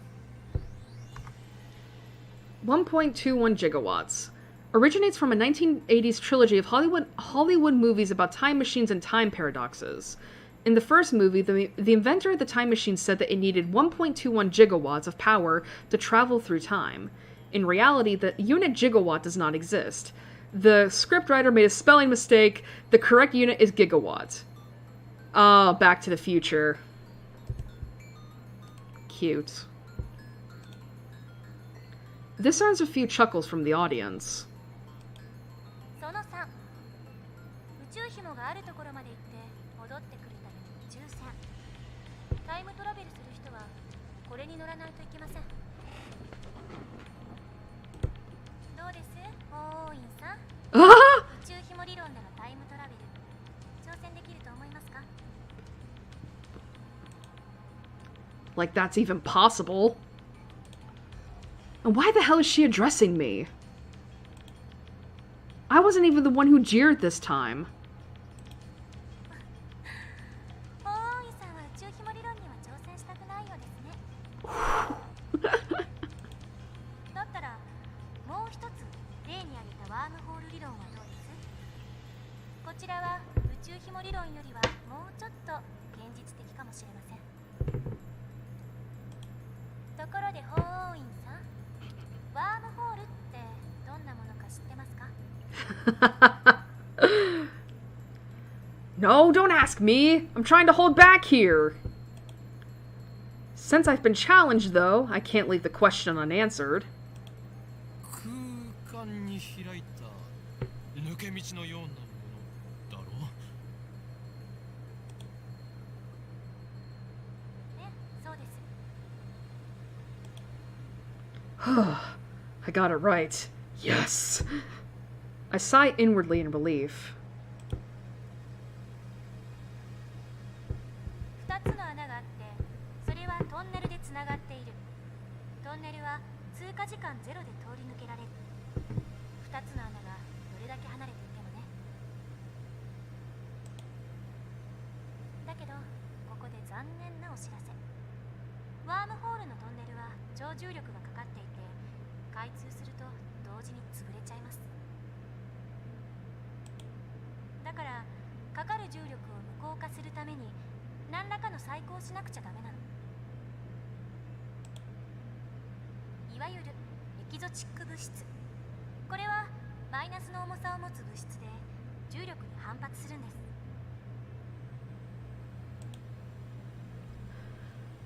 Negative mass, huh? Is it something that floats if you leave it on the ground? Maybe not.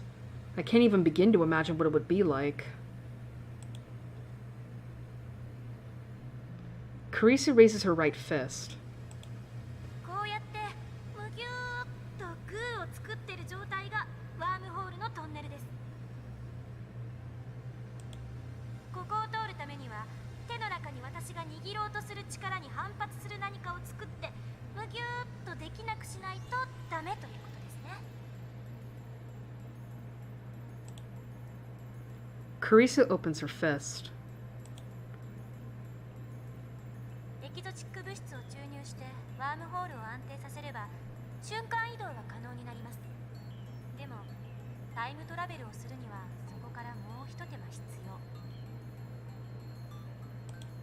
ここでは仮にワームホールの入り口側の穴がこの秋葉原に、出口側にある穴が LA にあるとしましょう。まず LA にある穴を光に近い速さで宇宙の果てまで飛ばしちゃってください。そして果てまで行ったらすぐに LA に引っ張り戻す。How? 相対性理論により光の速さで動くと時間は遅く流れる。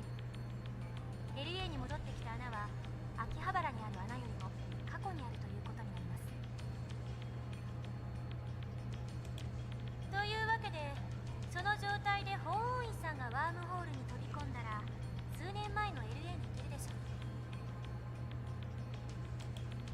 でもこの時点ではまだタイムトラベルをしたことにはなりません。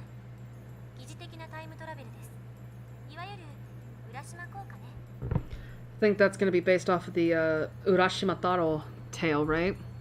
Yep. In special relativity, a phenomenon originating from the fact that time slows down as an object approaches the speed of light. For example, imagine that an astronaut travels to a nearby star and back at close to the speed of light. This trip might take a few years from the astronaut's perspective, but he would return to Earth to find that thousands of years had passed in his absence.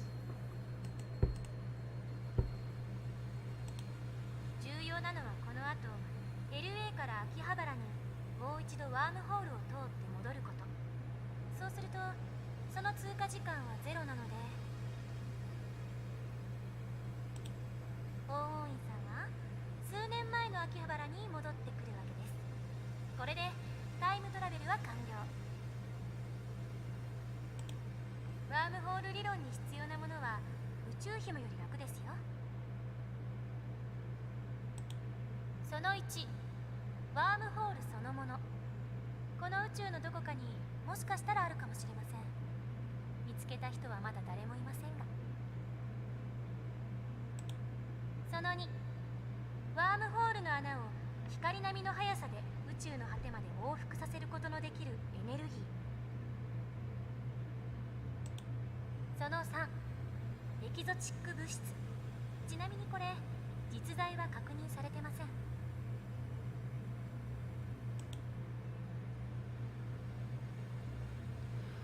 So, implementation of either one would require a ridiculous amount of effort.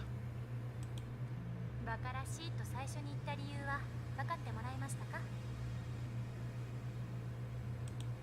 タイムトラベルの理論はどれも思考実験です。それらの理論からでは実際にタイムマシンを作ることができないということ。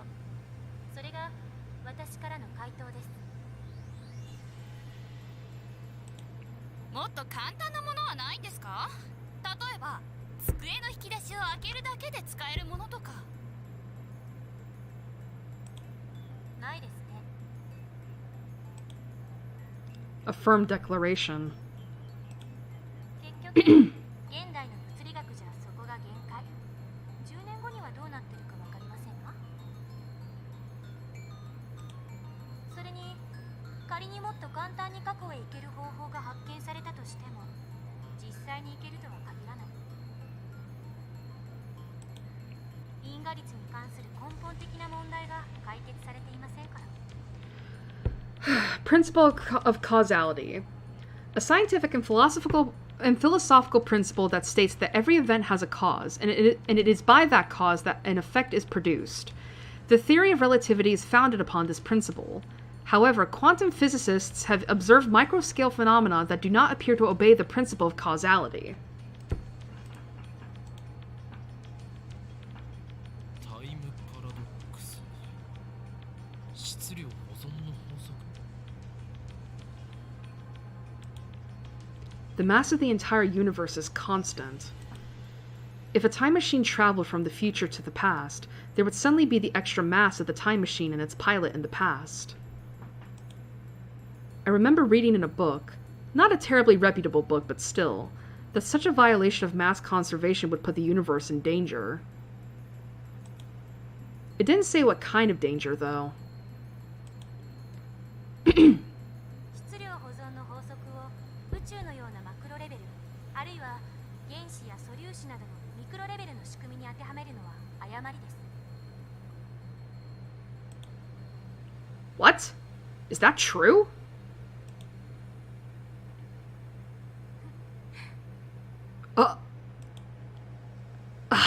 She's laughing at my reaction. That little... How mortifying.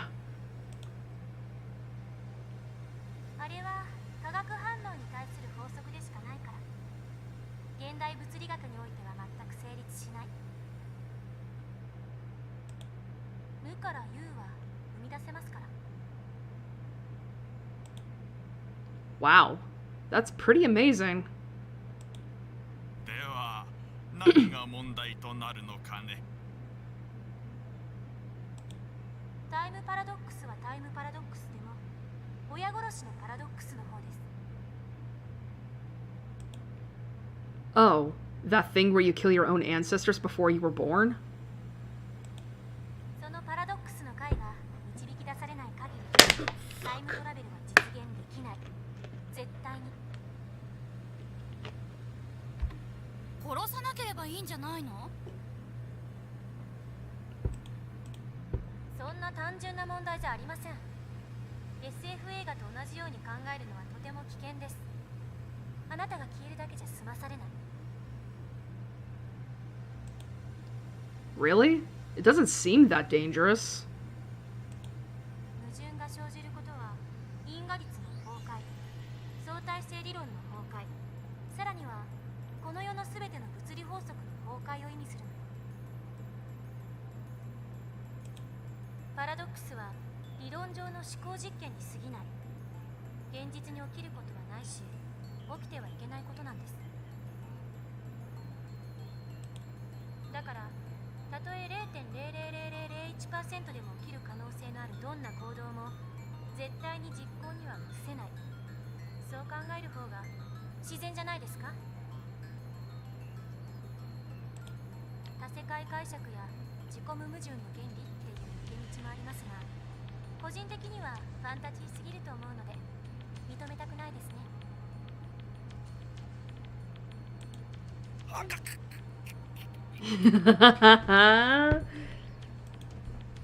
I grind my teeth.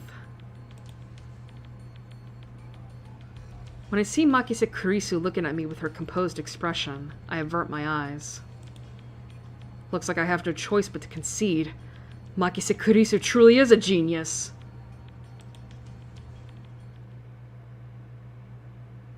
I ended up listening to all of Kurisu's lecture at ATF. After the 2 time travel theories she introduced at the beginning, she explained the rest with equal eloquence. She seemed a little nervous at first, but that quickly changed as she spoke. By the end, it was an impressive lecture. So impressive that you wouldn't think it was an 18-year-old's first time. She did well to respond to my malicious questions with sarcasm. She's got guts. Wait, why am I praising her?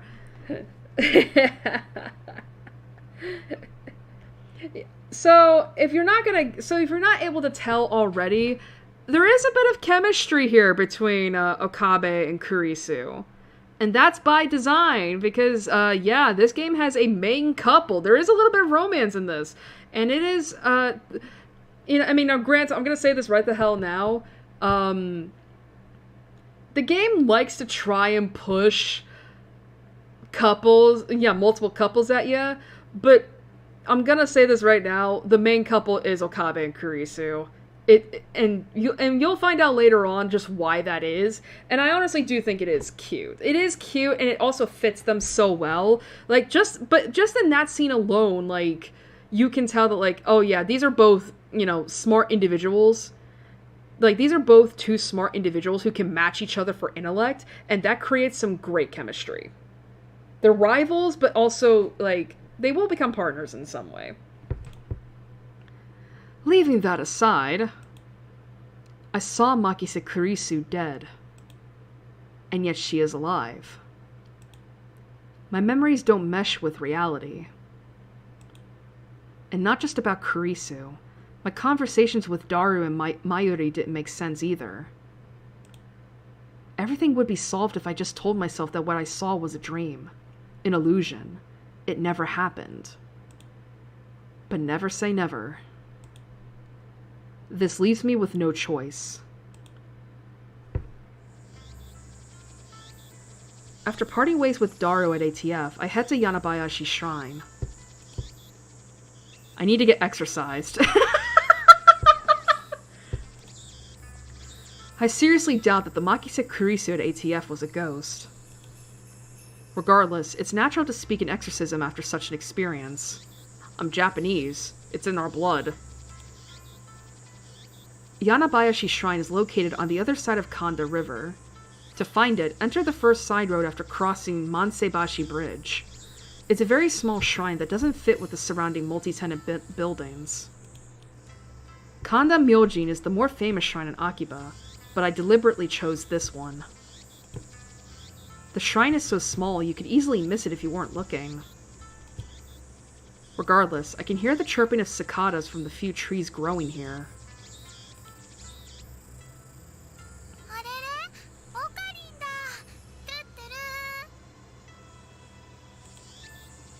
There are 2 girls standing in front of the main building. One of them is Mayuri. The other is a docile-looking beauty in traditional Miko attire. Alright, shrine maidens are priestesses in the Shinto religion. Miko typically dressed in a white kimono with a red hakama or skirt. Their role is to assist priests with performing rituals and events. Urushibara Luka. A stunning example of feminine charm and grace. Lips delicate like cherry blossoms in bloom. The essence of Japanese beauty. The chief priest's son. That's right, son. Musuko. Lovely in every way, but he's a guy.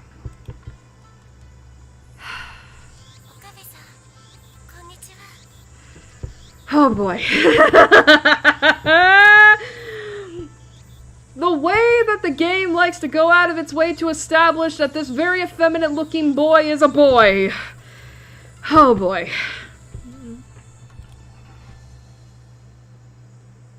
He bows his head. The voice of a girl, the mannerisms of a girl. More feminine than any girl I know. But he's a guy.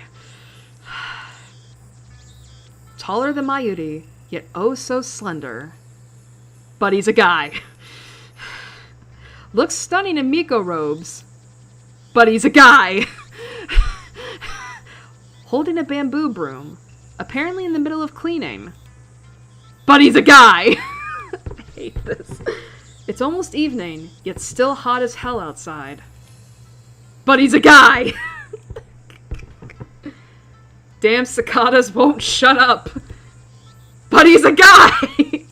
This is not funny.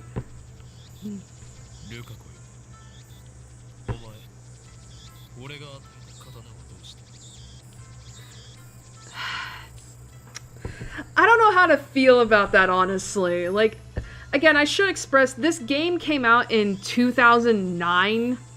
Presumably 2008, 2009. Like, this is before the 2010s. Like, this was back when our knowledge of, let's just say, gender non-conforming people, we were still calling them by the T-slur. Very proudly, in fact. So, I don't know, again, I don't know how to feel about this game, like, going into detail about how effeminate Lukako is, but they have to keep establishing that he's a guy. I don't know how to feel about that, honestly. He's a friend of mine.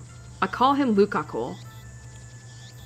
We met when I rescued him from some aggressive photographers in Akiba's pedestrian heaven. Some neighborhoods of Tokyo, such as Akihabara, close major streets on busy shopping days. This effectively turns the street into one big sidewalk, facilitating pedestrian access.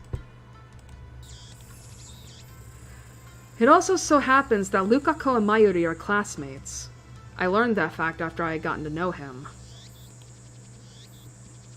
Lukako is taken aback by my sharp question. He starts fidgeting with a flushed face and tears in his eyes.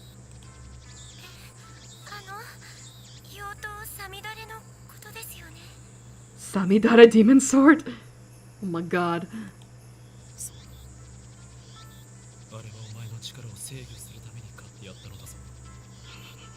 You gotta love how, like, he drags these fuckers into his fantasy.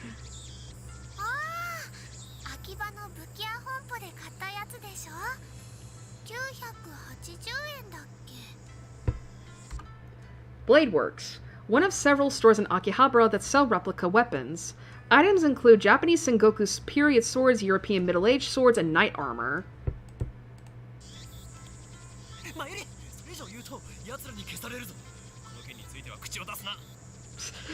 If you talk about how much it costs, I will kill you!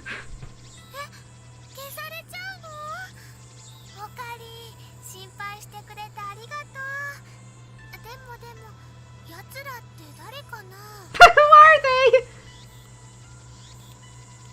I ignore Mayuri's question.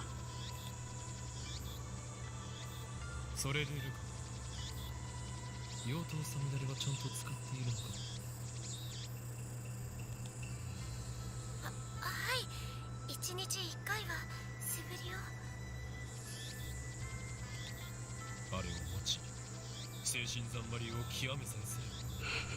お前は己の内にある邪悪な炎に焼かれずに済む。 Seishinzanma. Oi. What the fuck? I think that is a woman voicing Luca. Just further adding confusion.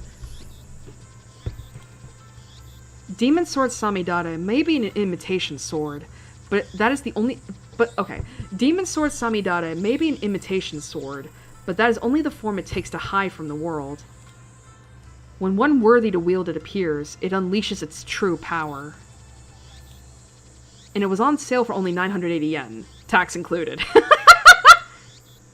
な素敵なものをプレゼントしてもらえて、岡部さんには感謝しています。俺は岡部ではない。オカリンだよ。ごめんなさい、京馬さん。分かればいいのだ。では合言葉。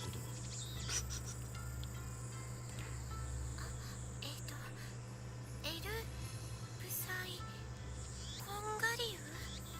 Close! 違う、コンガ流ではなくコングルーだ。 You hear his voice go like, no, it's not that! はい。エルブサイコングルー。これでいいですか？ Lukako smiles happily as I nod. ありがとうございます。 Such a lovely smile. But he's a guy. Please stop! I know. 美しい師弟関係だね。マユシーは不女子じゃないけど、ちょっとドキドキしてきちゃうよ。 Bruh. Not the Fujoshi. Oi! Fujoshi. A term for female otaku with a particular interest in yaoi or works of fiction that depict homosexual relationships between men. Does not apply to female otaku in general. I guess we all know that I'm probably a Fujoshi. Himeshi. I think what is the term for female otaku for, like, who are interested in Yuri? Is it Himejoshi? Probably Himejoshi. Because I know, like, Himedanshi is for men who are interested in Yuri.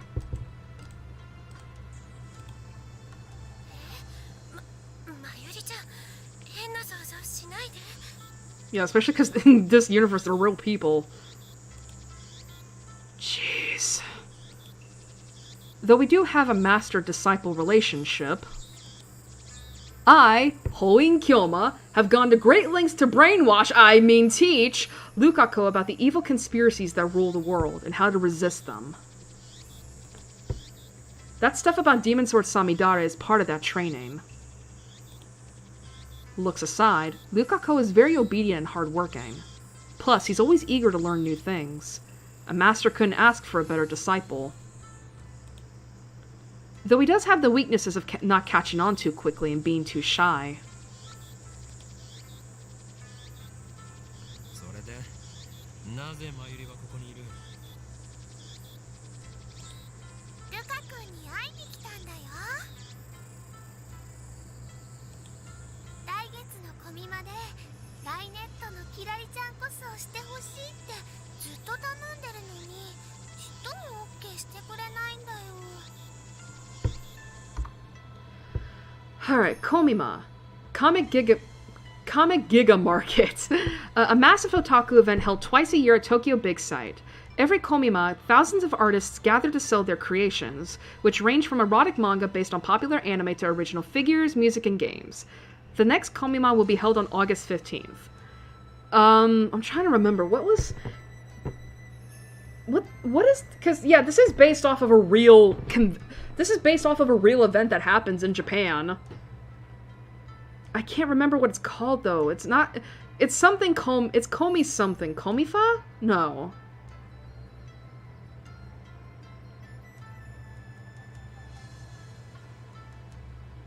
I can't remember, but this is based off of a real thing that happens. And Kirari-chan. The heroine of Rainet Kakeru. Her full name is Nishimura Kirari. She is a smart and athletic girl in 5th grade. She is also cute and has a good personality. Basically the perfect girl. Passionate about fashion, hates mushrooms. Whoops.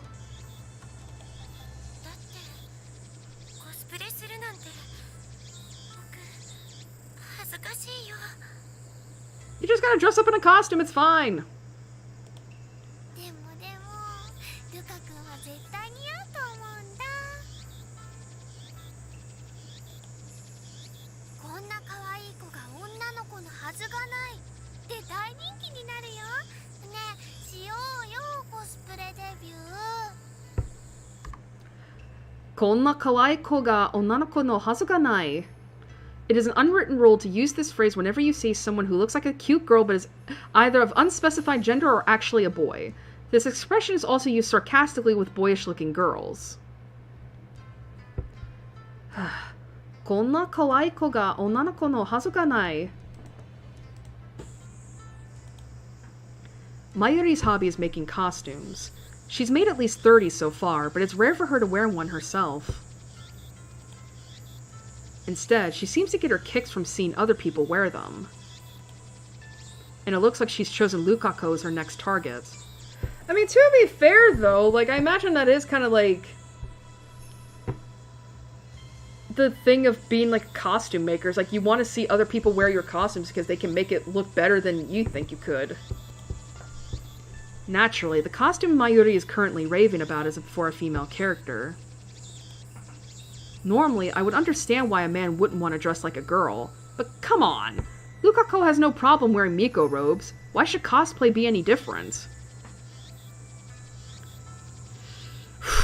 We're gonna get through this, guys. But whatever. I have business to take care of. I'm not here to debate about cross-dressing.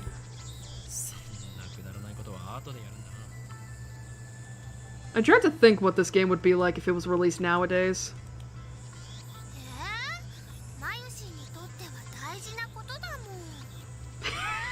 Actually, oh my god. I dread to think about it because it's like, bro, I feel like people would get so fucking angry at just the inclusion of Lukako because it's like, what do you mean this man is this girl is a man? What the fucking woke shit is this? 俺にとってはくだらないことなのだ。それよりルカ子よ、俺がこの神社を訪ねたのは他でもない。お祓いを頼みたいのだが、やってもらえないだろうか。お祓いですか？だったらお父さんに。あ、いや、そこまで大げさにしなくていい。気合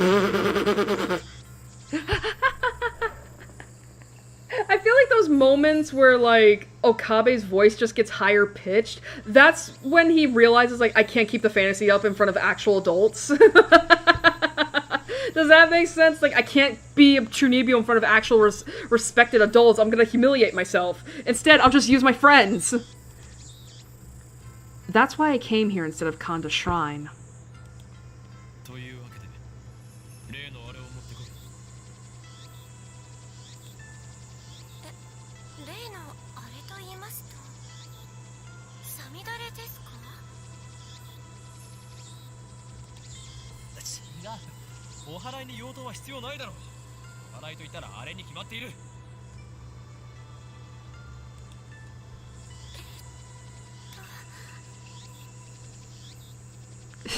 You're confusing him. 正式な名称はわからんが、棒に白い紙がふさふさとついていて、神主がわさわさと振るやつだ。That stick with the zigzaggy paper thingies that the priest does a shaky thingy with. Okay. 今のオカリーの説明、ゆとりっぽいね。 That sounded really stupid. Quite a shock to hear that from Mayuri. おほぬさですね。でもお父さん貸してくれるかな。 Onusa. A wand that is carried by a Shinto priest, adorned with shide paper. It is used in blessing rituals to ward off evil spirits. Shiki? ちょっと聞いてきます。 Lukako makes a quick bow, then runs off towards his house, which is on the shrine grounds. Meanwhile, Mayuri takes her pocket watch out of her bag to check the time. It's a very old watch, not the sort you'd expect a high school girl to carry. Its name is Pockety. Obviously, that's the name Mayuri gave it, not its brand name or anything. I bet this was actual merch at one point. Ever since elementary school, Mayuri has carried Pockety with her everywhere. It's her most important treasure.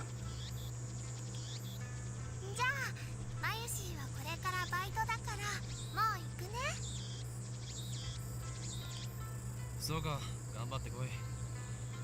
バイトが終わったら直接帰るのか。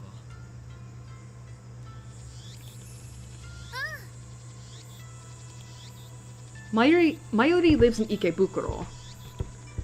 She comes to Akiba by train just about every day. It should be obvious since we're childhood friends and all, but I live in Ikebukuro too. Though I've been staying at the lab since summer break began. というわけで、また明日ね。また明日. I call Mayuri to stop before she trots off. マユリ、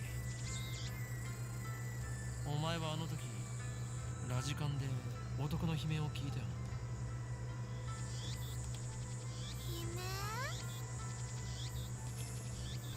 Mayuri blinks several times and puts her finger to her temple as if in thought. Then she gives her usual smile. それっていつのこと？今日の昼だ。聞いてないかそうか。わかった。だったらいい。変なオカリン。 Okarin's a weirdo! じゃあね。トゥットゥル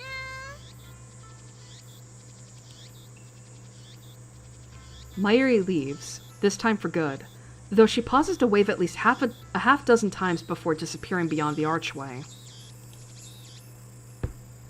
岡部さん、お待たせしました。 Lukako returns shortly after Mayuri leaves.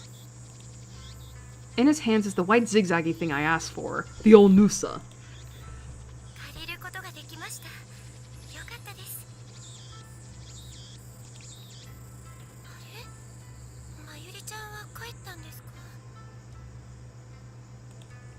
マユリはどうでもいいから、今すぐお祓いを始めるのだ、ルカ子よ。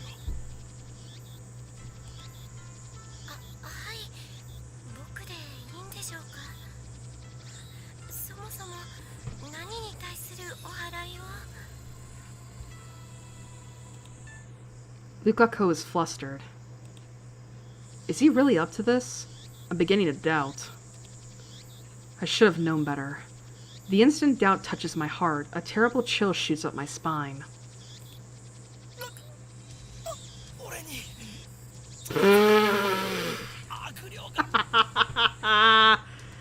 You little shit. I grab my violently shaking wrist.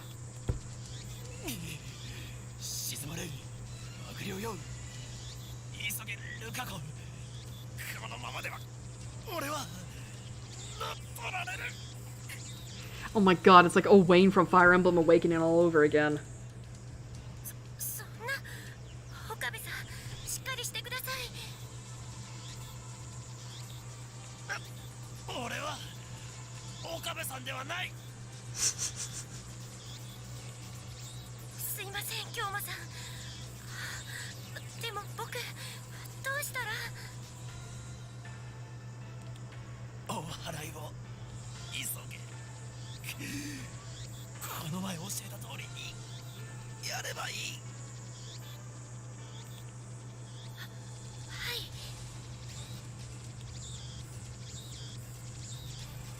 With a serious look on his face, Lukaku grasps the Onusa with both hands as if it were a sword.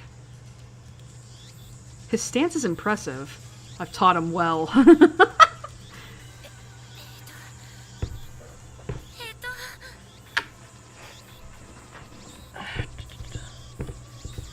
His face is red and he can barely talk. It looks like he wants to say something, but is hesitating. Panicking because he feels awkward? Amateur! Shut the fuck up!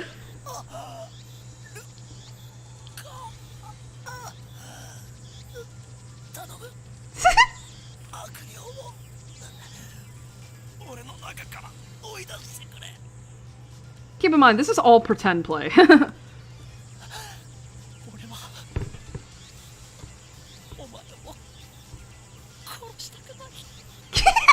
Sorry.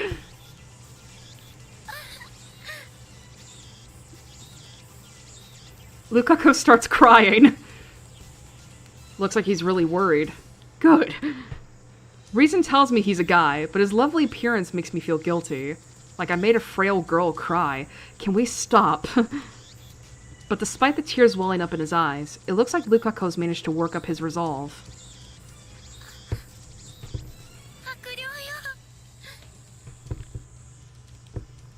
He raises the Onusa up high, shaking it left and right.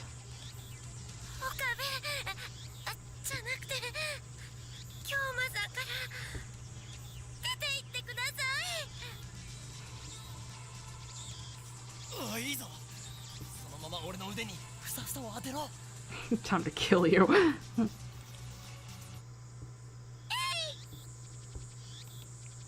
The tip of the Onusa touches my upper arm. In an anime, this would be the cue for some dramatic shockwave to occur, but nothing like that happens. The only sound is the chirping of cicadas.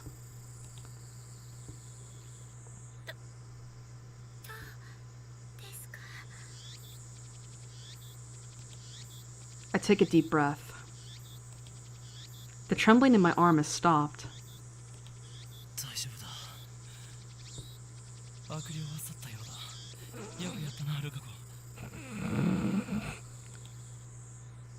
Lukaku sighs in relief and blushes.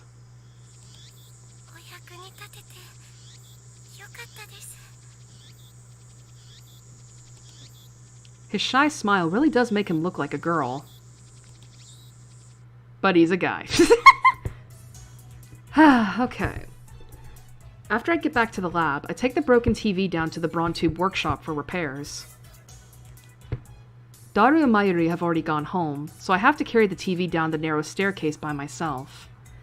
It's brutal, back-breaking work, but I manage. I push the workshop door open with my hips and head inside. The room is dimly lit by the setting sun, but the gloom is offset by the glare from the gigantic CRT in the center of the room. A 42-inch CRT television. It doesn't seem like something you could get in modern Japan. With LCD TVs becoming the new standard, I seriously doubt anyone would want a bulky old CRT.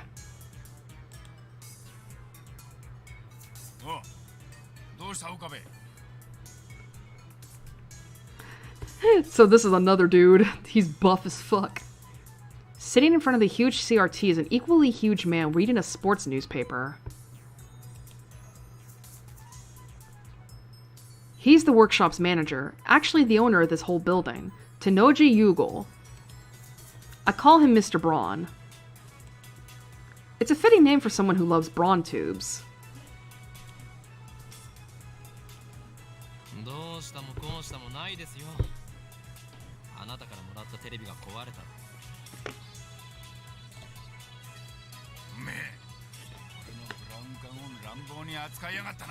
Mm-hmm.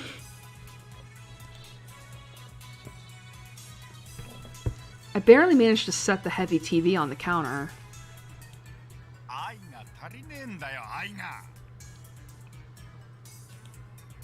A muscle-bound bald guy talking about love. It sends shivers down my spine.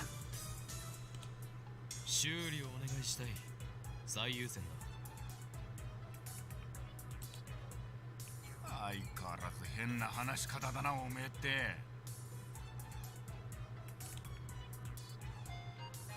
Oh. Hello? Mayuri! Don't sell it. Upa is super popular, you know? Even more popular than the hero Kakeru-kun. They're so cute. I want to collect them all. It's like how you used to collect black fingerless gloves, remember?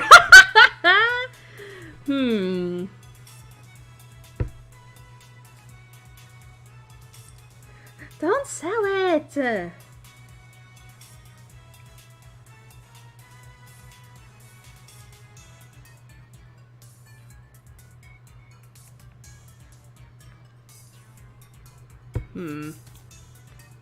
Oh.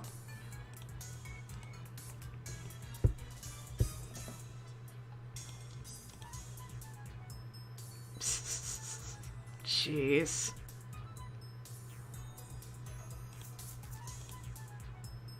Oh, okay. Whoops. I have no idea who that is. I don't watch bad anime! Indeed, but you must never speak of that to anyone else. It was necessary to seal the abomination lying dormant in this right arm of mine. Oh, jeez.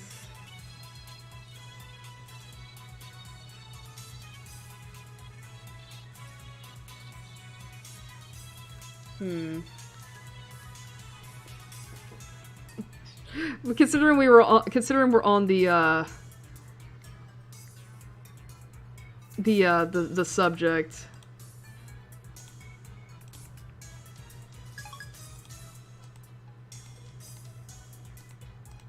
Okay.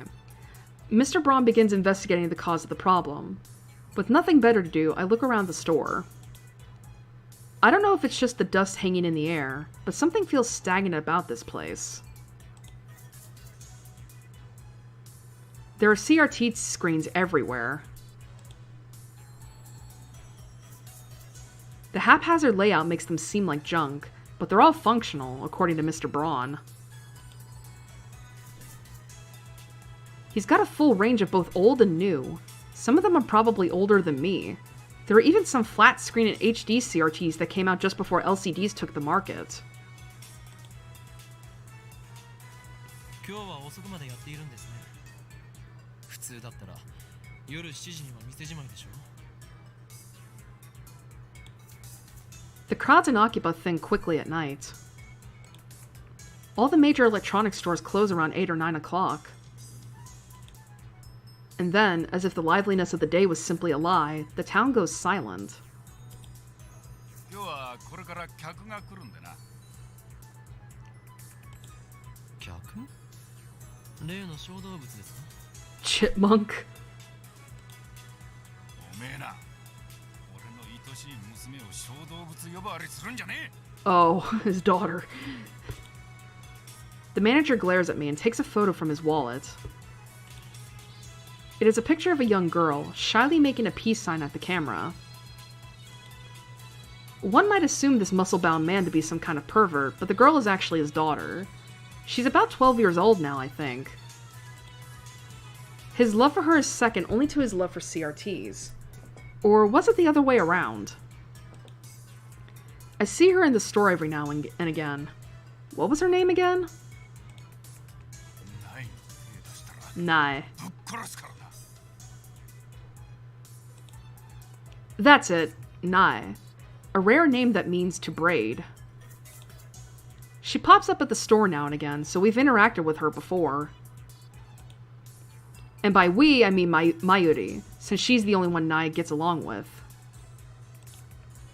Nai always hides when she sees me or Daru. I must admit, I'm impressed she can sense my aura of madness at such an early age. She probably thinks we're fucking weird, man! Mr. Braun makes a grandiose kissing gesture at his daughter's photo. Once again, shivers down my spine. しかし、娘以外でこの工房に客が来ることがあるんですか? I've been renting the second floor for about 6 months, but I don't recall ever seeing a customer. I wouldn't be surprised if this place were actually making any money. 客っつうかなんつうか He puts away the photo and goes back to checking the TV, leaving me with that vague answer. ああこれは多分基盤のハンダ浮きだな直せろぜそうですか。ではよろしく。待ってろ見積もり書作ってやる I was gonna say, you need to pay for it, bitch. 金を取るのか Yes! 当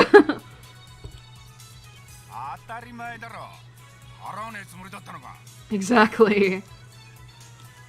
このテレビはあなたからもらったものだぞだからなんだよアフターサービスまでタダでやってやるとは言ってねえぜおのれ自分間近のオンボロを押し付けておいてその言い草とは He's gonna kill you. うるせえなだったら人ってやってもいいんだぞ家電リサイクル法で回収費ももらうけどな横暴だぞ人類史の未来を変えるやもしれぬ男からたかろうとはああそれ誰のことだ俺のことに決まっているでしょ歯磨いて寝ろよガキそもそも2階をただ同然で貸してやってるこの俺にそういうこと言うとはいい度胸だな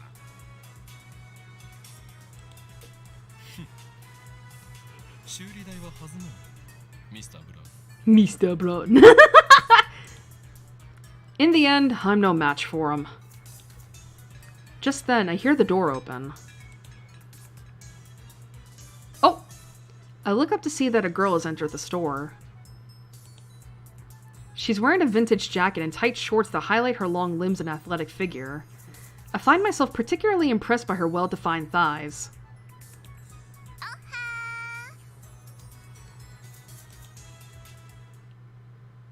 Oh.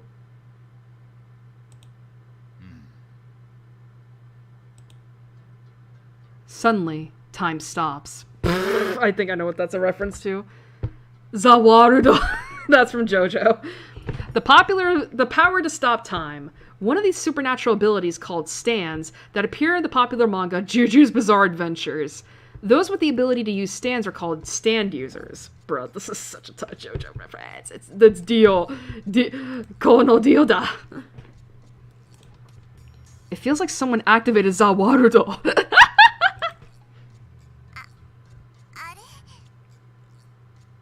I think she's a famous Seiyu too. The girl is still standing there with her arm in the air. Her smile gradually fades into confusion. What kind of reaction was she hoping for? Seriously. Anyway, is she the person Mr. Braun was expecting? Maybe she's someone he knows personally. Another daughter? Or, dare I say, his girlfriend? She finally drops her pose and clears her throat.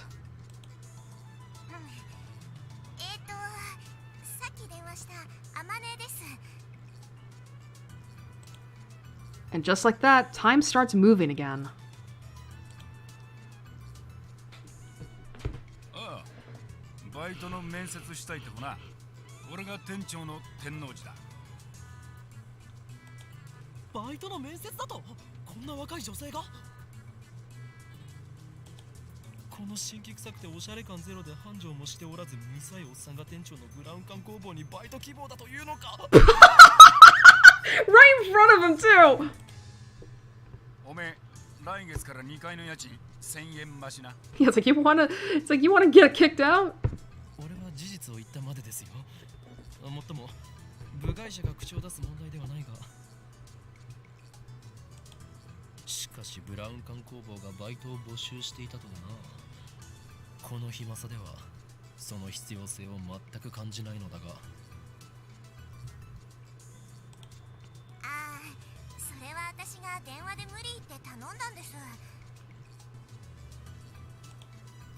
The girl looks a little embarrassed. 最初は断られたんだけどさ店長さんに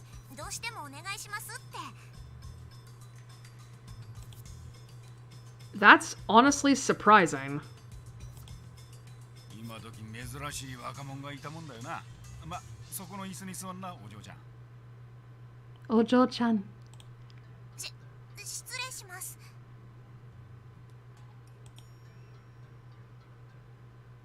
Cute. Looks like they're going to have a formal interview. I was going to leave, but since Mr. Braun hasn't kicked me out, I'll stick around a bit longer. The girl's expression is stiff. I guess she's nervous. Just because of a part-time job interview? In contrast to how she said she wouldn't take no for an answer, she doesn't seem so enthusiastic. で、名前は何だって？天音鈴葉です。年は18。 Same as me.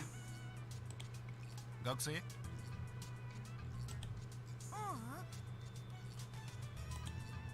She shakes her head. なんでうちで働きたいんだ？ブラウン管が好きだから。採用。明日から来い。That's it. それでいいのか？というかこれはコントか？もしかして仕込みか？ Are we getting punked? That was still a thing back then, right? ありがとう、店長さん。 Is this Kugimi Rie? Finally, Amane Suzuha seems to relax. Then she looks at me. ところでさ、君は誰？俺のな、聞きたいというのか？いや、やめておけ。それを知ることで、お前にも最悪が降りかかるかもしれん。これまでも多くの人が俺の名を知ったことで機関に狙われた。アメリカのサラ、イタリアのクラウディア、フランスのシモン。これ以上誰かを危険な目に遭わせるわけには。Countless women have learned my name only to find themselves targets of the organization. Sarah in America, Claudia in Italy, Simone in France. I won't put anyone else in danger. These are names he pulled out of his ass, by the way. おい、アホな妄想してんじゃねえよ。He just doesn't understand my pain. このバカ男は2階に曲がりしてる岡部倫太郎ってんだ。岡部ではない。俺は法院。うるせえ。家賃さらに1000円上乗せするぞ。It's like, stop with that Chernibyo shit in front of me, or otherwise I raise your rent. 岡部倫太郎だ。I love it. The girl stands up, places her hand on my shoulder, and looks at me with a serious expression. 君を狙ってるその期間ってのが何なのかわかんないけど、もし困ってんなら私に相談して。岡部倫太郎、そういうの慣れてるからさ。は？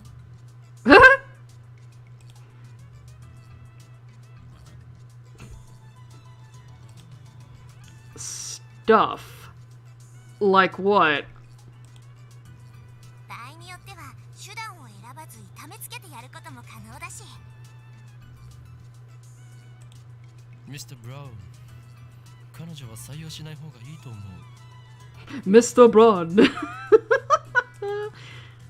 ああ、物騒だな。騒ぎ起こしたらクビにするからな。そもそもその期間なんたらは岡部の創作だから本気にすんな。I mean, he's not. Well, okay. We're not gonna. Just ignore what I said. 創作？せいぜいそう思ってるがいいさ。But someday the world will kneel before me. I can't do it. And then Amane Suzuha stares straight at me again. Maybe she has a habit of looking people in the eye. そういうのが流行ってんだ。勉強になったよ。 Trend? I don't think so. I don't think so. That's it. Okay. Well, we are almost 5.5 hours into this. I think now is a good time that we wrap it up for tonight. Whoops. Okay. But yeah, I think now is a good time that we wrap it up for tonight. Chotto. Not to mention I gotta give my computer I have to give my computer some rest right now.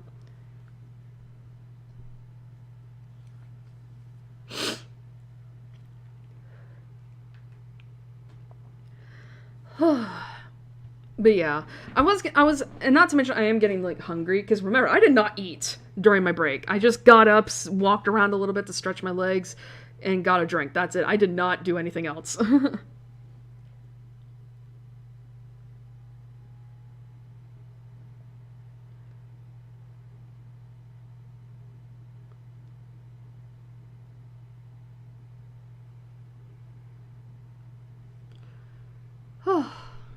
Okay. But still, how did everyone enjoy that stream? We certainly are like diving straight into everything. Like we certainly are diving straight into everything. Like, I mean, like the most driving question of the mystery is, what the fuck is up with Kurisu? Like, how did she die, but is now back alive?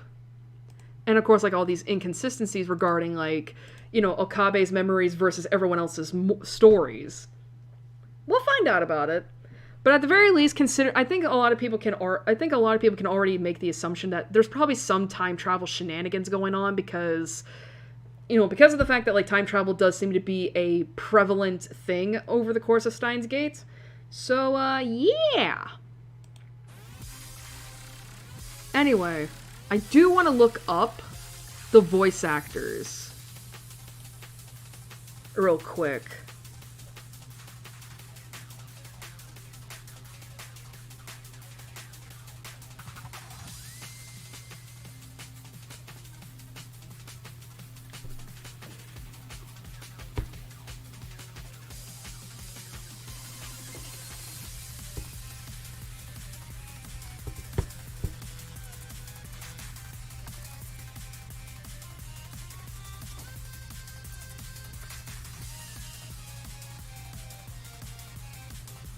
As soon as my my preview screen here loads.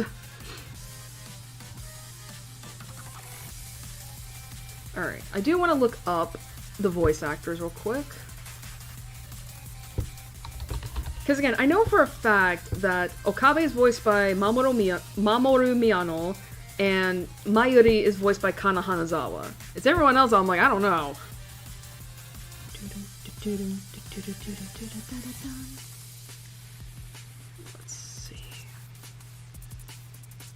Here we go. Let me see. Yeah, so I was right. Kurisu is voiced by Imai Asami, who I know as Ene from Mikaku City Actors. Who is she also? I have to look up stuff for me.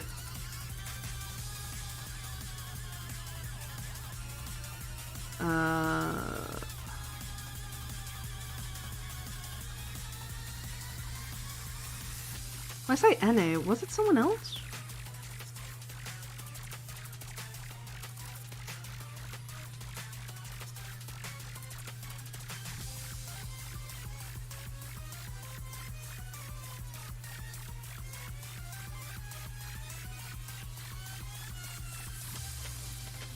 Not seeing anything. I thought...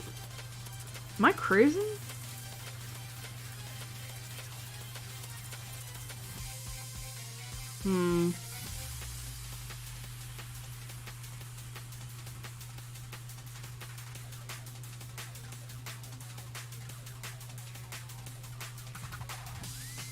Doesn't say any... Again, I only know her from Steins. Okay. I don't know why that name stuck out to me then. Oh, excuse... Okay, it's not Tatsuhisa Suzuki. God, that voice is Daru. It's Tomokazu Seki. Excuse me. I'm very sorry about that. Their names are pretty... To me, their names are similar. Who does he voice and stuff I know?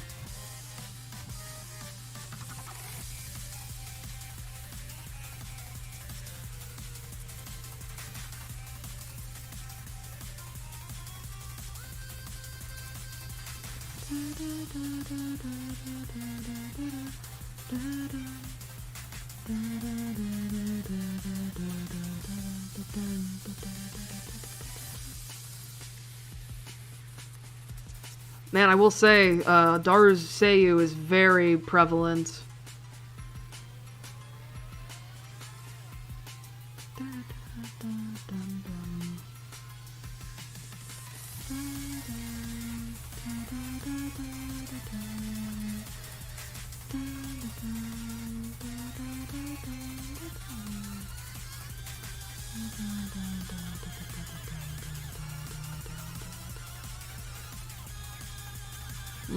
Not really... I only know him from this, too. Oh, that's interesting. He was in Kanon, but as a side character. Huh. Let's see. Luca is voiced by Yu Kobayashi. I think I recognize that name, too.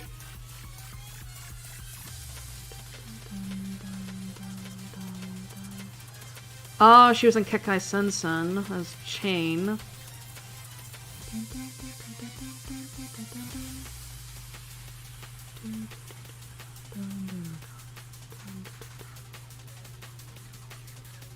Oh, that's why. She's in Umineko as Kanon. Okay. God, that is some range right there.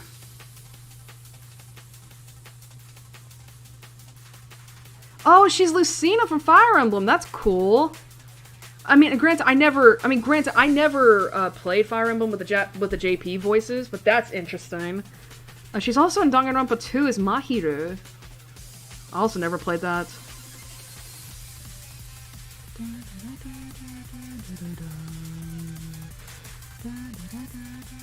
Oh, she was also in Higurashi as Satoshi, Satoko's brother.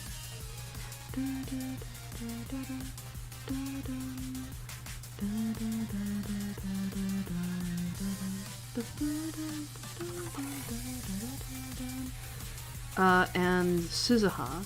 Yukari Tamura, that's why I recognize the voice. She's a prevalent voice actor too.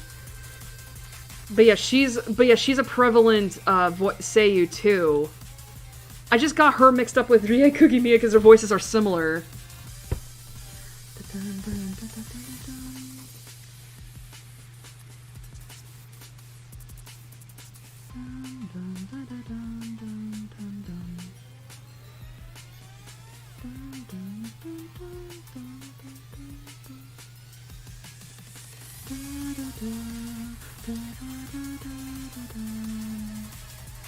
Oh, yeah. So she was in all three of the key works. I know her. So she was Mai in Kanon. That's interesting. That does not sound like her at all.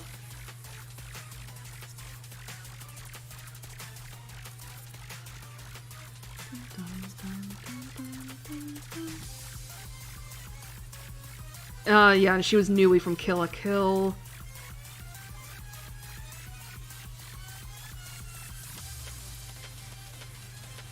Wait, did she voice Rika from Higurashi? Oh, wow.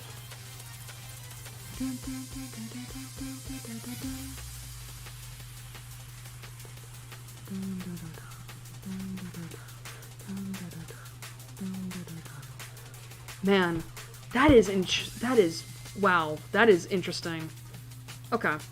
Sorry about that. I had to look up the voice actors just to make sure, because again, I recognize a few of these voice actors or seiyus. I just wasn't I mean, obviously I got some wrong, like Daru's. Again, there's just some names that are gonna sound similar to me.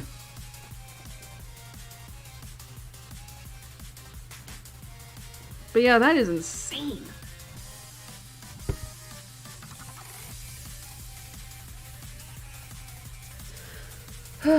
But yeah, so oh my god, again,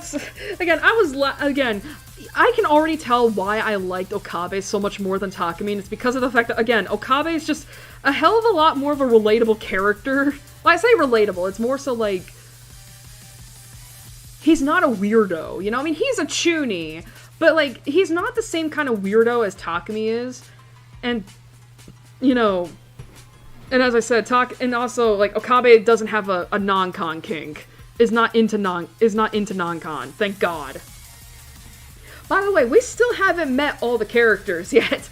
You know, we have, like, I think there are 2 more important characters that we need to meet before I can, like, be like, oh yeah, we met all the important characters. We haven't yet.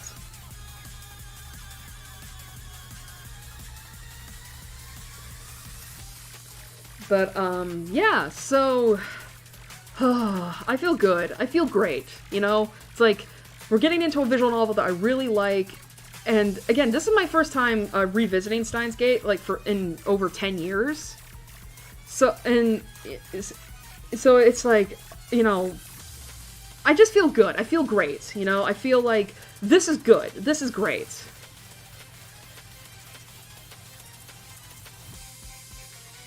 It doesn't, I don't know, it's hard for me to explain, but like, I feel good. I feel great. It's like, I love this visual novel. You know, despite some of the pitfalls I've already experienced, I've already seen, it's like, okay, good. Like, it's just, I'm having a much better time, right?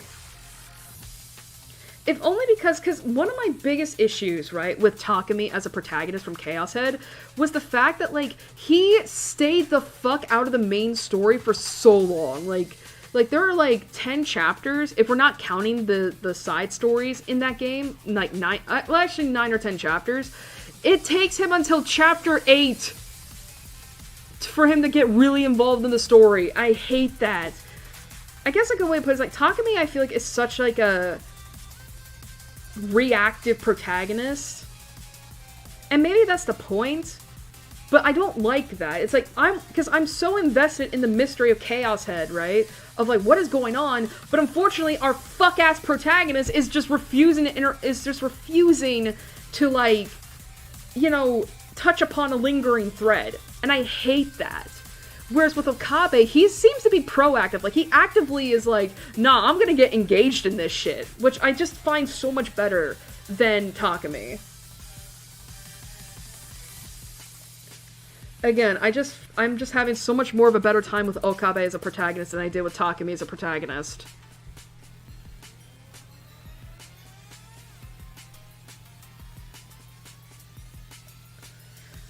But yeah, I'm happy. I'm happy. I can't wait to continue this. Speaking of which, I guess what is the next stream gonna be? Because I'm definitely not doing it again this month. I got too much shit to do.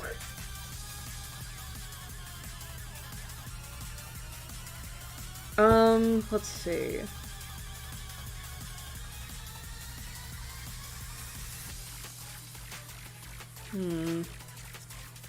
Maybe the 28th? That sounds about right, because I know people are going to be busy with the holidays. I mean, I know the 28th is close to New Year's, but, I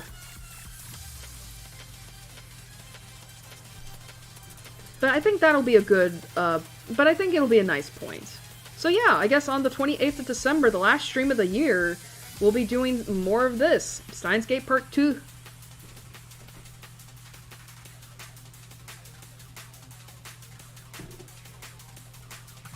Which I'm excited for, you know? I just want to... I'm sorry. I'm getting excited. I'm getting happy. Because, you know, this is one of the... Again, I love this game. I do. And can you blame me for wanting to play more of it? But yeah, as I said, 28th of December, we'll be continuing on with this at the usual time of 8 p.m. CST. Hopefully nothing bad happens, barring any circumstances, right?